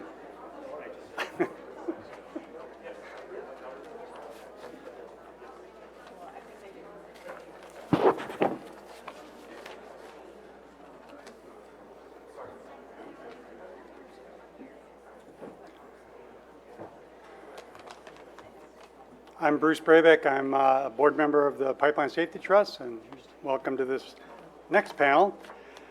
Just want to go back and start from the beginning, meaning the theme of today, of our conference, 20 years after the Bellingham tragedy. What's changed? Are we safer? Obviously not a simple question, and obviously not a simple answer to it. This panel here is about have the major non-regulatory initiatives in the past 20 years improved safety. And there's been quite a number of non-regulatory initiatives that have happened over the 20 years. So you're going to have to really keep your thinking cap on to kind of keep up with all the, we're going to try to run through quite a number of programs today. And this panel is going to attempt to answer that question and describe some of these initiatives of these past 20 years and answer that question. Are we safer because of them? We have 4 panelists, and because I'm going to also have to take a moment to get each slideshow ready, I'll introduce each as before they come up. The first panelist we're going to go with is Dr. Krista Murray, who's the Director of Outreach and Engagement for the Office of Pipeline Safety with PHMSA, and she's going to be talking about PHMSA's non-regulatory initiatives, including the Common Ground Alliance Damage Prevention Program, PHMSA's Community Liaison Program, PIPA or PIPA, depending on how you like to say it, Pipelines and Informed Planning Alliance, and PERI, the Pipeline Emergency Responders Initiative, and she might have a few others up her sleeve. I'm not sure. We'll wait and find out. So if you could welcome Christy to the podium, we'll get this started.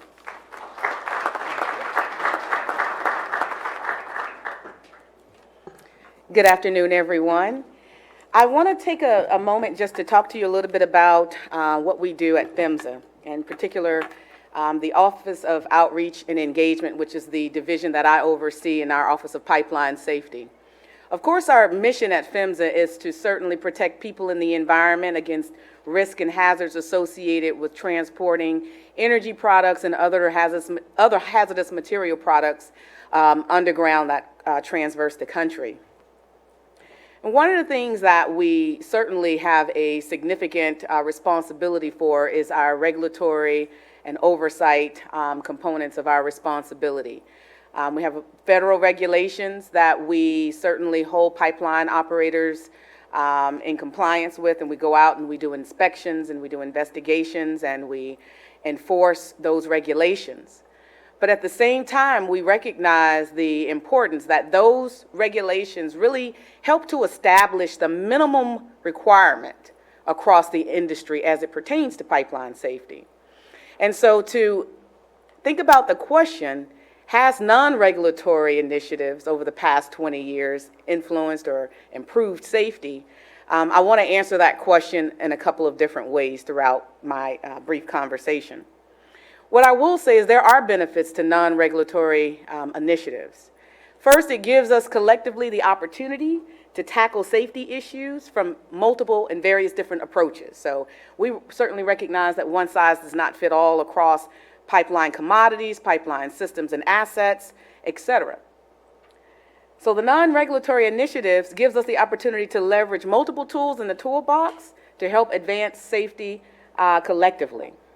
It also gives us all the ability to be proactive, to take initiative, and to voluntarily take actions that help to continuously to improve pipeline safety. And in addition to that, there's a lot of opportunity to collaborate across the pipeline industry with the various hats and stakeholder perspectives that we bring to the table. So what I do want to talk about are a few of PHMSA's non-regulatory initiatives, and this is absolutely not a comprehensive list of all those things that we certainly do to advance safety, but these are just a few. And in my particular division, we're responsible for a lot of key outreach initiatives, and I like to think of our outreach as a proactive arm of pipeline safety. And so when we talk about the community liaison program, our damage prevention efforts, how we as an organization may actually have conversations and meetings with field operators, with some of our field personnel, and looking at the Pipeline and Informed Planning Alliance work, and the work we do with emergency responders. Those are all key examples of what we do to advance safety in a non-regulatory framework. First, I want to talk about our community liaison program. Years ago when it was established and it was referred to as the Community Assistance and Technical Services Program. We used to call it the CATS program. How many of you remember the CATS program? Okay, well, we read same mission. We did change the name to Community Liaisons a few years ago, but it's really the same mission, and that's really to engage stakeholders, including the public, across the country on pipeline safety-related matters, whether we're responding to inquiries, we're out addressing technical issues and providing assistance, whether we're participating at meetings, conferences, workshops, on standard committees, et cetera, whether we're promoting damage prevention initiatives, or out actually doing inspections and investigating particular pipeline safety matters. Our community liaisons certainly do a lot. We have 10 community liaisons who are designated. We have 5 regions, and we have 2 community liaisons assigned to each region, but that's not to say that we don't work across regional boundaries as well.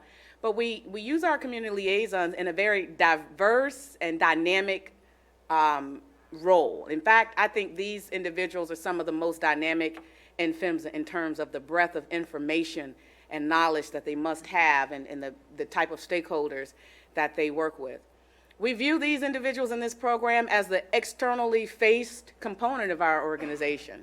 So many of you may have interfaced with our community liaisons in the past, and if you have not, I'm sure you'll certainly have that opportunity. I know we have 2 of them here today, and I hate to put you on the spot, but if David and Karen could please stand and just wave. We have them here to, they do deserve a round of applause. They're outstanding, and the work that they do is great, and if you haven't had the opportunity to liaison with them, hopefully you'll have opportunities to do so. But with that program, there's a lot of key opportunities to get out, talk to people across the pipeline industry, in particular members of the public. And I'll talk a little bit more in detail tomorrow when I talk about public engagement on some of the key things that we talk about and some of the top issues that emerge out of that program. But just to give you a sense of some of the dynamic work that they do. And what we try to do in terms of how this links back to the non-regulatory aspect of our work, we want to bring it back to inform our internal decision making. Our community liaisons hear concerns that may never show up in an inspection.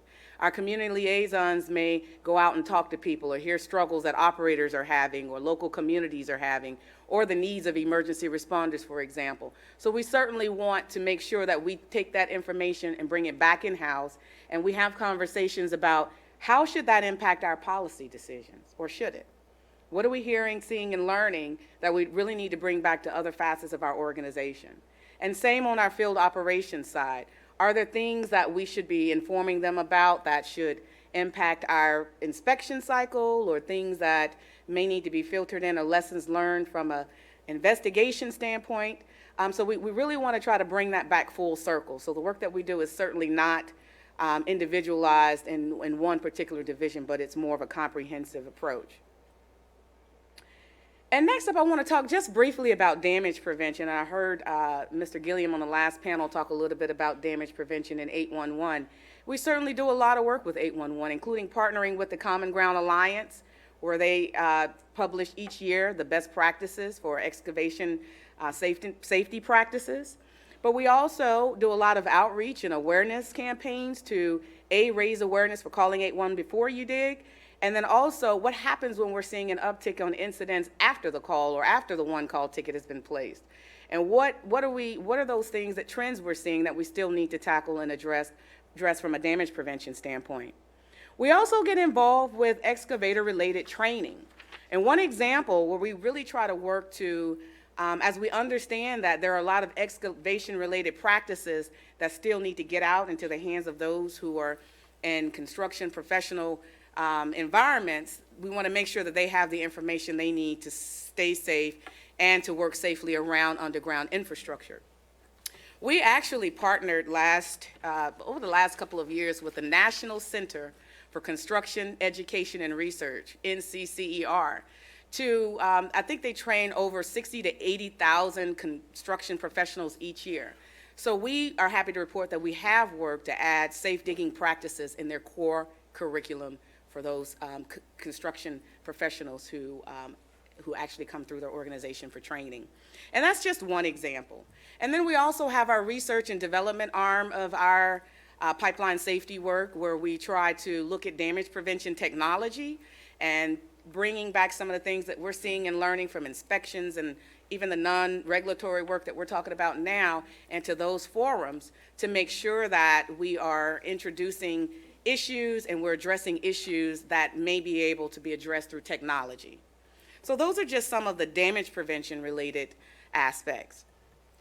Next, our field operations staff. These are our boots on the ground, our pipeline inspectors, our regional directors in all 5 of our regions.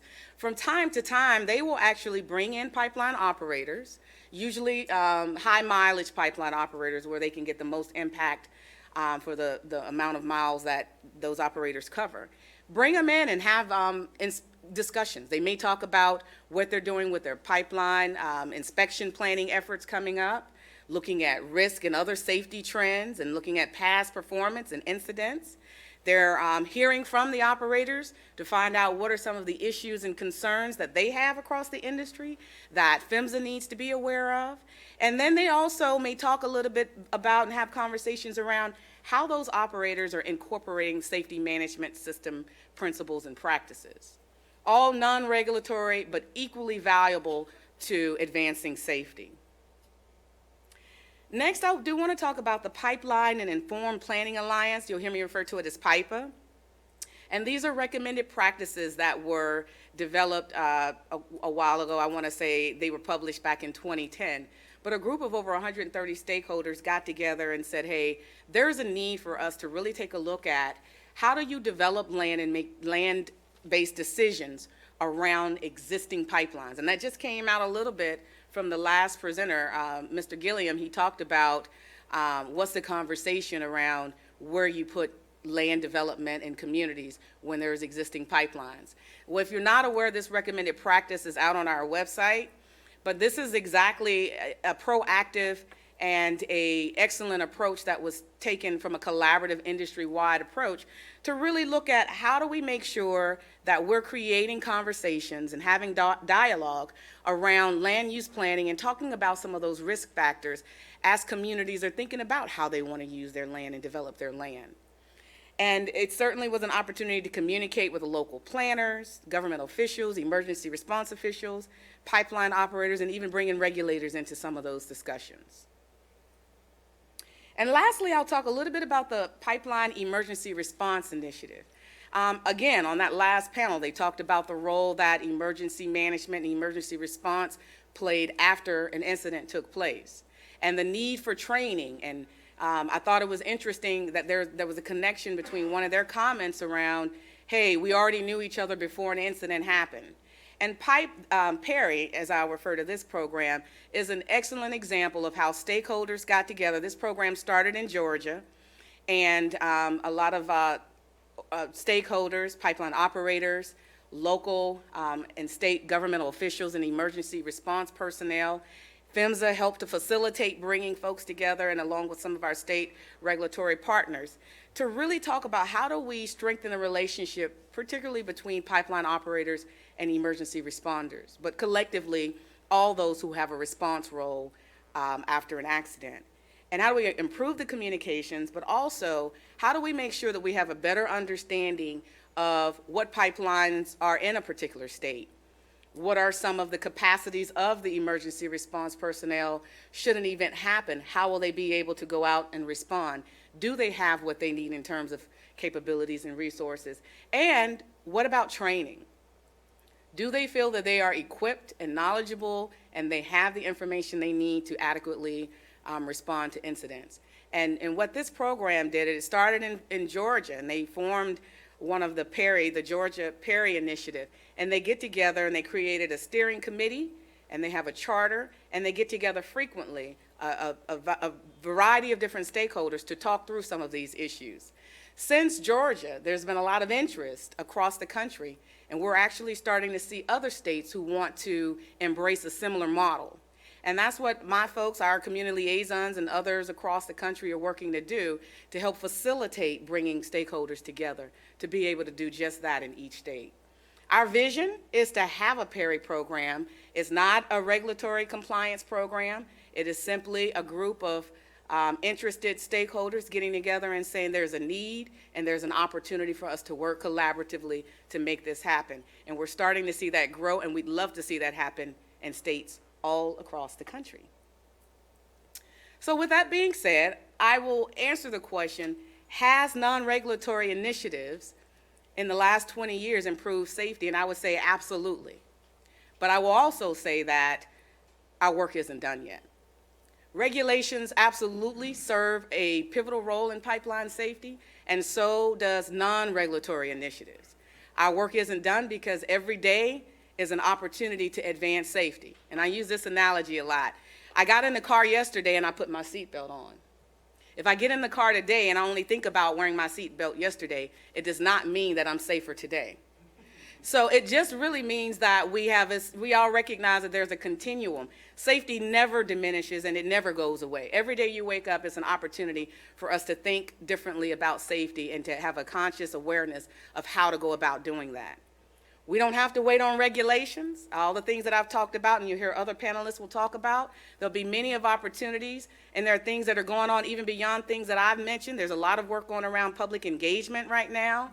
There's been conversations about standing up a voluntary information sharing working group, for example, or an initiative to share information, pipeline safety information across the industry. And those are just continuing examples of how we all recognize that non-regulatory initiatives certainly helps to move the needle on safety. Do I think you ever arrive at safety? The day you think you've arrived at safety is yesterday when you wore a seatbelt. Today is a new day and we still have opportunities. So thank you very much for your time.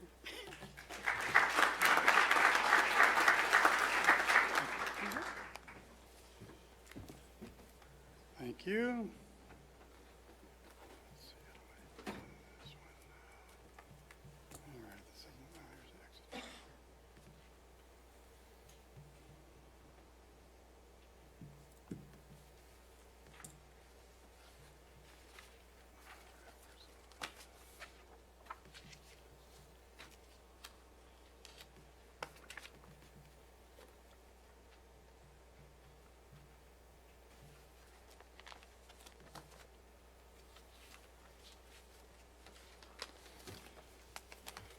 Thank you again, Dr. Murray. I guess I want to remind people that you do have in your packet,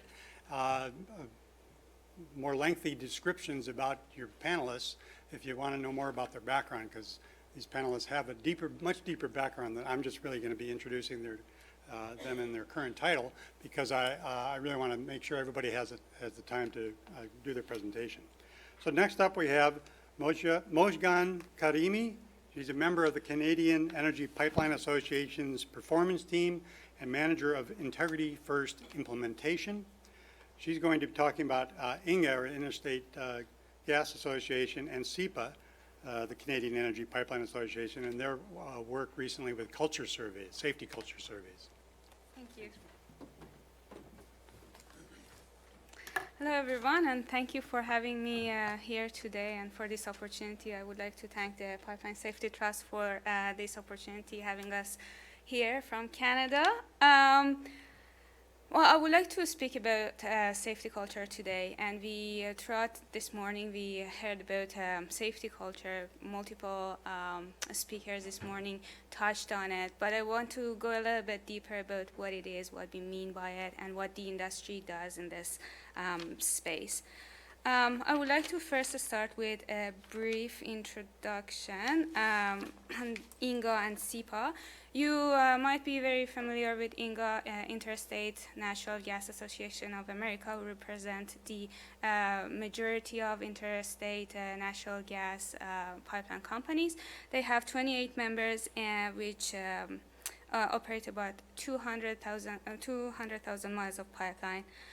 SEPA, the sister association to INGA north of the border in Canada, we represent the transmission pipeline companies. We have 9 members who operate about 65,000 miles of pipeline, both gas and liquid.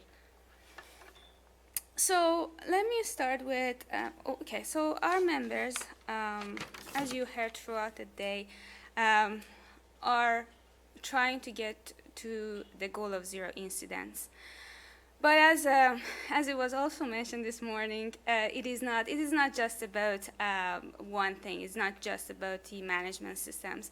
It's a combination of management systems, technology, persistence, and safety culture, and of course, a strong leadership as well. So our members recognize this, and they are very active in this regard. They do have a few initiatives that I'll go a little bit deeper later on about safety culture. So I would like to give you a little bit of history and background on safety culture, where it all started and when it came to be. It all started around 1980s with the Chernobyl incident, and it was perhaps the first time that the term was used officially in the incident review report after that incident. After that, it got a lot of traction. It was used and analyzed and adopted by different industries, from aviation to energy and mining and oil and gas, healthcare. And then there has been lots of different methodologies developed to assess the safety culture within the organizations. So there are a lot of different definitions for safety culture. Perhaps the most common one is the shared values, attitudes, and behavior that determine the effectiveness of safety management. The other commonly used definition of it is how we normally do things around here.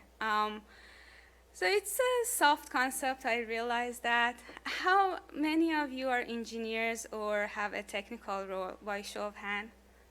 Yes, okay. I am also an engineer, and I had a hard time kind of getting a grasp of this concept, just because it's a soft concept. Perhaps the best analogy that I've heard about it is love.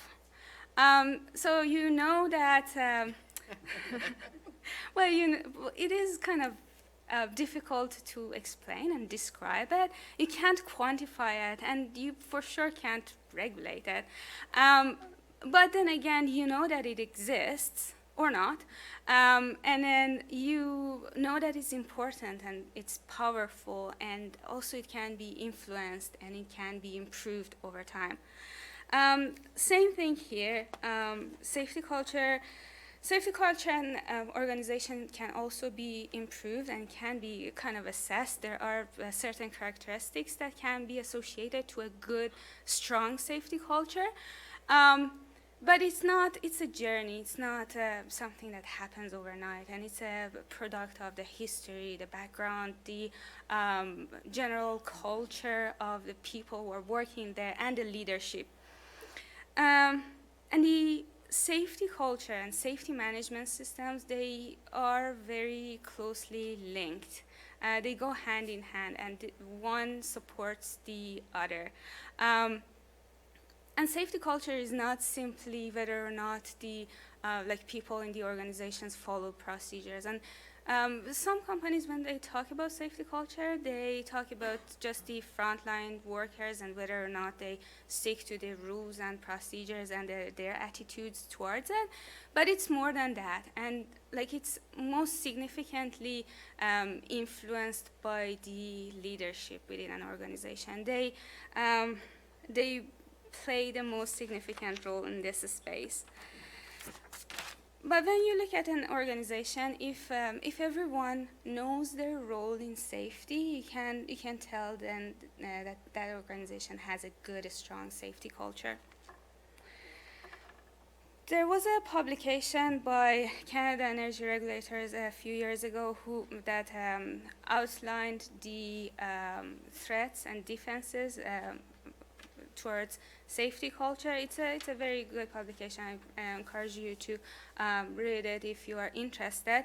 But in simple terms, if I want to paint a picture of an organization that has a good safety culture, or the one that doesn't have, and the leadership styles and the kind of culture that they create, just imagine a leadership style that encourages all the employees to speak up about their concerns, safety concerns, and about hazards, and they follow up with them. They address the issues and systematically, and if an incident happens, they capture all the learnings and share the learnings and try to improve their systems. With a management style that doesn't do all of that, just that they're happy with easy, simple fixes, and if an incident happens, they try to blame someone for it, and the kind of culture that the two of them can create, right? The first one will create a just culture, a reporting culture, and a learning culture, and the second one creates a culture of fear. So in a sense, if I want to give you a sense of what a good, strong safety culture would look like in an organization, you will have leaders who demonstrate every day that safety is their overriding priority and value, and that value, and not just by talking about it, but they also actually walk the walk as well. And then everyone within that organization feels empowered and safe to speak up, and they all understand the hazards that are in play, and but they stay vigilant to the threats that may come their way. And then everyone, even the most junior person within the organization, feels safe and free to speak up if they have any safety concerns. And the organization always tries to learn, not only from their own experience, but also from their peers within the industry and other industries as well. So that's just to give you a handful of examples of when you have a good safety culture, what it looks like. Okay, I have to advance my slides. So we talked about the fact that when there is a good, strong safety culture in place, everyone knows their role about safety. And having a broader perspective, looking at the whole spectrum of pipelines, of course the industry has a significant role in making sure that their operations, construction, like the whole life cycle of pipelines is with their regulatory oversight. Of course, they influence the safety. And then, as we just heard about all the non-regulatory initiatives as well, regulators can positively influence the safety culture by creating and fostering a culture of learning and sharing. But beside that, the public also plays an important role. We looked at some of the stats this morning about excavation damages to pipeline and the fact that they can be very easily preventable. So one thing that I wanted to highlight here is that safety is like a shared responsibility, and we all have a role in it.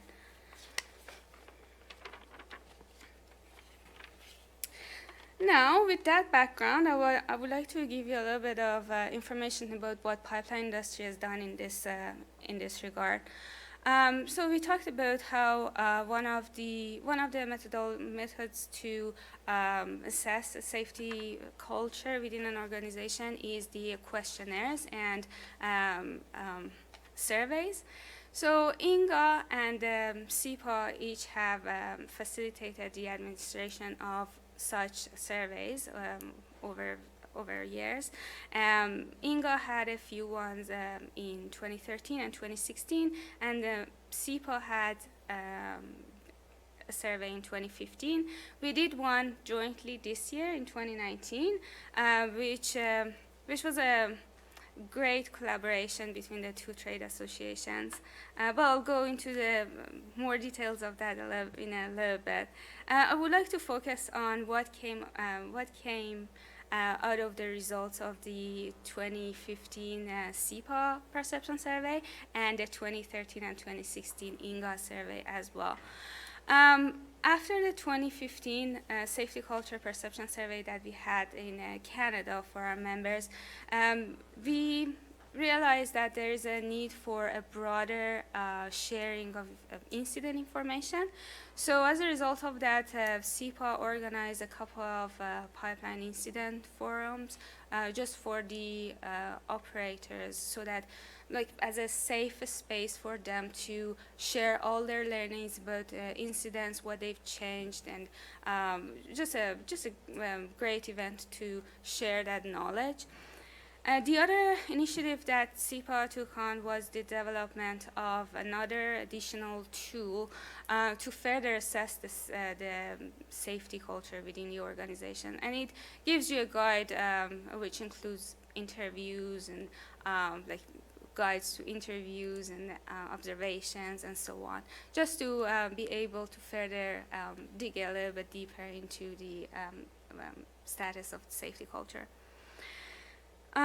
INGA, in collaboration with INGA Foundation, they had many workshops for the industry just to analyze the results and go deeper into what can be done and what can be changed. And then, like I said, we facilitated administration of a perception survey for our member companies. A majority of member companies participated in it. We had 20 companies. The survey went out to more than 41,000 employees, and we got a great response rate of 76% across the board, which was great. We realized that there is a significant power in working together and collaboration. That's why we try to do initiatives like this collaboratively and together.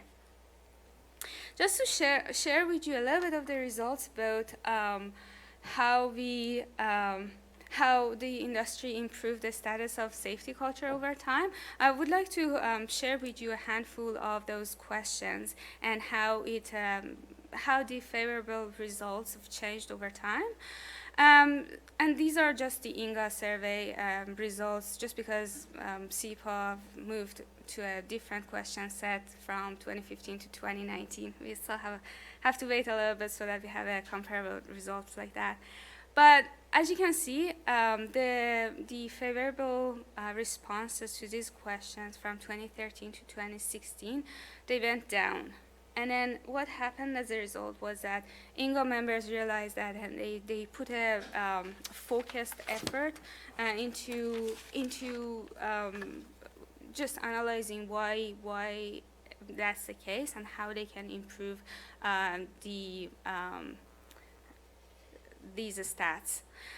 So they had they focused on communication efforts by supervisors and key field influencers. They changed processes to support alignment with safety as a priority over production. They also focused on communicating stop work authority and license to act at all levels. They were actively focusing on these items after 2016, and as you can see, the results have improved significantly. So that's one example of how industry is working in this area to improve safety and safety culture.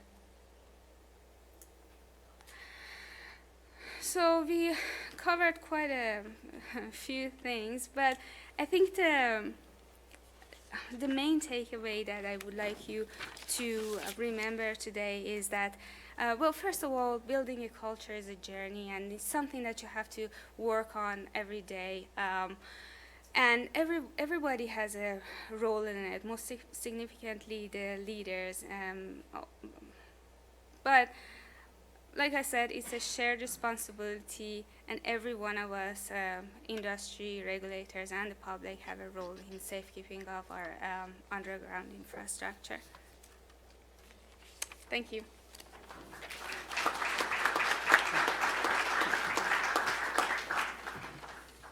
Thank you, Mojgan.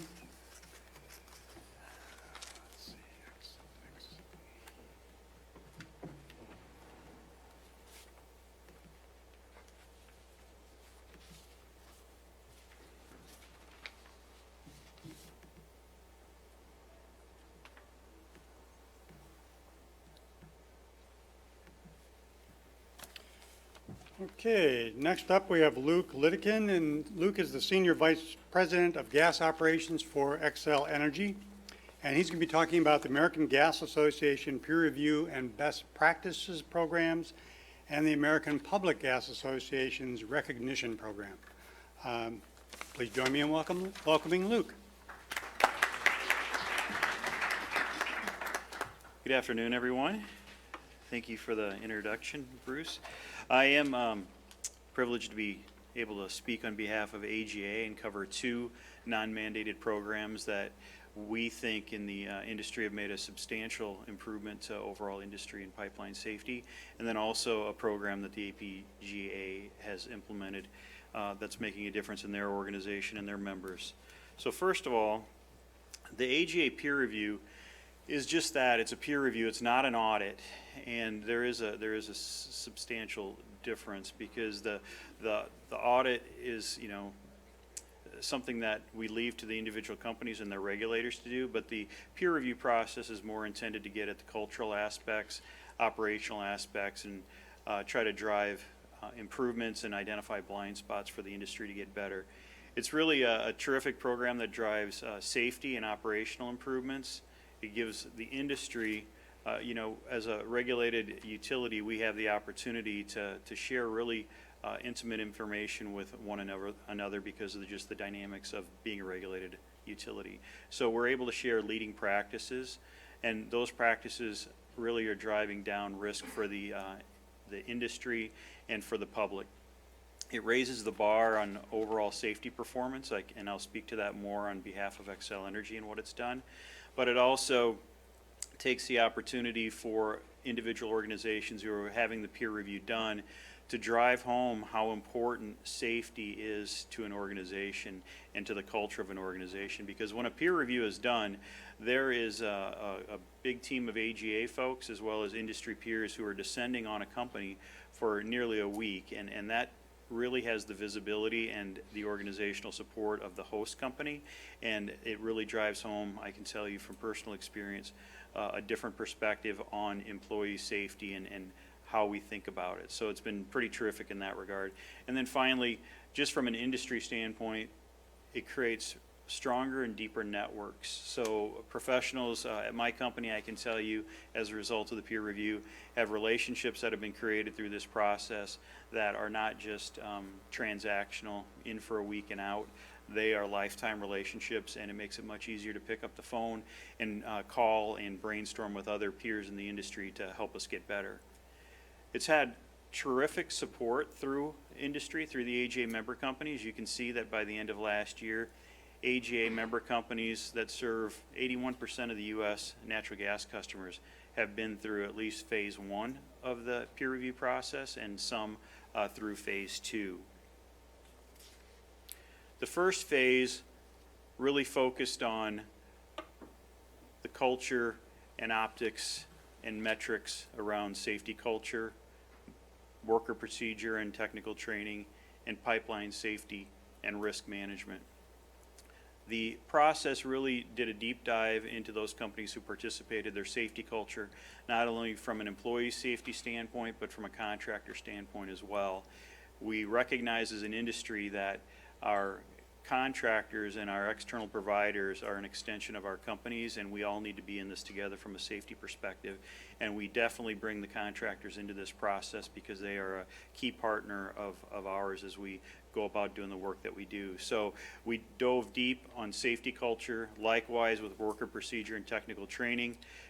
We kind of dug at, what's the knowledge of the employees and the contractors relative to training, OQ, quality management, these types of things, as well as a broader quality management perspective. A lot of companies, including ours, we found have really interesting elements around quality management, but from a programmatic standpoint, a broader programmatic standpoint, through this peer review process, we were able to get better and develop a more programmatic approach. Additionally, you've heard a lot about DIMP and TIMP and the integrity management programs that companies utilize. It was a really good opportunity for industry to get a look at more closely what each of us are doing in those regards and to drive towards best practices. The peer review program process is really a shared responsibility amongst the member companies. It's reciprocal. So, for example, when Xcel Energy has participated in its peer review process, AGA and a contingent of about 15 SMEs from member companies descend upon Xcel Energy, and they get in and they start talking to all facets of the company around these things that I mentioned before. And it's not just the union, or it's not just the management, it's the union, it's the front, down to the frontline worker and to the contractors, to glean information and insights that are quantitative and qualitative that can then be shared back with the company at the end of the process. The review questions are based on many things that we talk about in the industry: standards, regulations, leading practices, and the questions are really intended to drive either affirmation that a company has adopted some of the things that you'd like to see in a regulated utility, or identify blind spots and area of opportunity. The process generally is 3 days of interviews, and the AGA and peer company team that comes into the host company, they'll spend about 10 hours a day interviewing company personnel, and then they'll probably spend another 5 to 6 hours a day pulling the data together, comparing notes, and starting to put a portfolio together that will be shared with the executive leadership team at the end of the week. These interviews over the last 5 years since this process was started have generated 5,000 interview responses to all sorts of questions, right? So think about 5,000 individuals within our industry have been sitting, face to face doing interviews on their respective subject matter, and helped not only the company that's being reviewed learn and get better, but I will tell you that those who participate in the review process for other companies will often tell you that they got more out of it and learned more to bring back to their respective company than perhaps even the host company did. So a lot of good data over the years in those interviews. The fourth day and final day is a very intimate conversation with the senior leaders of the host company, the company being reviewed. And there is a senior executive sponsor from another company that tags along and helps lead the peer review team when they're on property for a peer review. So it's an opportunity for one senior executive to visit with the other senior executives of the host company about the findings that they had during the week. The peer review team is part of that conversation because they're able to lend extra information and insight to the extent the leadership wants it. And it's a very great way to affirm things that are going very well for companies, as well as identify areas where companies can improve. Those reviews are culminate in a written report that's given to the senior executive of the host company, and there are no other copies distributed. They're very private and confidential to that company, and it's really been helpful to making this process work. The second phase of the peer review process opens up all sorts of different areas of opportunity for companies to choose from as they go about the second review. You can see here the list of the current phase options for companies to choose from. Companies can pick those options or those focal points based on areas where they think that they might have some opportunity to really get some critical feedback to improve their operation. Xcel Energy's peer review in 2016 was a terrific experience for the company. Again, it was really a grounding experience for all of our employees of the significance and importance of the work that we do to have this type of focus and this type of outreach and interviews within our organization. It affirmed for us that we really do have a strong safety culture. It identified for us that we had some opportunities for worker procedures and technical training. And then from a pipeline risk management standpoint, we certainly had some opportunities to improve, but it was also nice because it affirmed that a lot of what we're doing with our DIMP and TIMP programs were on the right track. In December of last year, we had our second phase, and we focused on quality management and construction contractor relationships, because we want to ensure that we're doing as well as we can with our peers to ensure their success as well as ours. So actions taken by Xcel since this program came to us in 2016 and again in 2018. We knew in 2016 that we had opportunity to improve our gas emergency response. We really had that driven home by the review process, and we picked up a number of different ideas that really put into play for us a strategic improvement initiative within the organization, and we've made significant improvements in this area since then. Additionally, we learned or had affirmed that we had a really good apprenticeship program. Very strong, very well organized, and apprentices came out with everything that they needed in their early journeyman years. But what we also learned was we didn't do as good a job as we should relative to ongoing training for our existing employees. So coupled with the improvement we needed with gas emergency response and the need to provide a better training venue for our employees, we built 2 new gas training villages. Both are designed to bring in not only our employees but our first responders to be able to practice and drill together as we learn how to operate in some very difficult environments in the field. We can learn in a much safer way back in these training yards, so we're more effective together when we're out in the field. These have been very helpful. We've also started on a path to separate our training in OQ. We've built a more robust quality management program, and we certainly are building and developing our contractor relationships in a way that we haven't before. The best practice program is a second program I'll just touch on briefly. It complements the peer review program. The difference with this is it's a regular venue for AGA members to meet throughout the year with subject matter experts to develop and understand best practices on all sorts of topics. They can include damage prevention, records, overpressurization, and risk models. Those are just a few. I will tell you that one of the biggest opportunities for industry followed the Merrimack Valley incident last year. You heard it referred to earlier. After the incident, AGA pulled its member companies together quickly within 24 hours to talk about what we knew about what happened, and then subsequent to that, an ongoing meeting of the minds of subject matter experts from companies all across the country to drive towards best practices actionable best practices that could be adopted by companies who operate low-pressure systems. It was a very good process for us, and it helped us make some immediate improvements as well. Moving to the APGA serves over 700 member utilities that are either co-ops or munis across this country. The average number of customers for an APGA member is about 10,000, with about 25 employees.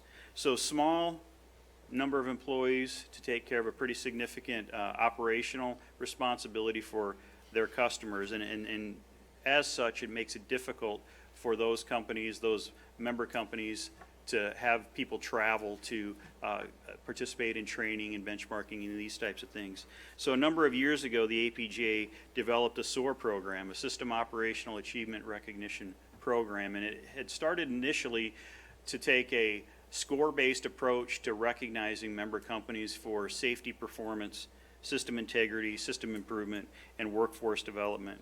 So back in 2014, it really did start out as a way to recognize companies, but over time it evolved to a best practices program. They conduct online surveys annually that are both qualitative and quantitative to score companies who participate and to benchmark best practices against those companies to share across their membership. So it's been a very effective program given their unique operating company membership. And just in 2019, they grew their membership by 11 companies. The benefits of participation include recognizing their members, but also the best practice sharing, as I mentioned before. Additionally, they'll summarize and distribute electronically the best practices, but they also do 3 annual virtual roundtables on an annual basis that are very popular and very well attended. As they look into 2020, they're really focused on diving into the pipeline safety management system process. Their surveys that I referenced before will be more heavily weighted towards pipeline safety management. And finally, for recognition going forward, they're considering heavily that companies need to have adopted and demonstrated adoption of the pipeline safety management system. That's how committed they are to making sure that it takes hold and benefits the safety and reliability for their customers. And that concludes our presentation.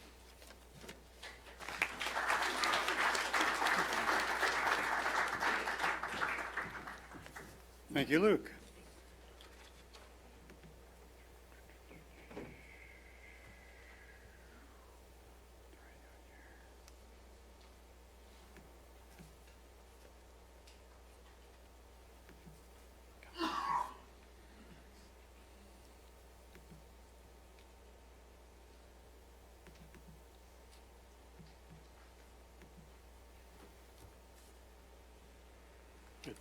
Okay, and next we have Nancy Condor, who's the Director of SMS, or Safety Management Systems and Quality for CenterPoint Energy.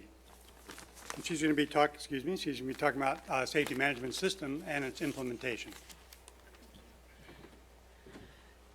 Thank you all. So I probably have the shortest presentation out of everybody today. I only have a couple of slides, literally. But I think we talked a lot today about change in our organizations, the industry as a whole over the last 20 years. We talked about equipment and asset changes. We've talked about technology changes, culture changes, and we even mentioned slightly about organizational changes. And I think the journey of SMS for me particularly has really been impacted by that. And what I mean by that is if you look 20 years ago, for LDCs in this industry, there were over 137. Today, there are less than 50. So that has impacted how we interact with each other and how we mold and integrate our organizations. So my examples are going to be I would say they're moving and changing just because of how the industry is changing and how my company is changing. So 5 years ago, I was a member of Vector Incorporation that operated in Indiana and Ohio and had a little bit in Kentucky. And we embarked on SMS through the American Gas Association's pilot program We matured enough to invite PHMSA to come and evaluate our programs and give us insight on what we need to improve. And we gave them feedback on what we thought they should be asking other utilities and operators about how they implement their programs. And we started to collaborate with other utilities about what worked and what didn't, and that's one of the really cool things about this industry is that you can do that. Examples that Luke gave with the best practice programs and the peer reviews are just that. People are being open and honest about what works and what doesn't, so you don't have to recreate those things. And as we moved along, we became a part of the CenterPoint family. So I went from a company of 2,000 employees to a company of 15,000 over the last year. And how that changes your culture is amazing. But ultimately, we can shift the industry's culture by how we talk to each other, and how SMS gives you that venue to do that. And what I mean by that is the why actually changes with SMS. It changes from you have to do it because I said so to you're doing it because it's the right thing to do. The discussion changes, it shifts. We're talking about risk and how everyone plays a part in mitigating risk. Everyone, from the person that's in the call center to the boardroom, to the person that's digging the ditch every day. Each person plays a part in mitigating risk. The conversations become intentional and open and honest and routine, from the boots on the ground to the boardroom. Now you'll see in this next slide, it's a bit funny, right? But ultimately, it's all about how we integrate safety management in our organizations. Organizations, whether you're talking about the utility business or pharmaceuticals or nuclear or chemical manufacturing, it's all the same. Organizations that are successful with safety management have adopted and adapted existing industry standards and international guidelines to seamlessly integrate safety into all their business functions, geographical locations, structures, and they've included external stakeholders like contractors in their processes. World-class safety management organizations are integrated their systems with safety along with other things, so it's not just one extra activity for them to do. And oftentimes they've integrated things like sustainability, security, and quality within that organizational structure. API 1173, a pipeline safety management system, helps drive this approach and this framework in our industry. Now, risk can be a little bit unruly, right? It can be like this octopus in this picture. How do you tackle that unruliness?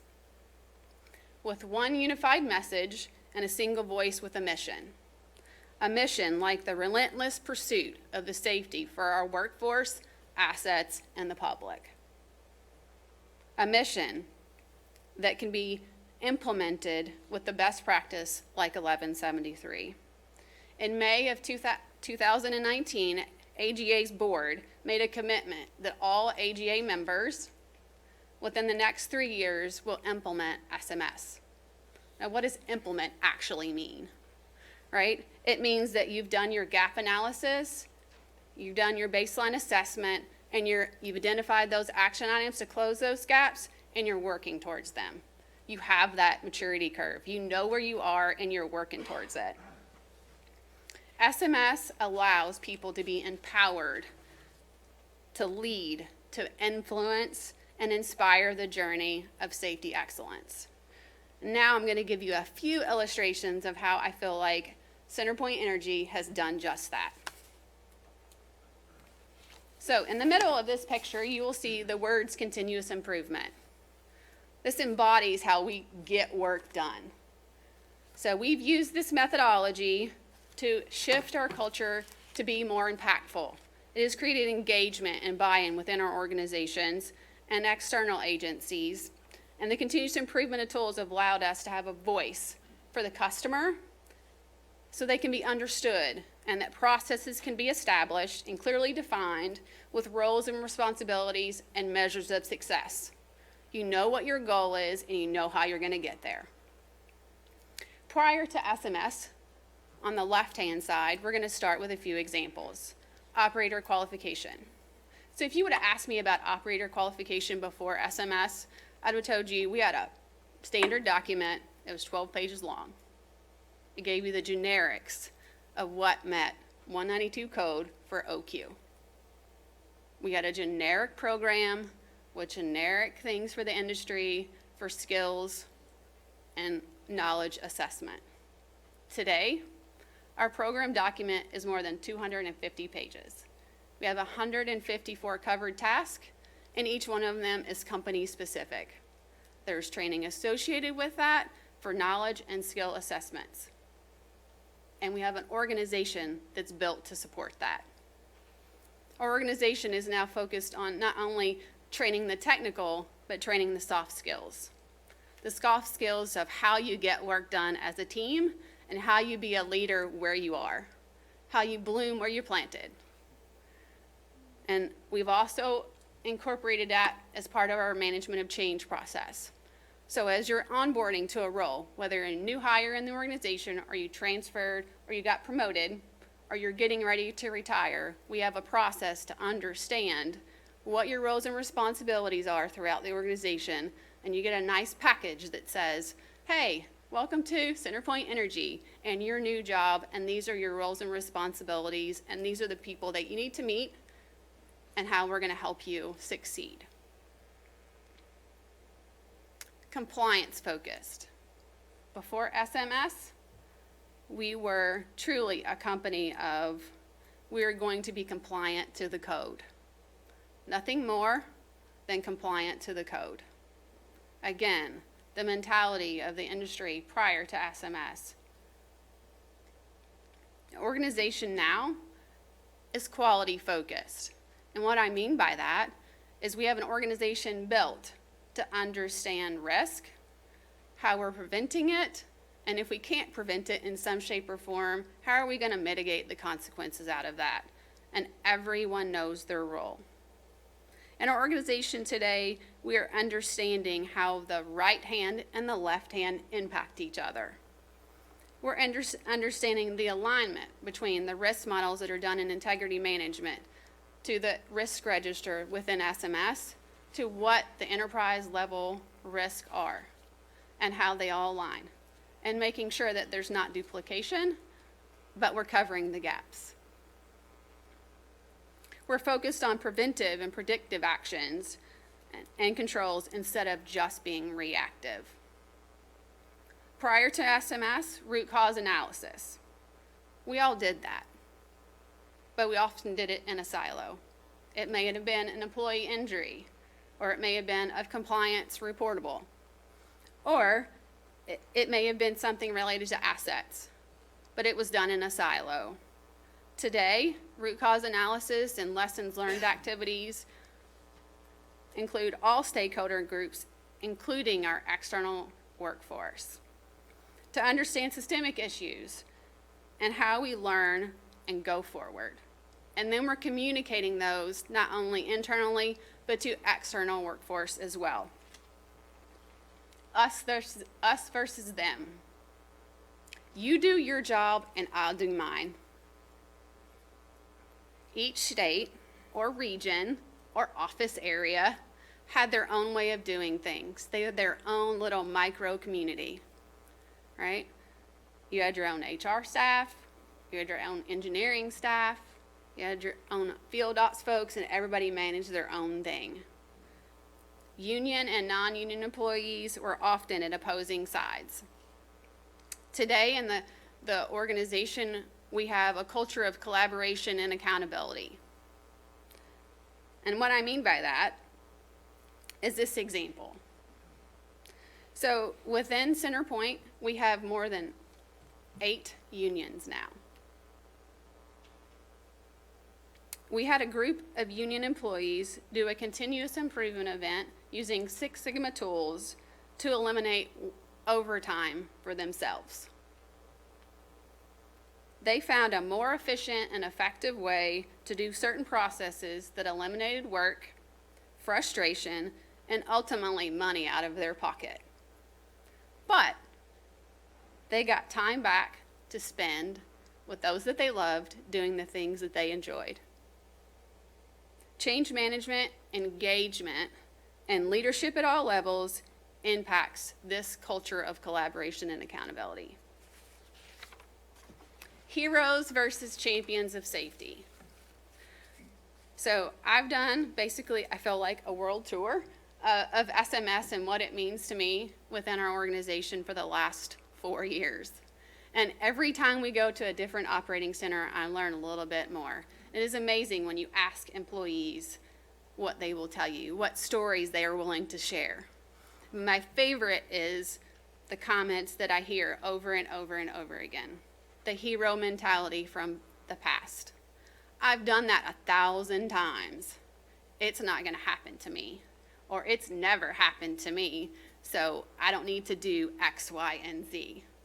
Or I've got to hurry up and fix that, so I don't need to put my PPE on. Now to the culture of safety, and to being a champion of safety. Let's mitigate risk together. Find ways to not have to get in that hole with blowing glass. Let's use the tools that are needed so I don't have to wrench my shoulder. Or it's an employee on their lunch break stopping to have a conversation with a landscape contractor that has no locates. Or a field personnel stopping to help from a motorcycle accident and allowing someone to use their AED at the scene. It's seeing something and saying something, being empowered and being expected to be a champion of safety. Authoritative, do as I say, not as I do, and a top-down approach to safety. The perfect example that I have for this is our former high-risk employees 3 strikes you're out program. Now on the flip side of that, after SMS, engagement and accountability. Today, having a voice and feel like you're being heard. And one of my favorite examples is our Safety Advisory Council. Our advisory council consists of union leadership and company leadership partnering together to mitigate risk. Another example, and this is somewhat funny, because this happened to one of my employees. So in our SMS risk management process, it's an annual process. We go around and we ask for submissions of things that keep you up at night. What are those things that bother you? Maybe you've told your supervisor, and that was 3 supervisors ago, and it just doesn't go away, it didn't get fixed. How do we prioritize those things? So in this process, we ask for submissions and they get scored. They get scored based on likelihood and consequence. And the consequences are based off of people and environment and assets and reputation. So during this process, we've gone and done those communications and people are starting to submit risk. And then one day we're having a lunch and learn and some folks have gathered around and left. And then this gentleman starts running as fast as he can down the hallway to chase after one of my employees, just so that he can talk to her about a risk. He wants to make sure that it's on the risk register. He wants to make sure his voice is heard. That's unbelievable. So prior to SMS, we would have waited for a new regulation to tell us what to do. Today, we're using those resources, the technology, and the tools available to us to help identify risk and mitigate it where possible before regulation. Mayor Rivera talked a little bit today about response and how well folks come together in the middle of a crisis. And I think this industry does that over and over and over again. There are multiple examples in multiple companies where we do that. Being preventive or proactive means that you're doing that every day. You're living out the mission of SMS every day. You're looking to inspire people, to influence people to take that journey with you to get to 0 incidents every day. So what's my vision for the next 5 years as the industry and as CenterPoint Energy? As an industry, liquid and gas operators are closing the gaps and moving the SMS maturity curve towards innovation. More companies are participating in AGA's SMS discussion groups and peer reviews for quality management topics, which include questions about safety culture in your SMS journey. More companies are having intentional conversations about identifying and mitigating risk for the industry as a whole. Now, as a CenterPoint Energy employee, success doesn't come without challenges, but we continue to eat. And what I mean by eat is we educate. We're educating our workforce on how we prioritize work and focus on the highest risk in the organization. We are continuing to utilize technology, leading indicators, and big data to analyze trends and predict failures and human errors. And we have an attitude of you see something, you say something. And we also have toughness. Toughness to stick it out when it doesn't always work. Toughness to learn from your mistakes. Toughness to have the courage when it counts. So Winston Churchill said, success is not final. Failure is not fatal, but the courage to continue is what counts. So I ask you to have the courage to continue when it counts. So I hope you'll join in the journey of SMS, and success is just right around the bend.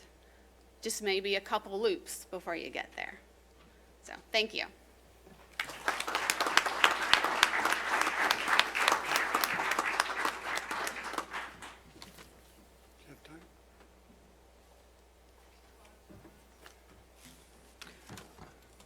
Thank you, Nancy. And if anyone has a pressing question, because it is,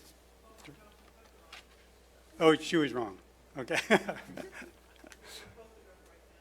Yes. Well, I have questions too, so I have to not ask mine. I'll take my time to ask them at breaks or other times. So I encourage you to do the same. If you could just join me in thanking them. You've got a lot of information in this 1 hour, and we appreciate their work. And please bring your questions to them when you see them in the halls. And we're going to take a break now, and we get back together, I think, around 3:15.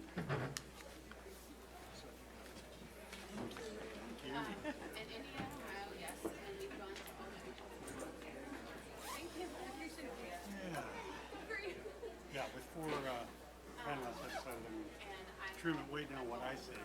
When there's at 4, that's a lot. Right. And especially because we're covering so many topics.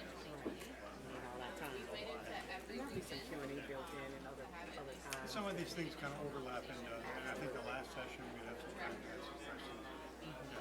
It's always, yeah, it's, I like these particular, these initiatives, so I have one question, because I feel like, Dr. Bellingham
So you're good with fishing these out and starting them and?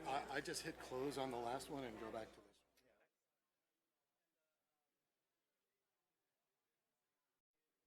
Go right to advanced slides. Okay.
Okay, let me get you.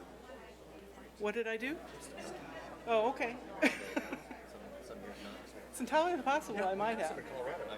We got passes to Winter Park this year. Oh, you are? I didn't realize that.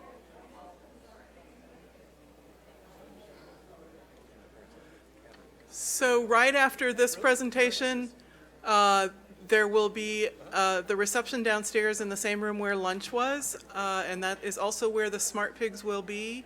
They are down there and ready and set up, so as soon as presentations are over, you're welcome to join everybody down there for Smart Pigs and appetizers. Smart Pigs and appetizers. That's who can resist? Two different things or one thing? Wilbur. I know, I missed my calling in marketing.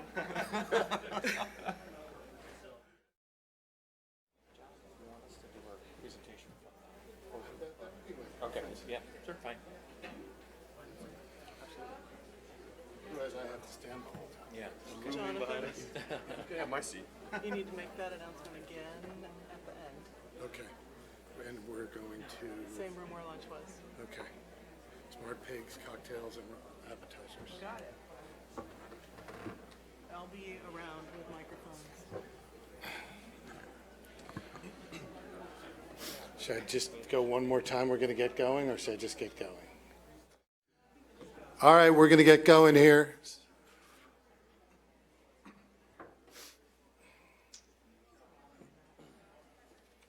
wrote a bunch of stuff.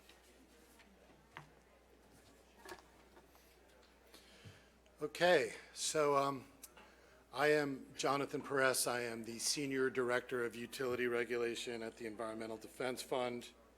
I should also mention that I live about 50 miles from Lawrence, Massachusetts, and it was really quite eerie to see what happened there only a few days thereafter. So this is a discussion about ongoing innovation in risk modeling and assessment. And what we're really talking about is a data analytics-driven safety improvement revolution that is underway due to technology. New high-sensitivity mobile-mounted sensors are acquiring far more detailed information about system conditions, threats, and leaks than was previously possible. Big data analytics, including machine-learned intelligence and predictive analytics, are being used by natural gas utilities to formulate more cost-effective approaches to system integrity management, leak abatement, and safety. So I'm with the Environmental Defense Fund. We were involved with some of the folks in this panel in pioneering some of these ideas, but they did far more than we did. Trust me on that one. And so we've got 4 of the pioneers on the development and commercialization as a utility best practice of what we refer to at EDF as advanced leak detection and data analytics. So I'll go through each one of the presenters one by one. Obviously, their bios are in the packet. The 4 presenters represent 4 different perspectives from a policy, technical, and commercialization standpoint. From the scientific community, we have Dr. Joseph Von Fischer, Professor and Associate Chair of Biology at Colorado State University, who partnered with me and my colleagues, as well as Google, to validate and develop advanced leak detection technology. From the market participant utility equipment service provider segment, we have Aaron Van Pelt, Vice President of Product Strategy for Picarro, one of the leading commercial providers of advanced leak detection and data analytics to the natural gas industry. From the utility segment, we have a large utility user of advanced leak detection. Andrew Argeski is the manager of the Gas Planning and Design Group at the Public Service Electric and Gas Company, which is using advanced leak detection and data analytics to prioritize pipe replacement projects for safety. And finally, and perhaps most importantly, we have a state utility regulator. We're honored to have Commissioner Sheehan of the Illinois Commerce Commission. This panel is about innovation, and Commissioner Sheehan chaired the task force on innovation for the National Association of Regulatory Utility Commissioners, also known as NARUC. And also, while chair of the Illinois Commerce Commission, Commissioner Sheehan was a pioneer in understanding and facilitating utility use of advanced leak detection and data analytics. He also invited me to participate in a technical conference at the Commerce Commission which was about gas utility safety and modernization, and where I spoke, my talk was entitled Modernizing the Way Utilities Modernize. And I think that's a subtext for this conversation. I also want to recognize a couple of folks with extensive policy and technical expertise in the audience who've really done a lot to advance the space. First is a consultant and my dear friend Mary Gady, who's a former EPA Region 5 administrator nationally, and also the former Secretary of Environment in Illinois, and also Virginia Palacios, who's a consultant that was formerly my colleague at EDF, who has developed and published on numerous approaches for utilities to use advanced leak detection to benefit safety, ratepayers, and the environment. And finally, before we start, to circle back to the theme of this conference. While many of you may not be aware of the areas in which advanced leak detection has been or is in use, I wanted to mention a few of them as examples. San Bruno, Lawrence, Massachusetts, Dallas, Texas, Harlem, New York, and Southern California. And what do those places have in common? I think everyone here probably knows.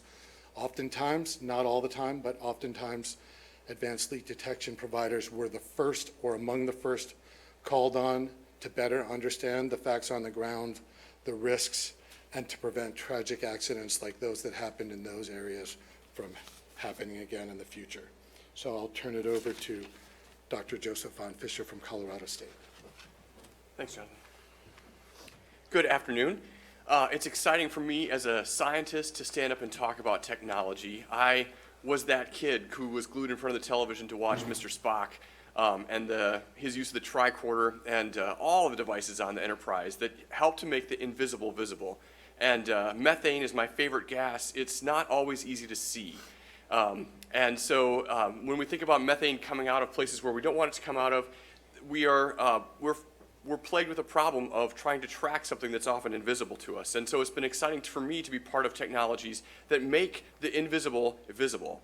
And occurrences like these are photographs from one of my colleagues who works in distribution systems that have really old pipeline systems. And these are more than 100-year-old pipeline segments that are foaming because they're leaking natural gas. And the question that we faced as a technology developer or someone who's interested in how to make the invisible visible, we wondered in my group how we can find sources of methane in urban environments.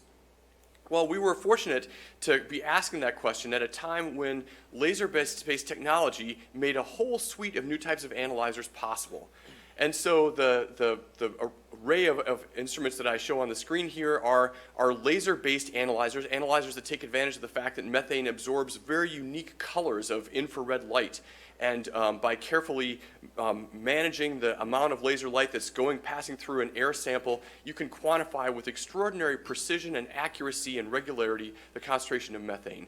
It's a qualitative change that since about 2000, 2005 has enabled a whole new suite of devices to enter the market and to change the way that we perceive the environment in a way very much like Mr. Spock's tricorder did in an imaginary sense. This is a real change and an opportunity for us to manage things that we could not manage before because we can see them now and quantify emissions in a way that's better than before. Previous technologies, of course, exist for finding natural gas leaks. One of the problems with those devices is that they weren't as sensitive, they weren't as specific, and they had a much higher noise threshold. Sometimes patterns in nature present themselves to us subtly, and one of the powers of these technologies is that they make the more subtle patterns extremely vivid to us. So this suite of devices that I show you here are 4 different companies' examples of what's ready and available commercially as finished technology that has that power what Jonathan referred to as advanced leak detection. These are the devices that report with very high precision and accuracy the concentrations of methane in the air. What we did in my lab, we first drove around Fort Collins, Colorado, and found undulations in the methane topography through town, and we figured out how to interpret that in light of different methane sources that were going on.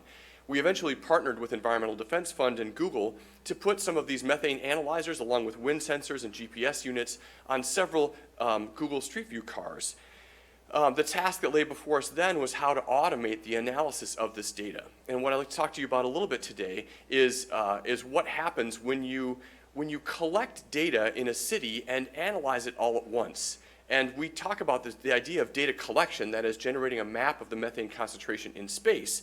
Well, what we had to do then was to conduct some experiments to learn how to interpret these undulations in the methane concentration in space and in time, and how to interpret that information in light of natural gas leaks in cities. Well, we were successful in doing that, and we published our first paper in this area in Environmental Science and Technology in 2017. And by the way, all of our papers are either publicly available or available to me from me by email readily, or we can find a way to put them on a Pipeline Safety Trust website somehow. But please let me know if I can provide access to these scientific papers. I promise they're interesting.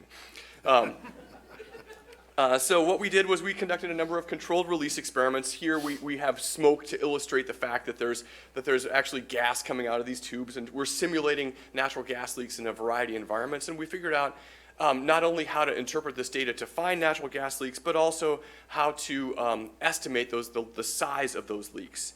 And we turned that from some stuff we were doing in Excel and into actual computer code that follows a sequence. And we have published this code online. It's available at GitHub if you ever use that, or it's written in a computer language called Python. We published the results of this in a journal called PLOS One.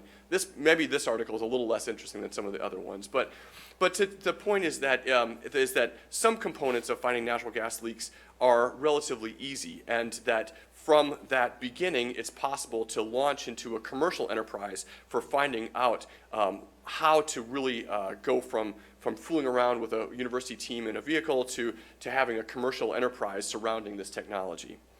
As I said before, we have taken this approach of measuring methane concentrations in cities and analyzing it using our algorithms and our computer code and our statistical analyses, and that has led to the publication of so far 5 papers. I would like to point out that paper number 2, the incorporation into utility operations, is one that was lead authored by Virginia Palacios, who's here, and that's really the focus of Andrew's talk. But we wanted to take these case studies and make them publicly available. You know, there's, just like this conference is a great place where people can learn from each other, from each other's lessons, we're trying to find ways to share our findings so that people don't have to learn it for themselves from scratch each time.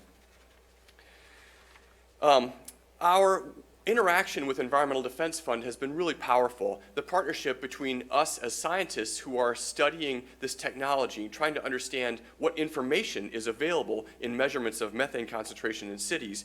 The EDF has been a powerful partner to find the legal mechanisms and the public relations mechanisms that actually achieve change in the function of society.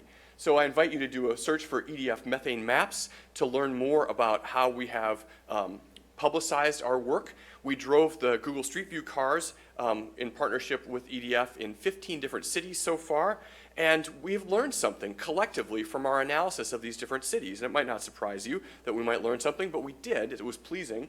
So this is just a list of the cities we've driven, from Birmingham, Alabama to Syracuse, New York, covering a lot of different types of parts of America. Within each city, we use U.S. Census Bureau data to try to sample not every road in every city, but to sample what a representative subset of what we thought might be part of what America might look like. And in that sampling, we found a wide range of emissions patterns. So I'll illustrate it in this graph to show we found a wide range in leak frequency. This is how commonly we found a natural gas leak per mile of roadway. And so some of our parts of the New York metro area and Staten Island, Boston, Pittsburgh, as you might imagine, these are cities that have a lot of corrosion-prone pipe in the ground.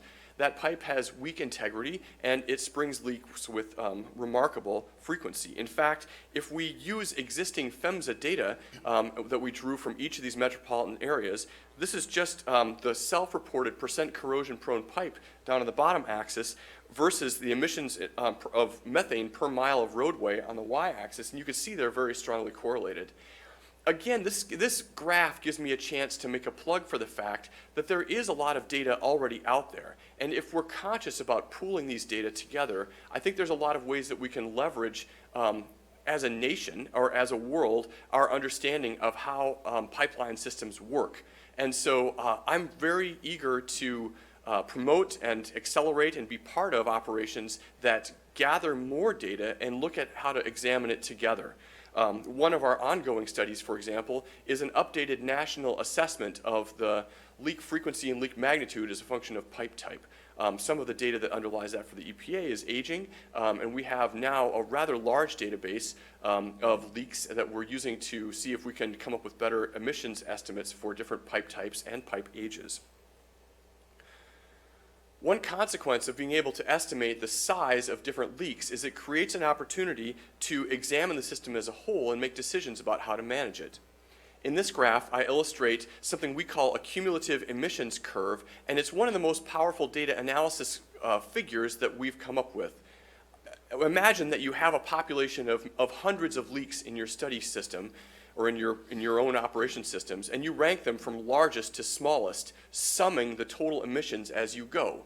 What this graph illustrates is that of the 6,000 leaks we've studied in the 15 cities thus far, the largest 16% of those leaks are responsible for half of the emissions.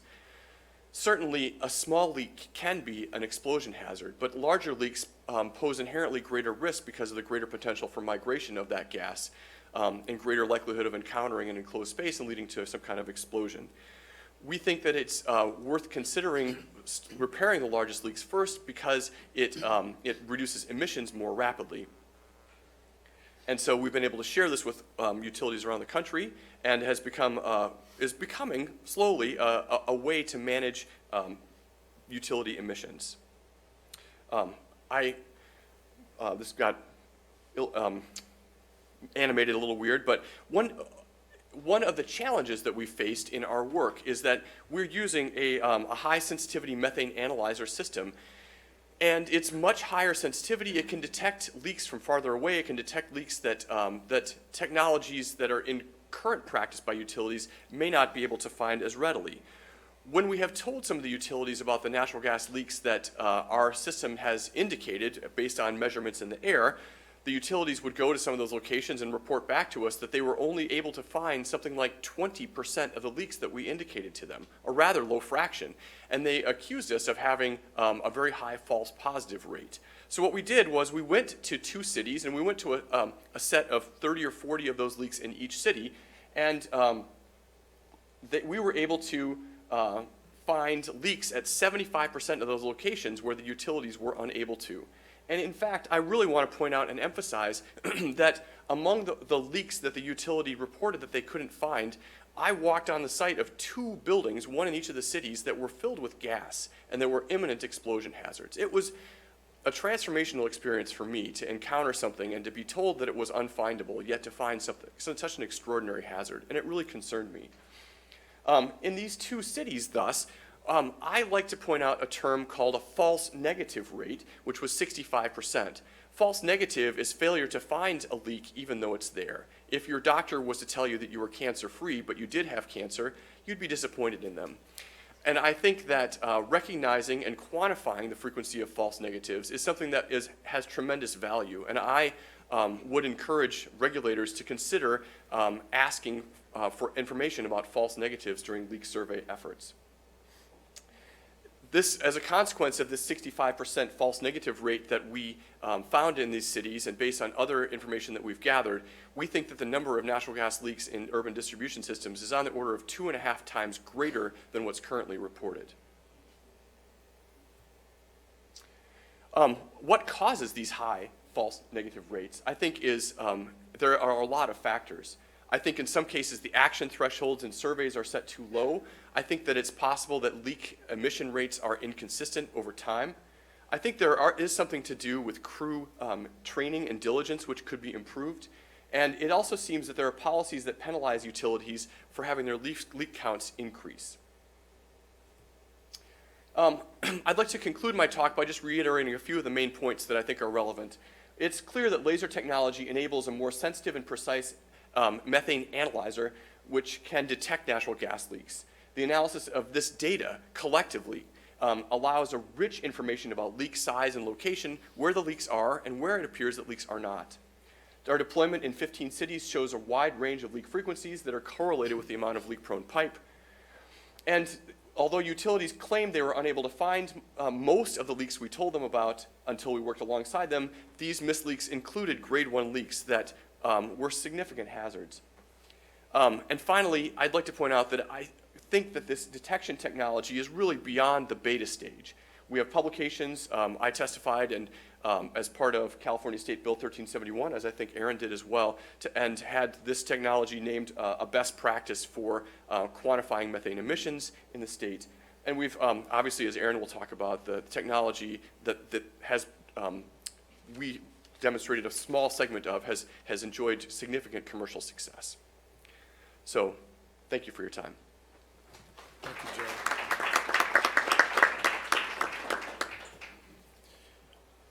I should mention, by the way, that Joe was supposed to moderate this panel, so he filled in because one of our panelists became ill, unfortunately, from Urbint. He was in the Far East or Eastern Europe, and he ended up back here and couldn't make the trip, so we're grateful, Joe. Thanks. So our next speaker is Aaron Van Pelt from Picarro.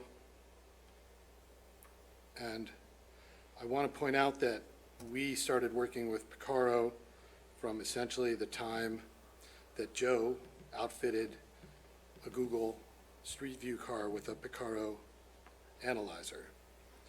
And since then, let's see if I get this to work here. Oh, I got the wrong one.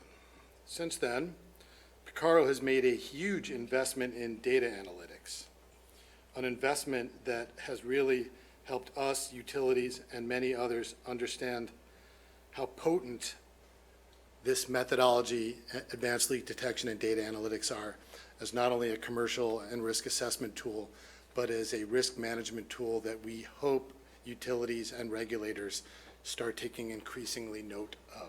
So with that, Aaron, please. Thanks, John. Good afternoon.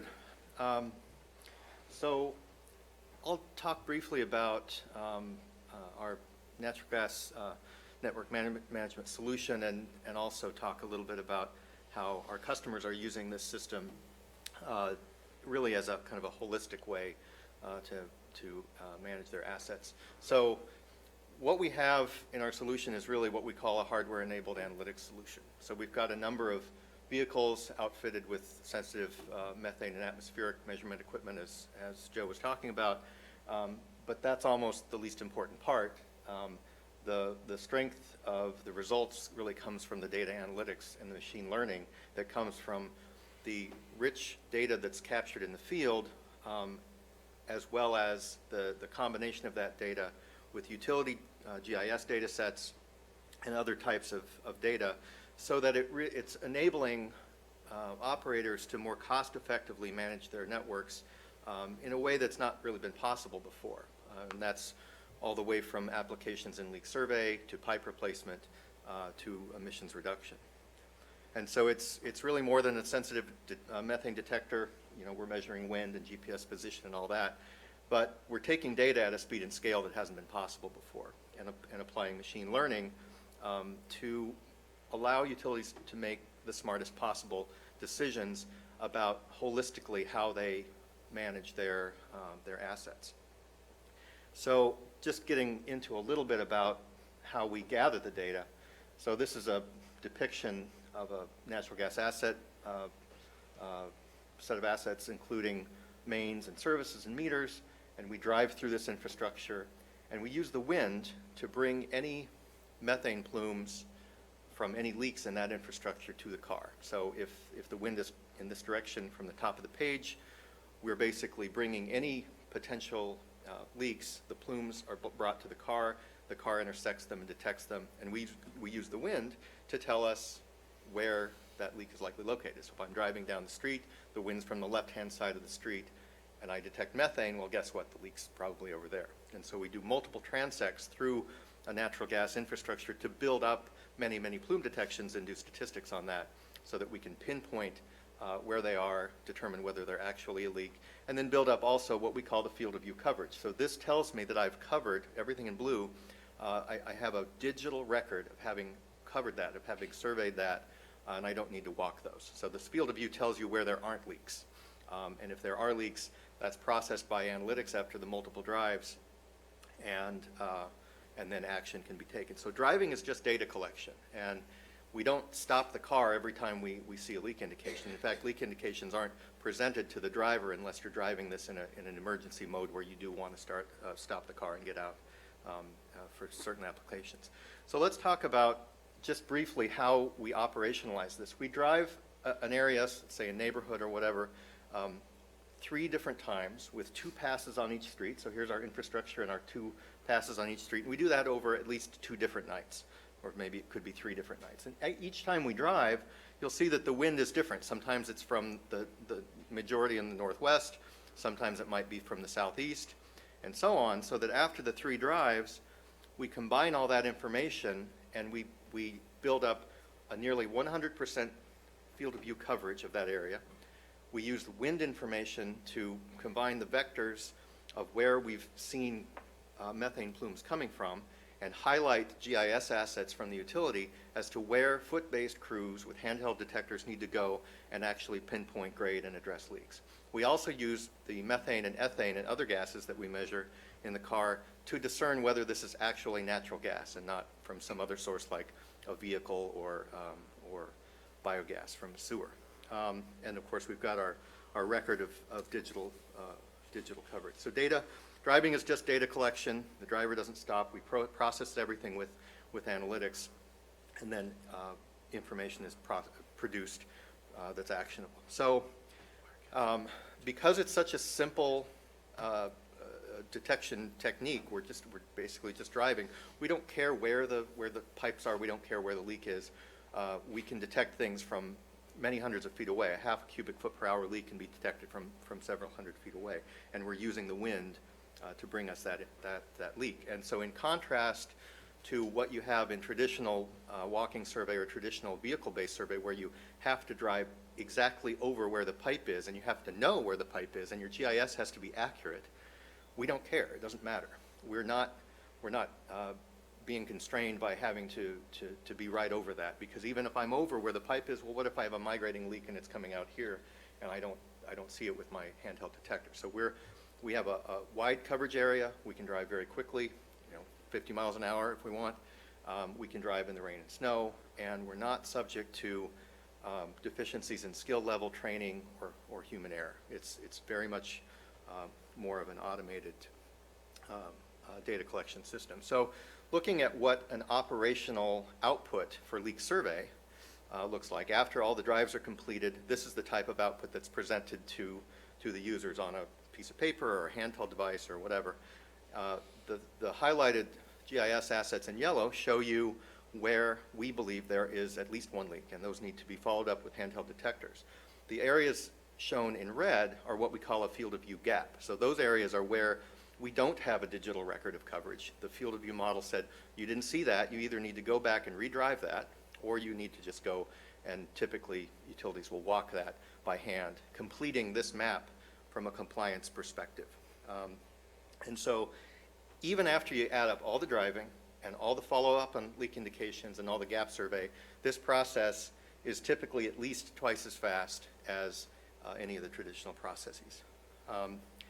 And more than that, it's 3 times more effective. So this data shows the results of 50 of our double-blind field trials that we've done with about 30 different utilities all over the world, mainly in the US. And we're able to show consistently that we're finding, on average, about 3 times more hazardous leaks with this process than traditional technologies are able to find. I should say traditional technologies and the process of traditional leak survey. And you're doing that in less, sometimes less than half the time. And so, and in addition, you're getting a digital record of coverage. So one important point here to make is that these results can be achieved without increasing leak backlogs, without increasing construction costs, and without increasing survey costs. And that's a little bit of a misconception. Analytics that can focus on the most important things and not balloon leak backlogs and O&M costs. So the system, the solution is really becoming much more widely deployed. As soon as I made this slide, it was out of date. So we've actually, we're almost at 20 companies now, and 8 different countries. We just deployed in Greece this week. And we expect this list of utilities that we're working with to probably double next year. We're seeing a lot of utilities that have been using us for a while doing almost their entire compliance leak survey with this system, and the ones that have been using us for a while that aren't at 100% are going to get pretty close to that next year. So this has been, independently validated. This has been validated within many utilities within their own pilots. And if you don't believe the results that I showed on the previous slide, our customers would tell you exactly what their experience has been. And that's why they really have been embracing this, because not only are there safety benefits, but they see significant cost benefits as well. So yeah, by the end of the year, we'll be working with most of the top 20 in the US. So our customers have taken an enormous amount of data, and it's growing geometrically every month. Almost 4 million leak indications associated with several 100,000 graded leaks. And so what we do is we feed that data back from the utility into the machine learning algorithms.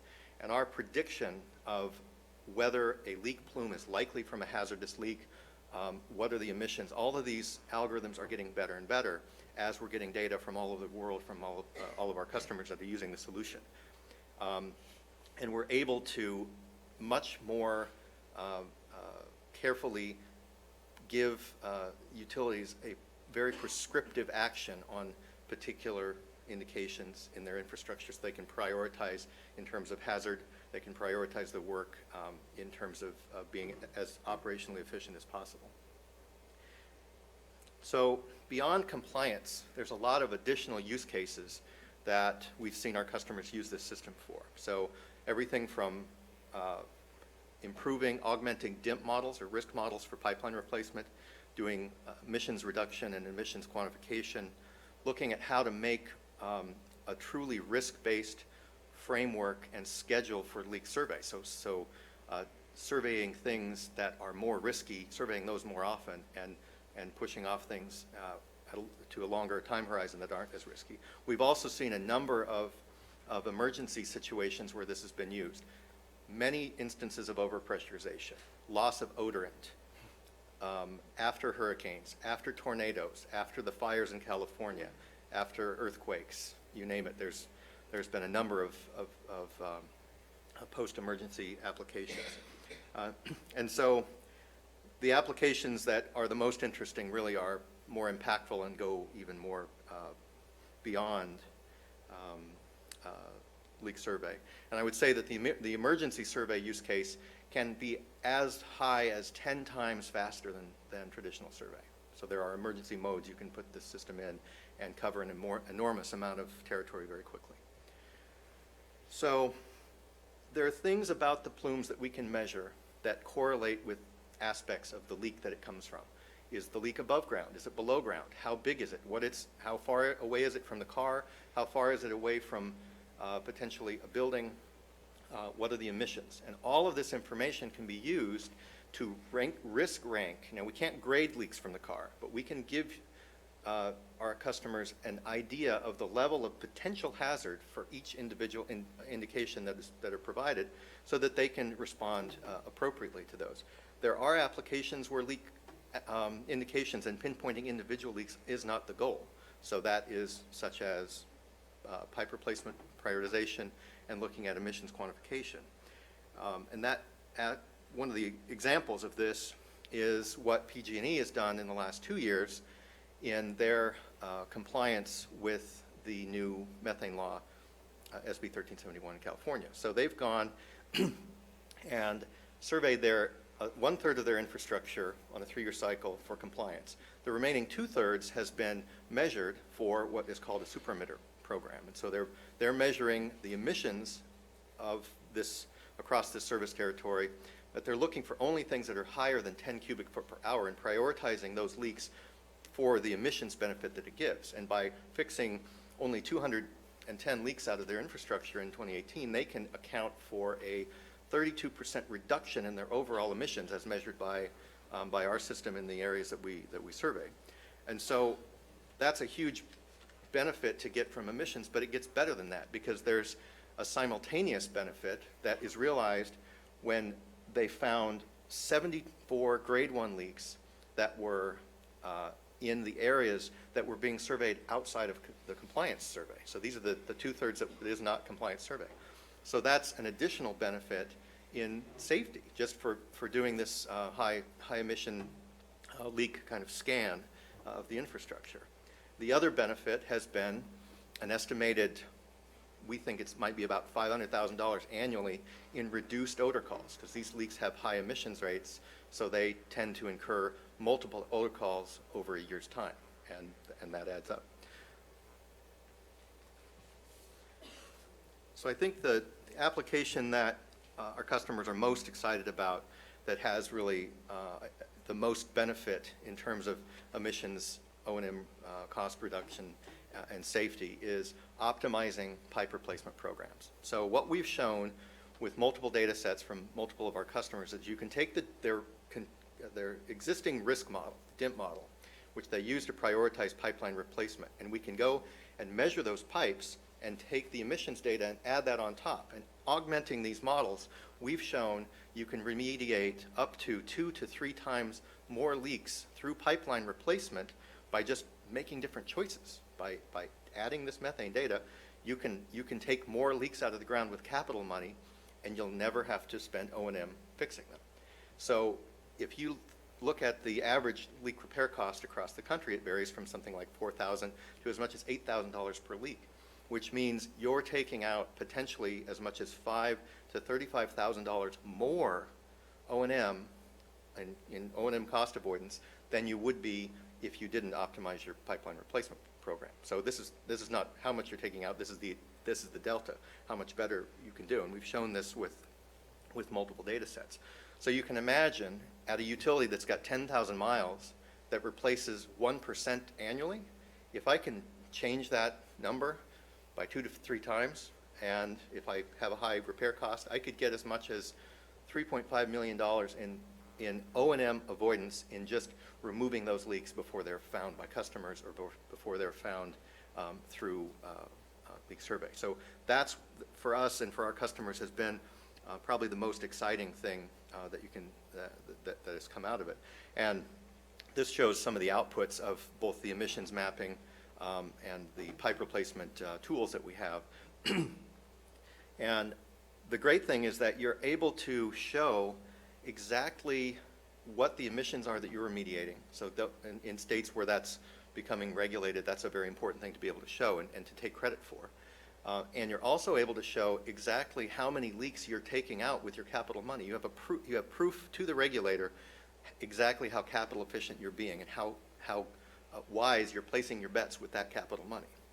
So that's been a very important motivator for our customers to use this in order to really bolster the request for capital money and get that justified. So yeah, especially in the pipe replacement arena, you've got O&M cost avoidance benefits, you've got emissions reduction benefits, and you've got safety benefits because we're taking out more leaks than we could otherwise.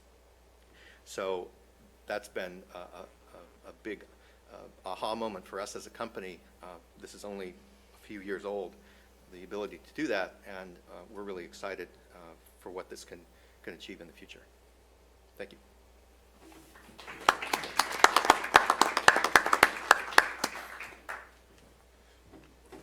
Thank you, Aaron. I just have one quick clarification question for you, Aaron.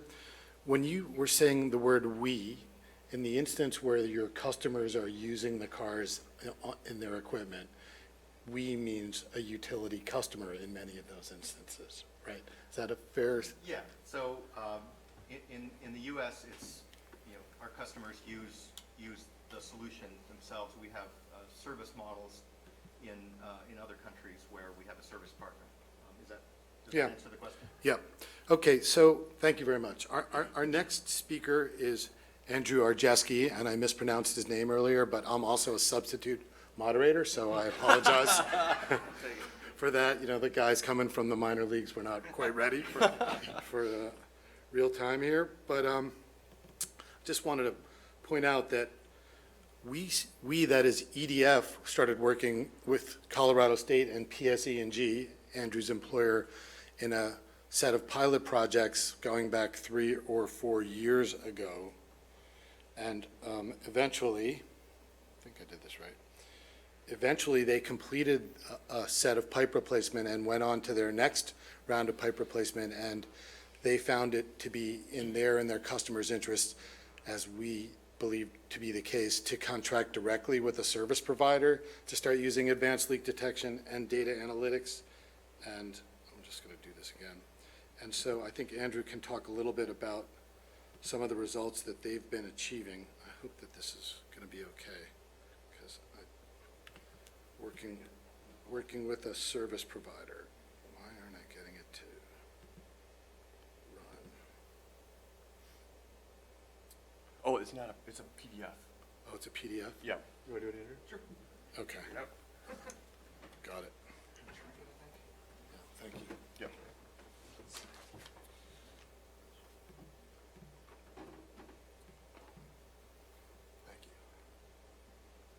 That's it. We'll make it work. Good afternoon, everybody. How's it going? So these two fine gentlemen have actually talked a lot about what I'm going to talk about today. So some of this I can breeze through because you've already heard about some of the technology. We are PSE&G, and we have used their technology to our benefit. So who are we? We're a combined gas and electric utility in New Jersey. You've actually heard from Mobeen this morning. He's one of our neighboring utilities at New Jersey Natural. So we are in the corridor from New York City to Philadelphia. Not a very large area, but a very dense area. We have 1.8 million gas customers, so significant. And we are seeing growth. We don't have that much transmission mileage, but if you do look, we have about 18,000 miles of distribution main, so a significant amount of main in the ground. So how have we been involved with mobile mapping? These two gentlemen talked about it a little bit. I guess I'm going to go into a little bit further depth. So some of the bad news to start. We have 4,400 miles left of cast iron and unprotected steel. So I heard this morning from some of the other LDCs out there, we don't have any cast iron, we don't have any low pressure systems. It must be nice. So we have a great engineering team that's mitigating risk all the time and keeping track of our system. And right now, the good news is we are in a massive, I think, Christina, you could give me some help here. Are we the largest? I think we're the largest pipeline replacement program in the United States. To the best of my knowledge, yes. I think so. So we're replacing about 170 miles per year of unprotected steel and low pressure cast iron as part of our GSMP program. So just some perspective, January 1st, you start in New York, you lay pipe all the way to Philadelphia, then you turn around, you lay all the way back to New York again. That's how much pipe we're talking. So significant amount of pipe going in the ground every year to replace our aging infrastructure. As part of this, we're also doing other safety features, which you've heard from some of the other presenters today. We're installing excess flow valves on services for residential and commercial customers, which is a nice safety feature. And we're also upgrading from low pressure to high pressure. So this will mitigate the risk of water infiltration. It'll allow customers to use generators and higher efficiency appliances. So there's a lot of benefits to the program. So I did say we're replacing unprotected steel and cast iron. Today we're going to talk about the low pressure cast iron portion of the program that we're working on. So as you can see from the graph here, I don't know if I got the arrow, we have our own risk assessment that we do at the beginning of every program. So we just finished our first 3-year accelerated program, GSMP 1. We're just starting year 1, or almost done with year 1 of GSMP 2, which is now a 5-year program. So we're looking at risk from a perspective of cast iron and cast iron brakes. So that's sort of the key driver, is the amount of brakes. We look at every single cast iron segment in our system. We look at brakes on those cast iron pipes. And then we also have a lot of environmental factors that go into sort of our risk analysis and scoring. We look at how many other underground utilities are there for migration purposes. We look at the nominal size of the pipe. We look at the pressure in the pipe. We look at how close are we to a building. If it's cast iron that's out, in the country near a farm, that gets a lower score than if I'm in downtown Newark. So all those go into our home-baked algorithm that we've been using for many years, and we come up with a risk score for each pipe. Because GSMP, we want to get some gains in efficiency. We worked with our BPU, our governing body, to look at areas, larger areas, so we can gain some construction efficiencies. So right now we're looking at 1 square mile, we call them grids, across our entire territory. We're only looking at grids right now that have at least 1 mile of low pressure cast iron within the grid. So the graph you see here takes a look at, within that grid, how much cast iron is there and what is the risk score for that cast iron. We divide by mileage, so grids that have much more mileage don't get prioritized just because they have more mileage and maybe more brakes. So we look at risk hazard index per mile. So a grid with 10 miles gets the same sort of score as a grid with only 2.5 miles. So what does that get us? This grid, we look at our grids by a sort of ranking of 4, A, B, C, and D from a risk perspective. The highest risk in our first GSMP 1 program, you can see we sort of have a tail on this graph, about a score of 60 for our highest ranked grids. As it comes down, we're working our priority A grids from a risk perspective, pure risk. Now, the interesting thing is when we get into our priority B and C grids, right, the risk starts to normalize and level out. So how do we prioritize these grids from another perspective? And that's really what we're going to talk about today. So as you gentlemen, Joe and Aaron mentioned, the first time around GSMP 1, we partnered up with Colorado State and the EDF. The Google car was brought around. It was great seeing it through Trenton and Newark and all the different places. People just, oh, there it is. So they drove around, and we'll have some data on sort of what we found with that.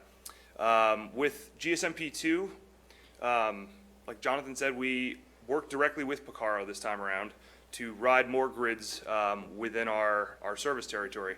And all this was part of our stipulated agreement with our BPU. So everything we did was part of our agreement that we had to do all of our replacement, and all that data had to be used to show that we were doing what we said we were going to be doing. As Aaron showed before, some of the heat maps, this is an area in our Trenton district near Trenton, New Jersey. They already sort of talked about some of the details, but generally areas require 3 passes on each side of the street to make sure we get all of the mains and services. They go through an algorithm looking at wind, vehicle speed. Again, ethane content is important to know that we have natural gas and not swamp gas or sewer gas or landfill gas. New Jersey, we have a lot of different sources of stuff floating around, so we really want to make sure we're looking at natural gas emissions from our pipelines. The heat map here, you can see some of the areas of high emissions. We do have a lot of indications throughout the grid, but you can see some of the ones that are especially high there. So we look at the results. For GSMP1, we surveyed about 175 miles of low-pressure cast iron over 30 grids. In this first graph down here, it's a little hard to see. The emissions, we made a cutoff at 10 liters of gas per minute per mile of pipeline. It sounds like a lot, but again, that's to normalize across all of the different grids. So we're looking at liters per minute, so that's the rate of flow out of the leaks, per mile. So again, we're looking at all grids on a similar playing field. We worked, again, with the EDF, with Colorado State to sort of go through that data and what made sense as a threshold and cutoff point. So as you can see from the data, we have some grids which are significantly higher than the rest. So we made the decision to have our cutoff at 10 liters per minute per mile. What this did was accelerate 6 grids. Of those 6, after we started to go through the layout process and the construction permitting process, we were able to accelerate 5 of those 6 grids. One of them was within a municipality that was not issuing permits. We've had problems with them before. So in that case, we were not able to do that one, but I would say 5 out of 6 is a pretty good success rate. So we did all that. We'll talk about our results in a minute on the next slide, but for GSMP2, we went through a similar exercise with Picaro. This time we looked at 44 grids and approximately 275 miles of low-pressure cast iron. Through that, you can see our grid on the right, the numbers are much lower. The cutoff there is 5 liters per minute per mile. Compared to the first grid, or the first graph, it's significantly lower emissions. In this case, after we set our threshold, we're going to try to accelerate 7 grids. We're able to accelerate 6 of the 7. Again, one municipality was not working with us with road permits and costs and all that. So 6 out of 7, still not too bad. So overall, we looked at about 450 miles. And like Aaron was saying, this is all data that then goes back and can be looked at from other perspectives for, what is the overall leak rate of cast iron? Our data, PG&E data, everyone else's data can all be aggregated, which is kind of nice. So what were the benefits? So we use our sort of a hybrid methodology, right? From that graph a couple slides ago, for us, pure risk is what we're looking at as highest priority. We had the tail on that graph in the red area. Once we start getting down to where the risk is relatively similar, this is where we start applying our methane mapping and emission reduction. So mains that are retired earlier, like Joe said, can stop emitting methane faster. If we get our new pipe in the ground faster, we can retire the old mains faster, those leaks go away faster. So for GSMP1, our results, by accelerating those grids, similar to like Joe showed with that one graph with a large curve to it, we achieved a 37% reduction in emissions by only doing 9% of that mileage and accelerating ahead of schedule. So significant emissions reduction by just shifting a few grids around of similar hazard ranking. Similarly, in our new program, which we just started this year, we finished our ride, we went through all the data, and we're going to capture 41% reduction by just abandoning only 16% of the mileage surveyed. So again, a significant savings of emissions by only replacing a small amount faster than we normally would be doing under normal situation. So pretty interesting results. So it's not all rainbows and sunshine. There are some challenges. Like I said before, we do have logistic issues with some municipalities not wanting us to be there. again, we're doing 170 miles on average per year, so we can't go to some of the larger towns and say, we're doing it all here this year. We need to spread it apart some. So again, we're working through that, making sure they're issuing permits that make sense, paving restrictions that make sense, environmental things that make sense. So the coordination with the construction team and our project management team has been a significant amount of work to make sure this work gets done on schedule and with these results in mind. Again, this is all part of our stipulation with our governing board, so it's good to show them that we're saying what we said we were going to do, using that data, and really showing a driven success rate here. You know, again, sequencing of the work, we do have disruptions to the public, as I'm sure all of you have sat in traffic waiting for, you know, a bucket truck to go through and a trench to be filled in. It's all part of it, but I think we're making good progress with this. And we're going to move on, I guess, to Brian, right? Yep. Great. Thank you very much, Andrew. So, Alan, I just want you to know that when we get to Q&A, we're going to talk about what aspects of integrity management policy and regulations might provide maybe barriers, or there might be opportunities for the policies to advance the integration of risk modeling technology into utility integrity management planning. And in that vein, I wanted to point out that I think Aaron put up a slide that said, what, 8 or 9 states have approved this for purposes of compliance survey, something in that? Well, so, yeah, it's being used in 8 states now. None of those states require actual approval. I think there's only a couple of states in the U.S. that have to specifically approve the particular technology. Well, the reason I asked the question was Commissioner Sheehan, when he was the president of the Illinois Commerce Commission, he sort of had a hunch. He had a hunch because Mary and I went before him 5 years ago just in a private meeting, showed him what we were doing with our methane mapping project, and he said something to me, and excuse me for paraphrasing you, he said something along the lines of, wait, you can tell us where the leakiest segments of underground pipe and mains are based on these mobile mounted measurements? And we said, yes, from a comparative basis we can do that. And he said, well, if that's so, there's a lot more to this method than just finding and abating methane emissions.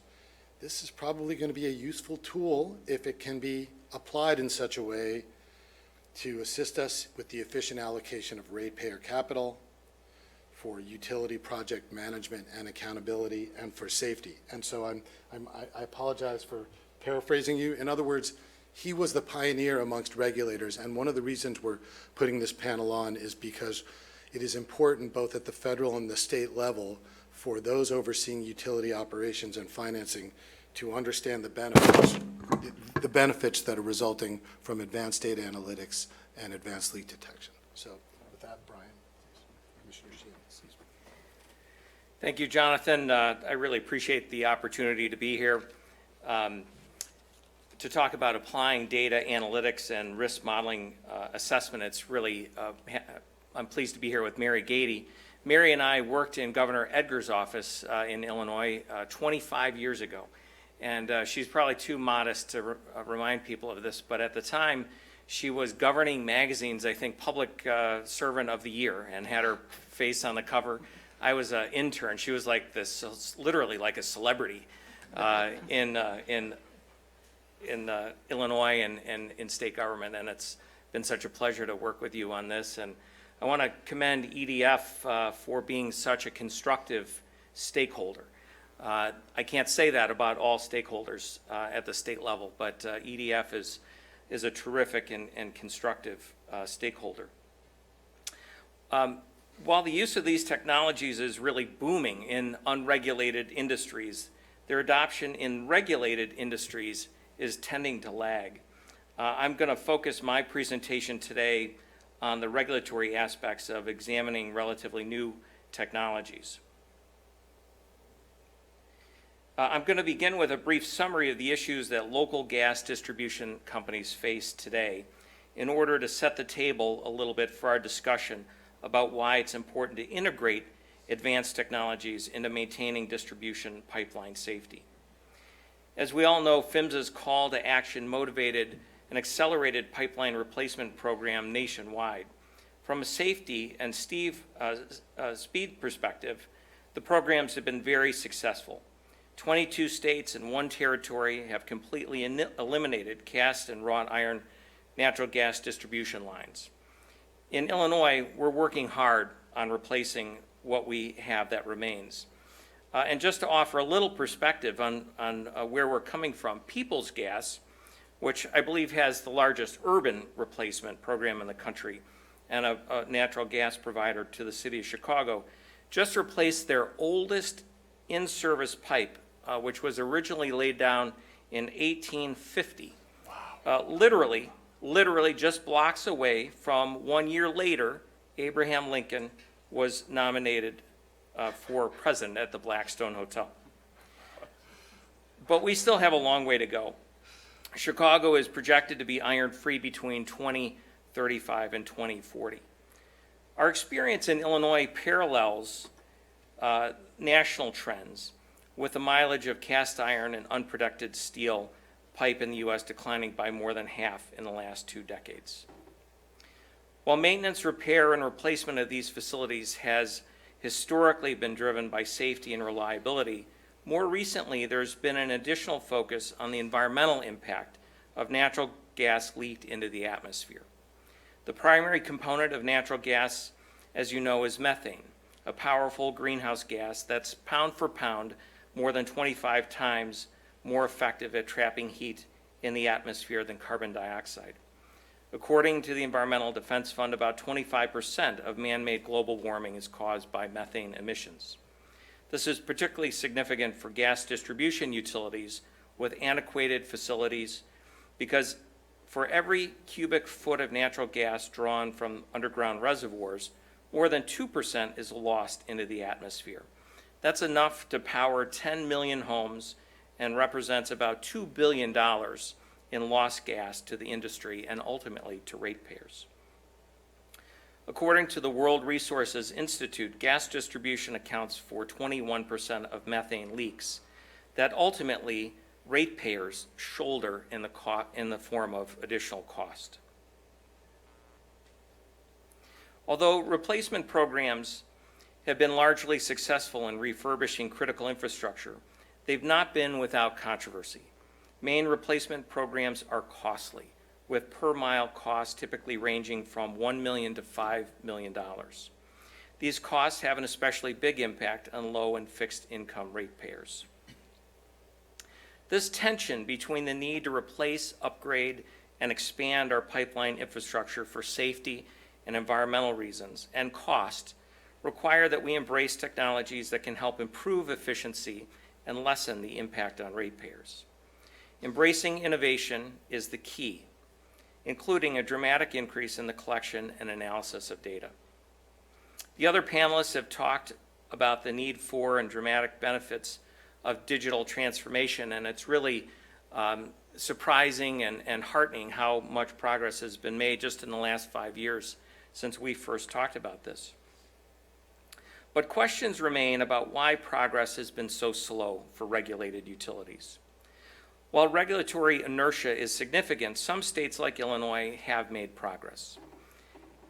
We're currently running an advanced leak detection program to help Peoples Gas understand and prioritize its infrastructure replacement program. Despite its effectiveness, adoption of new technology has been slow, but this isn't surprising. One other example is in the area of cloud computing, which is somewhat related. First introduced in the 1960s and popularized in the early 2000s by Amazon and AWS, it's finally just gaining traction among utilities and public regulators. The challenge for regulators is how to foster an environment that encourages utilities to adopt new technology, including risk modeling and data analytics. The cost of service network that's over 100 years old compels utilities to be overly conservative, which discourages experimentation and the adoption of new technologies out of fear of recovery disallowance. As a result, regulators and utilities are understandably reluctant to try anything that doesn't have a decade-long track record. further discouraging innovation and entrepreneurial applications to enter the industry. Pilot programs are one solution, although they tend to be too limited and insufficient to address the bias against new technologies or to remove the deterrence for entrepreneurs to enter the industry. Pilots have two problems. One, for innovation to succeed, in the modern world, they must achieve scale. Pilot programs with no clear integration path in the face of desperate state laws and regulatory policies have limited usefulness. Pilot programs are also often ad hoc. If you're not an industry insider, it's hard to know how a particular commission is thinking about new technology. This in particular underscores the important leadership role that PHMSA and the federal government can provide. Second, it makes the regulator the adjudicator of new technologies, determining winners and losers. Frankly, as a regulator, I'll be the first to admit that we're not well equipped to make these judgments. There are plenty of social science research demonstrating that the problems of command and control regulations. What we need to think about is creating a systematic and transparent process that removes barriers to innovation in the utility sector while aligning the incentives of ratepayers and the utility. Because pilots can be informative but take too long, I've been an advocate of developing regulatory sandboxes, which would allow rapid experimentation with relatively little risk. They're becoming more and more common in the financial services industry. Culturally, state public utility commissions and perhaps federal regulators need to become more open to experimentation and embrace innovation. Technology, utility business models, customer preferences, and public sentiment are all evolving too quickly not to. Thank you. I look forward to our discussion.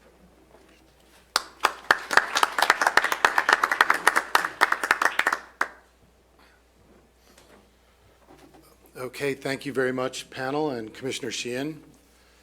I wanted to, because I promised Alan I would do this, I wanted to start with one question for the panel and then we'll go to the audience. We have about 8 or 10 minutes, I think, something like that.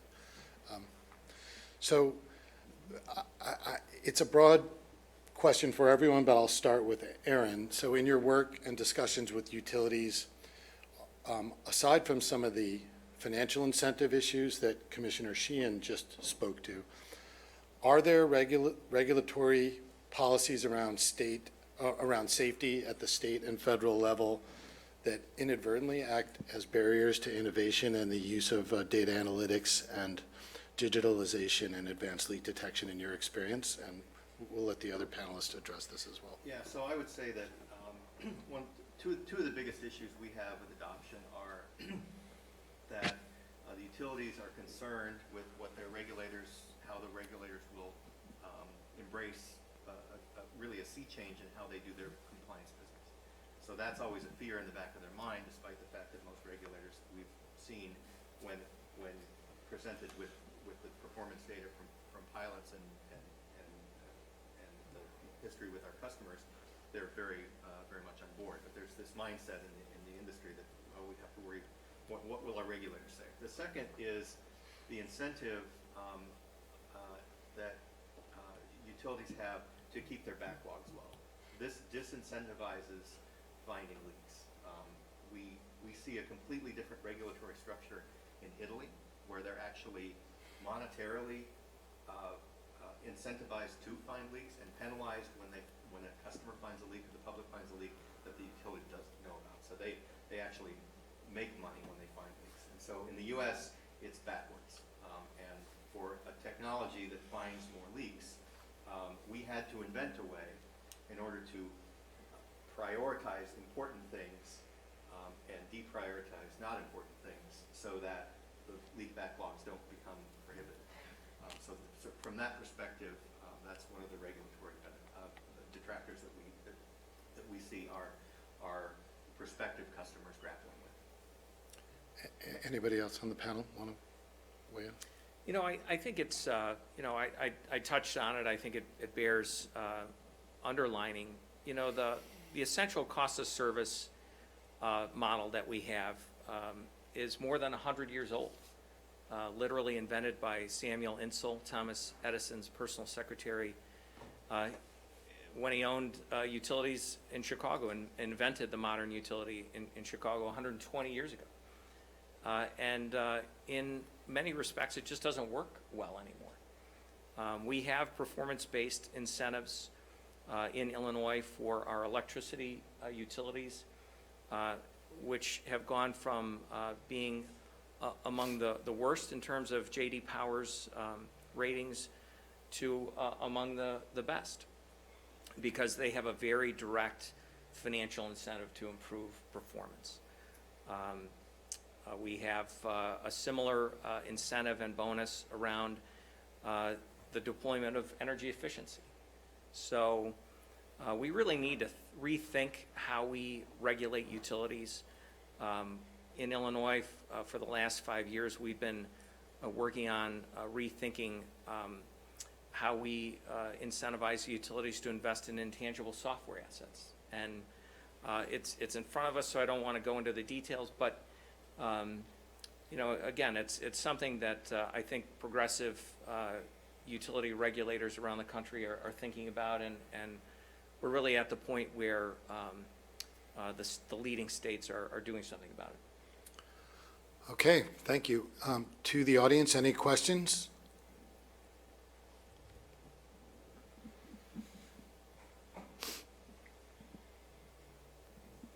Hi, I have a question for Aaron, if you're able to answer it. Have you worked with any utilities that have surveyed their entire system rather than just a subset of pipelines that are scheduled for accelerated replacement? And if you're able to talk about this, have you seen any data that indicates greater emission savings when utilities do survey their whole system and quantify leaks on their whole system versus just a subset? Yeah, so we have customers that have surveyed their entire infrastructure, or that which is reachable by car. There's always some subset that you can't even get close to. Notably, the two that have reached 100% are PG&E and CenterPoint. Talgas will reach 100% soon, and then other utilities will reach 100% next year. So we're seeing a reduction in odor calls. So there's one utility that it fell 14% in a year, and so that tells you that you're doing, if you're able to look at your entire infrastructure, you can make some significant reductions in emissions. And it's worth pointing out that our tool provides emissions data to all of our customers in any area where data is taken. And so that data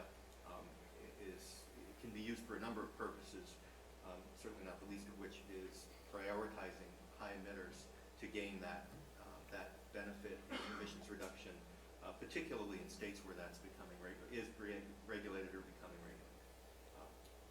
Does that answer the question? And any other questions from the audience? I can keep going, but Alan, please. I had a question. Pardon me if you covered this before it came in, but I think I heard you refer to some states require approval before using the system you were describing. And, you know, which states are those, and what's the reason for needing approval? You know, why would some approve and others, you know, you can use it at will? So I'm aware that New York specifically requires explicit approval of leak survey devices by the PSC. I believe, and I could be wrong, that Virginia also does, and there may be another state that I'm not aware of.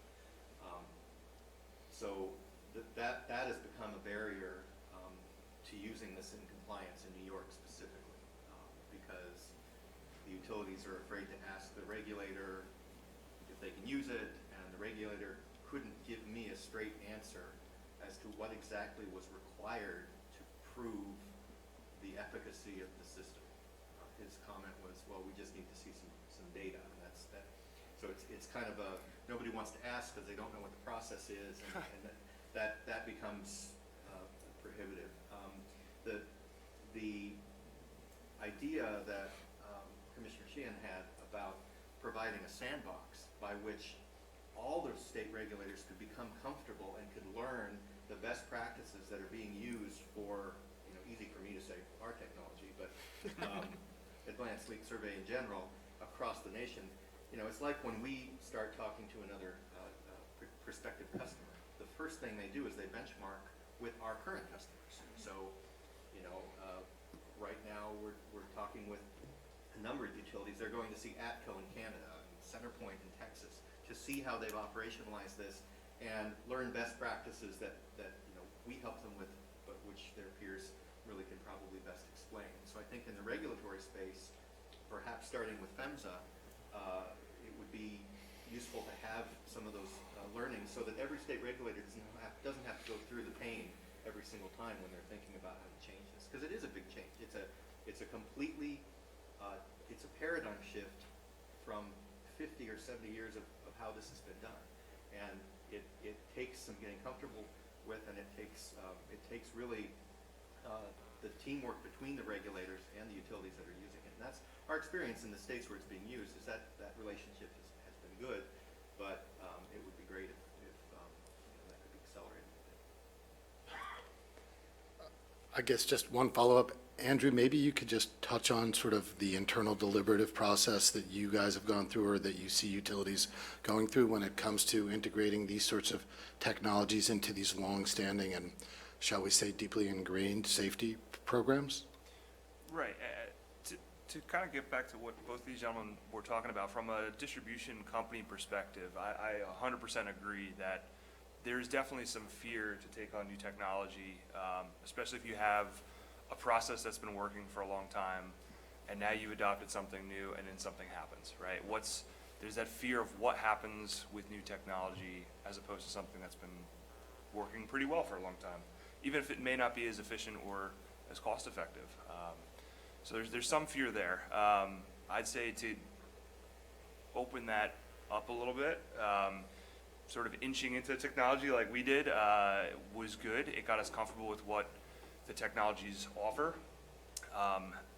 You know, we used it for methane mapping of our replacement program. We have worked with a pilot with Picaro, looking at compliance.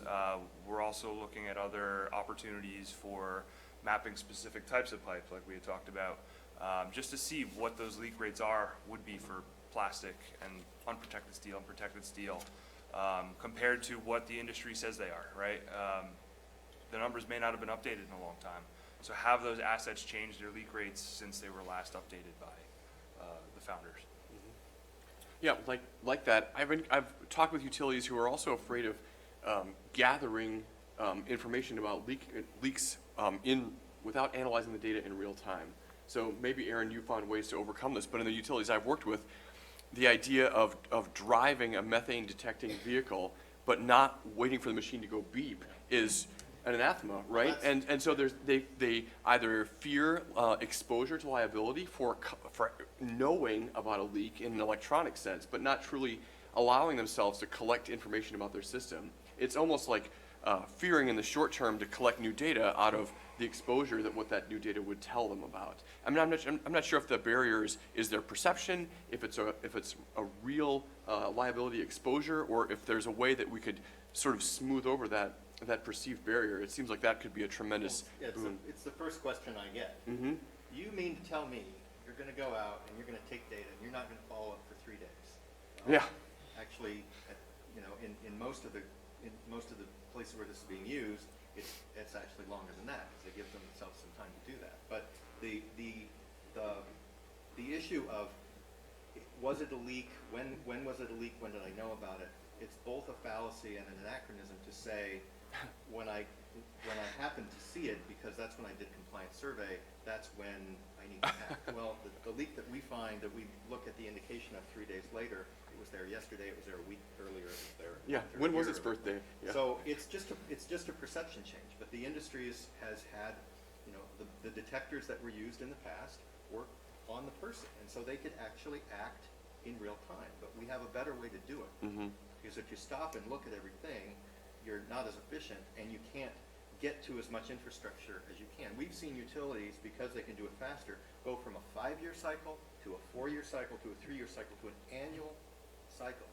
So they're getting on those grade 1 leaks much faster than they would be. But you've got to embrace the paradigm shift for how the technology has to be used in order to get that efficiency. Because if you use it the way technologies have been used in the past, the traditional technologies, you don't get the benefits. Question? Hi, and I'm from New Jersey, so thank you for your work on replacing these iron lines. And I want to say that the fact I knew about this, I think, is one of the ways that this can work.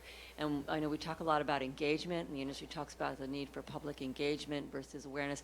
There was a lot of work in New Jersey so that people knew this was going on and that PSE&G was going to be doing this because we had a problem. So it was a full acknowledgement of we've got these old lines and it's a problem and we're going to do our best to do this. And I would think that that's to engage the public more helps alleviate some of those industry fears, perhaps, is to be transparent about what you're doing and why. So I'm going to use the moderator's license to ask one final question on the public engagement aspect and the availability of information. Aaron, you showed us an emissions quantification analytics dashboard, which would seem to provide utilities a roadmap for reducing methane emissions. I'm going to ask the environmental question now, which I assume that in the areas and jurisdictions that have robust greenhouse gas reduction policies would be very useful. And I'm aware, for example, that in New York, Con Edison has said they're a user of Picarro, and I'm wondering if you have any perspectives on how useful a tool it has been for them to get this dashboard and use it or demonstrate to their regulators what the climate and greenhouse gas emissions benefit can be and is from getting that data. Right, so yeah, as I said, the emissions data is provided to our customers, and I think different utilities are in different stages of figuring out exactly how they want to use that data and operationalize that. And so yeah, I do believe in that specific case, it's certainly being looked at and must I assume be useful in looking at how they comply with the methane laws in New York. Did you have a question, Rebecca, or did you want? I have a closing announcement. Okay. Are you closing? Well, I guess first, can we thank the panel? That was really, I think, an excellent, thoughtful conversation. So I just wanted to clarify my earlier announcement about the reception and smart pigs. The folks with the smart pigs are down there and ready to answer questions and let you ooh and ah. The bar, however, will not be open until 5:30. Oh.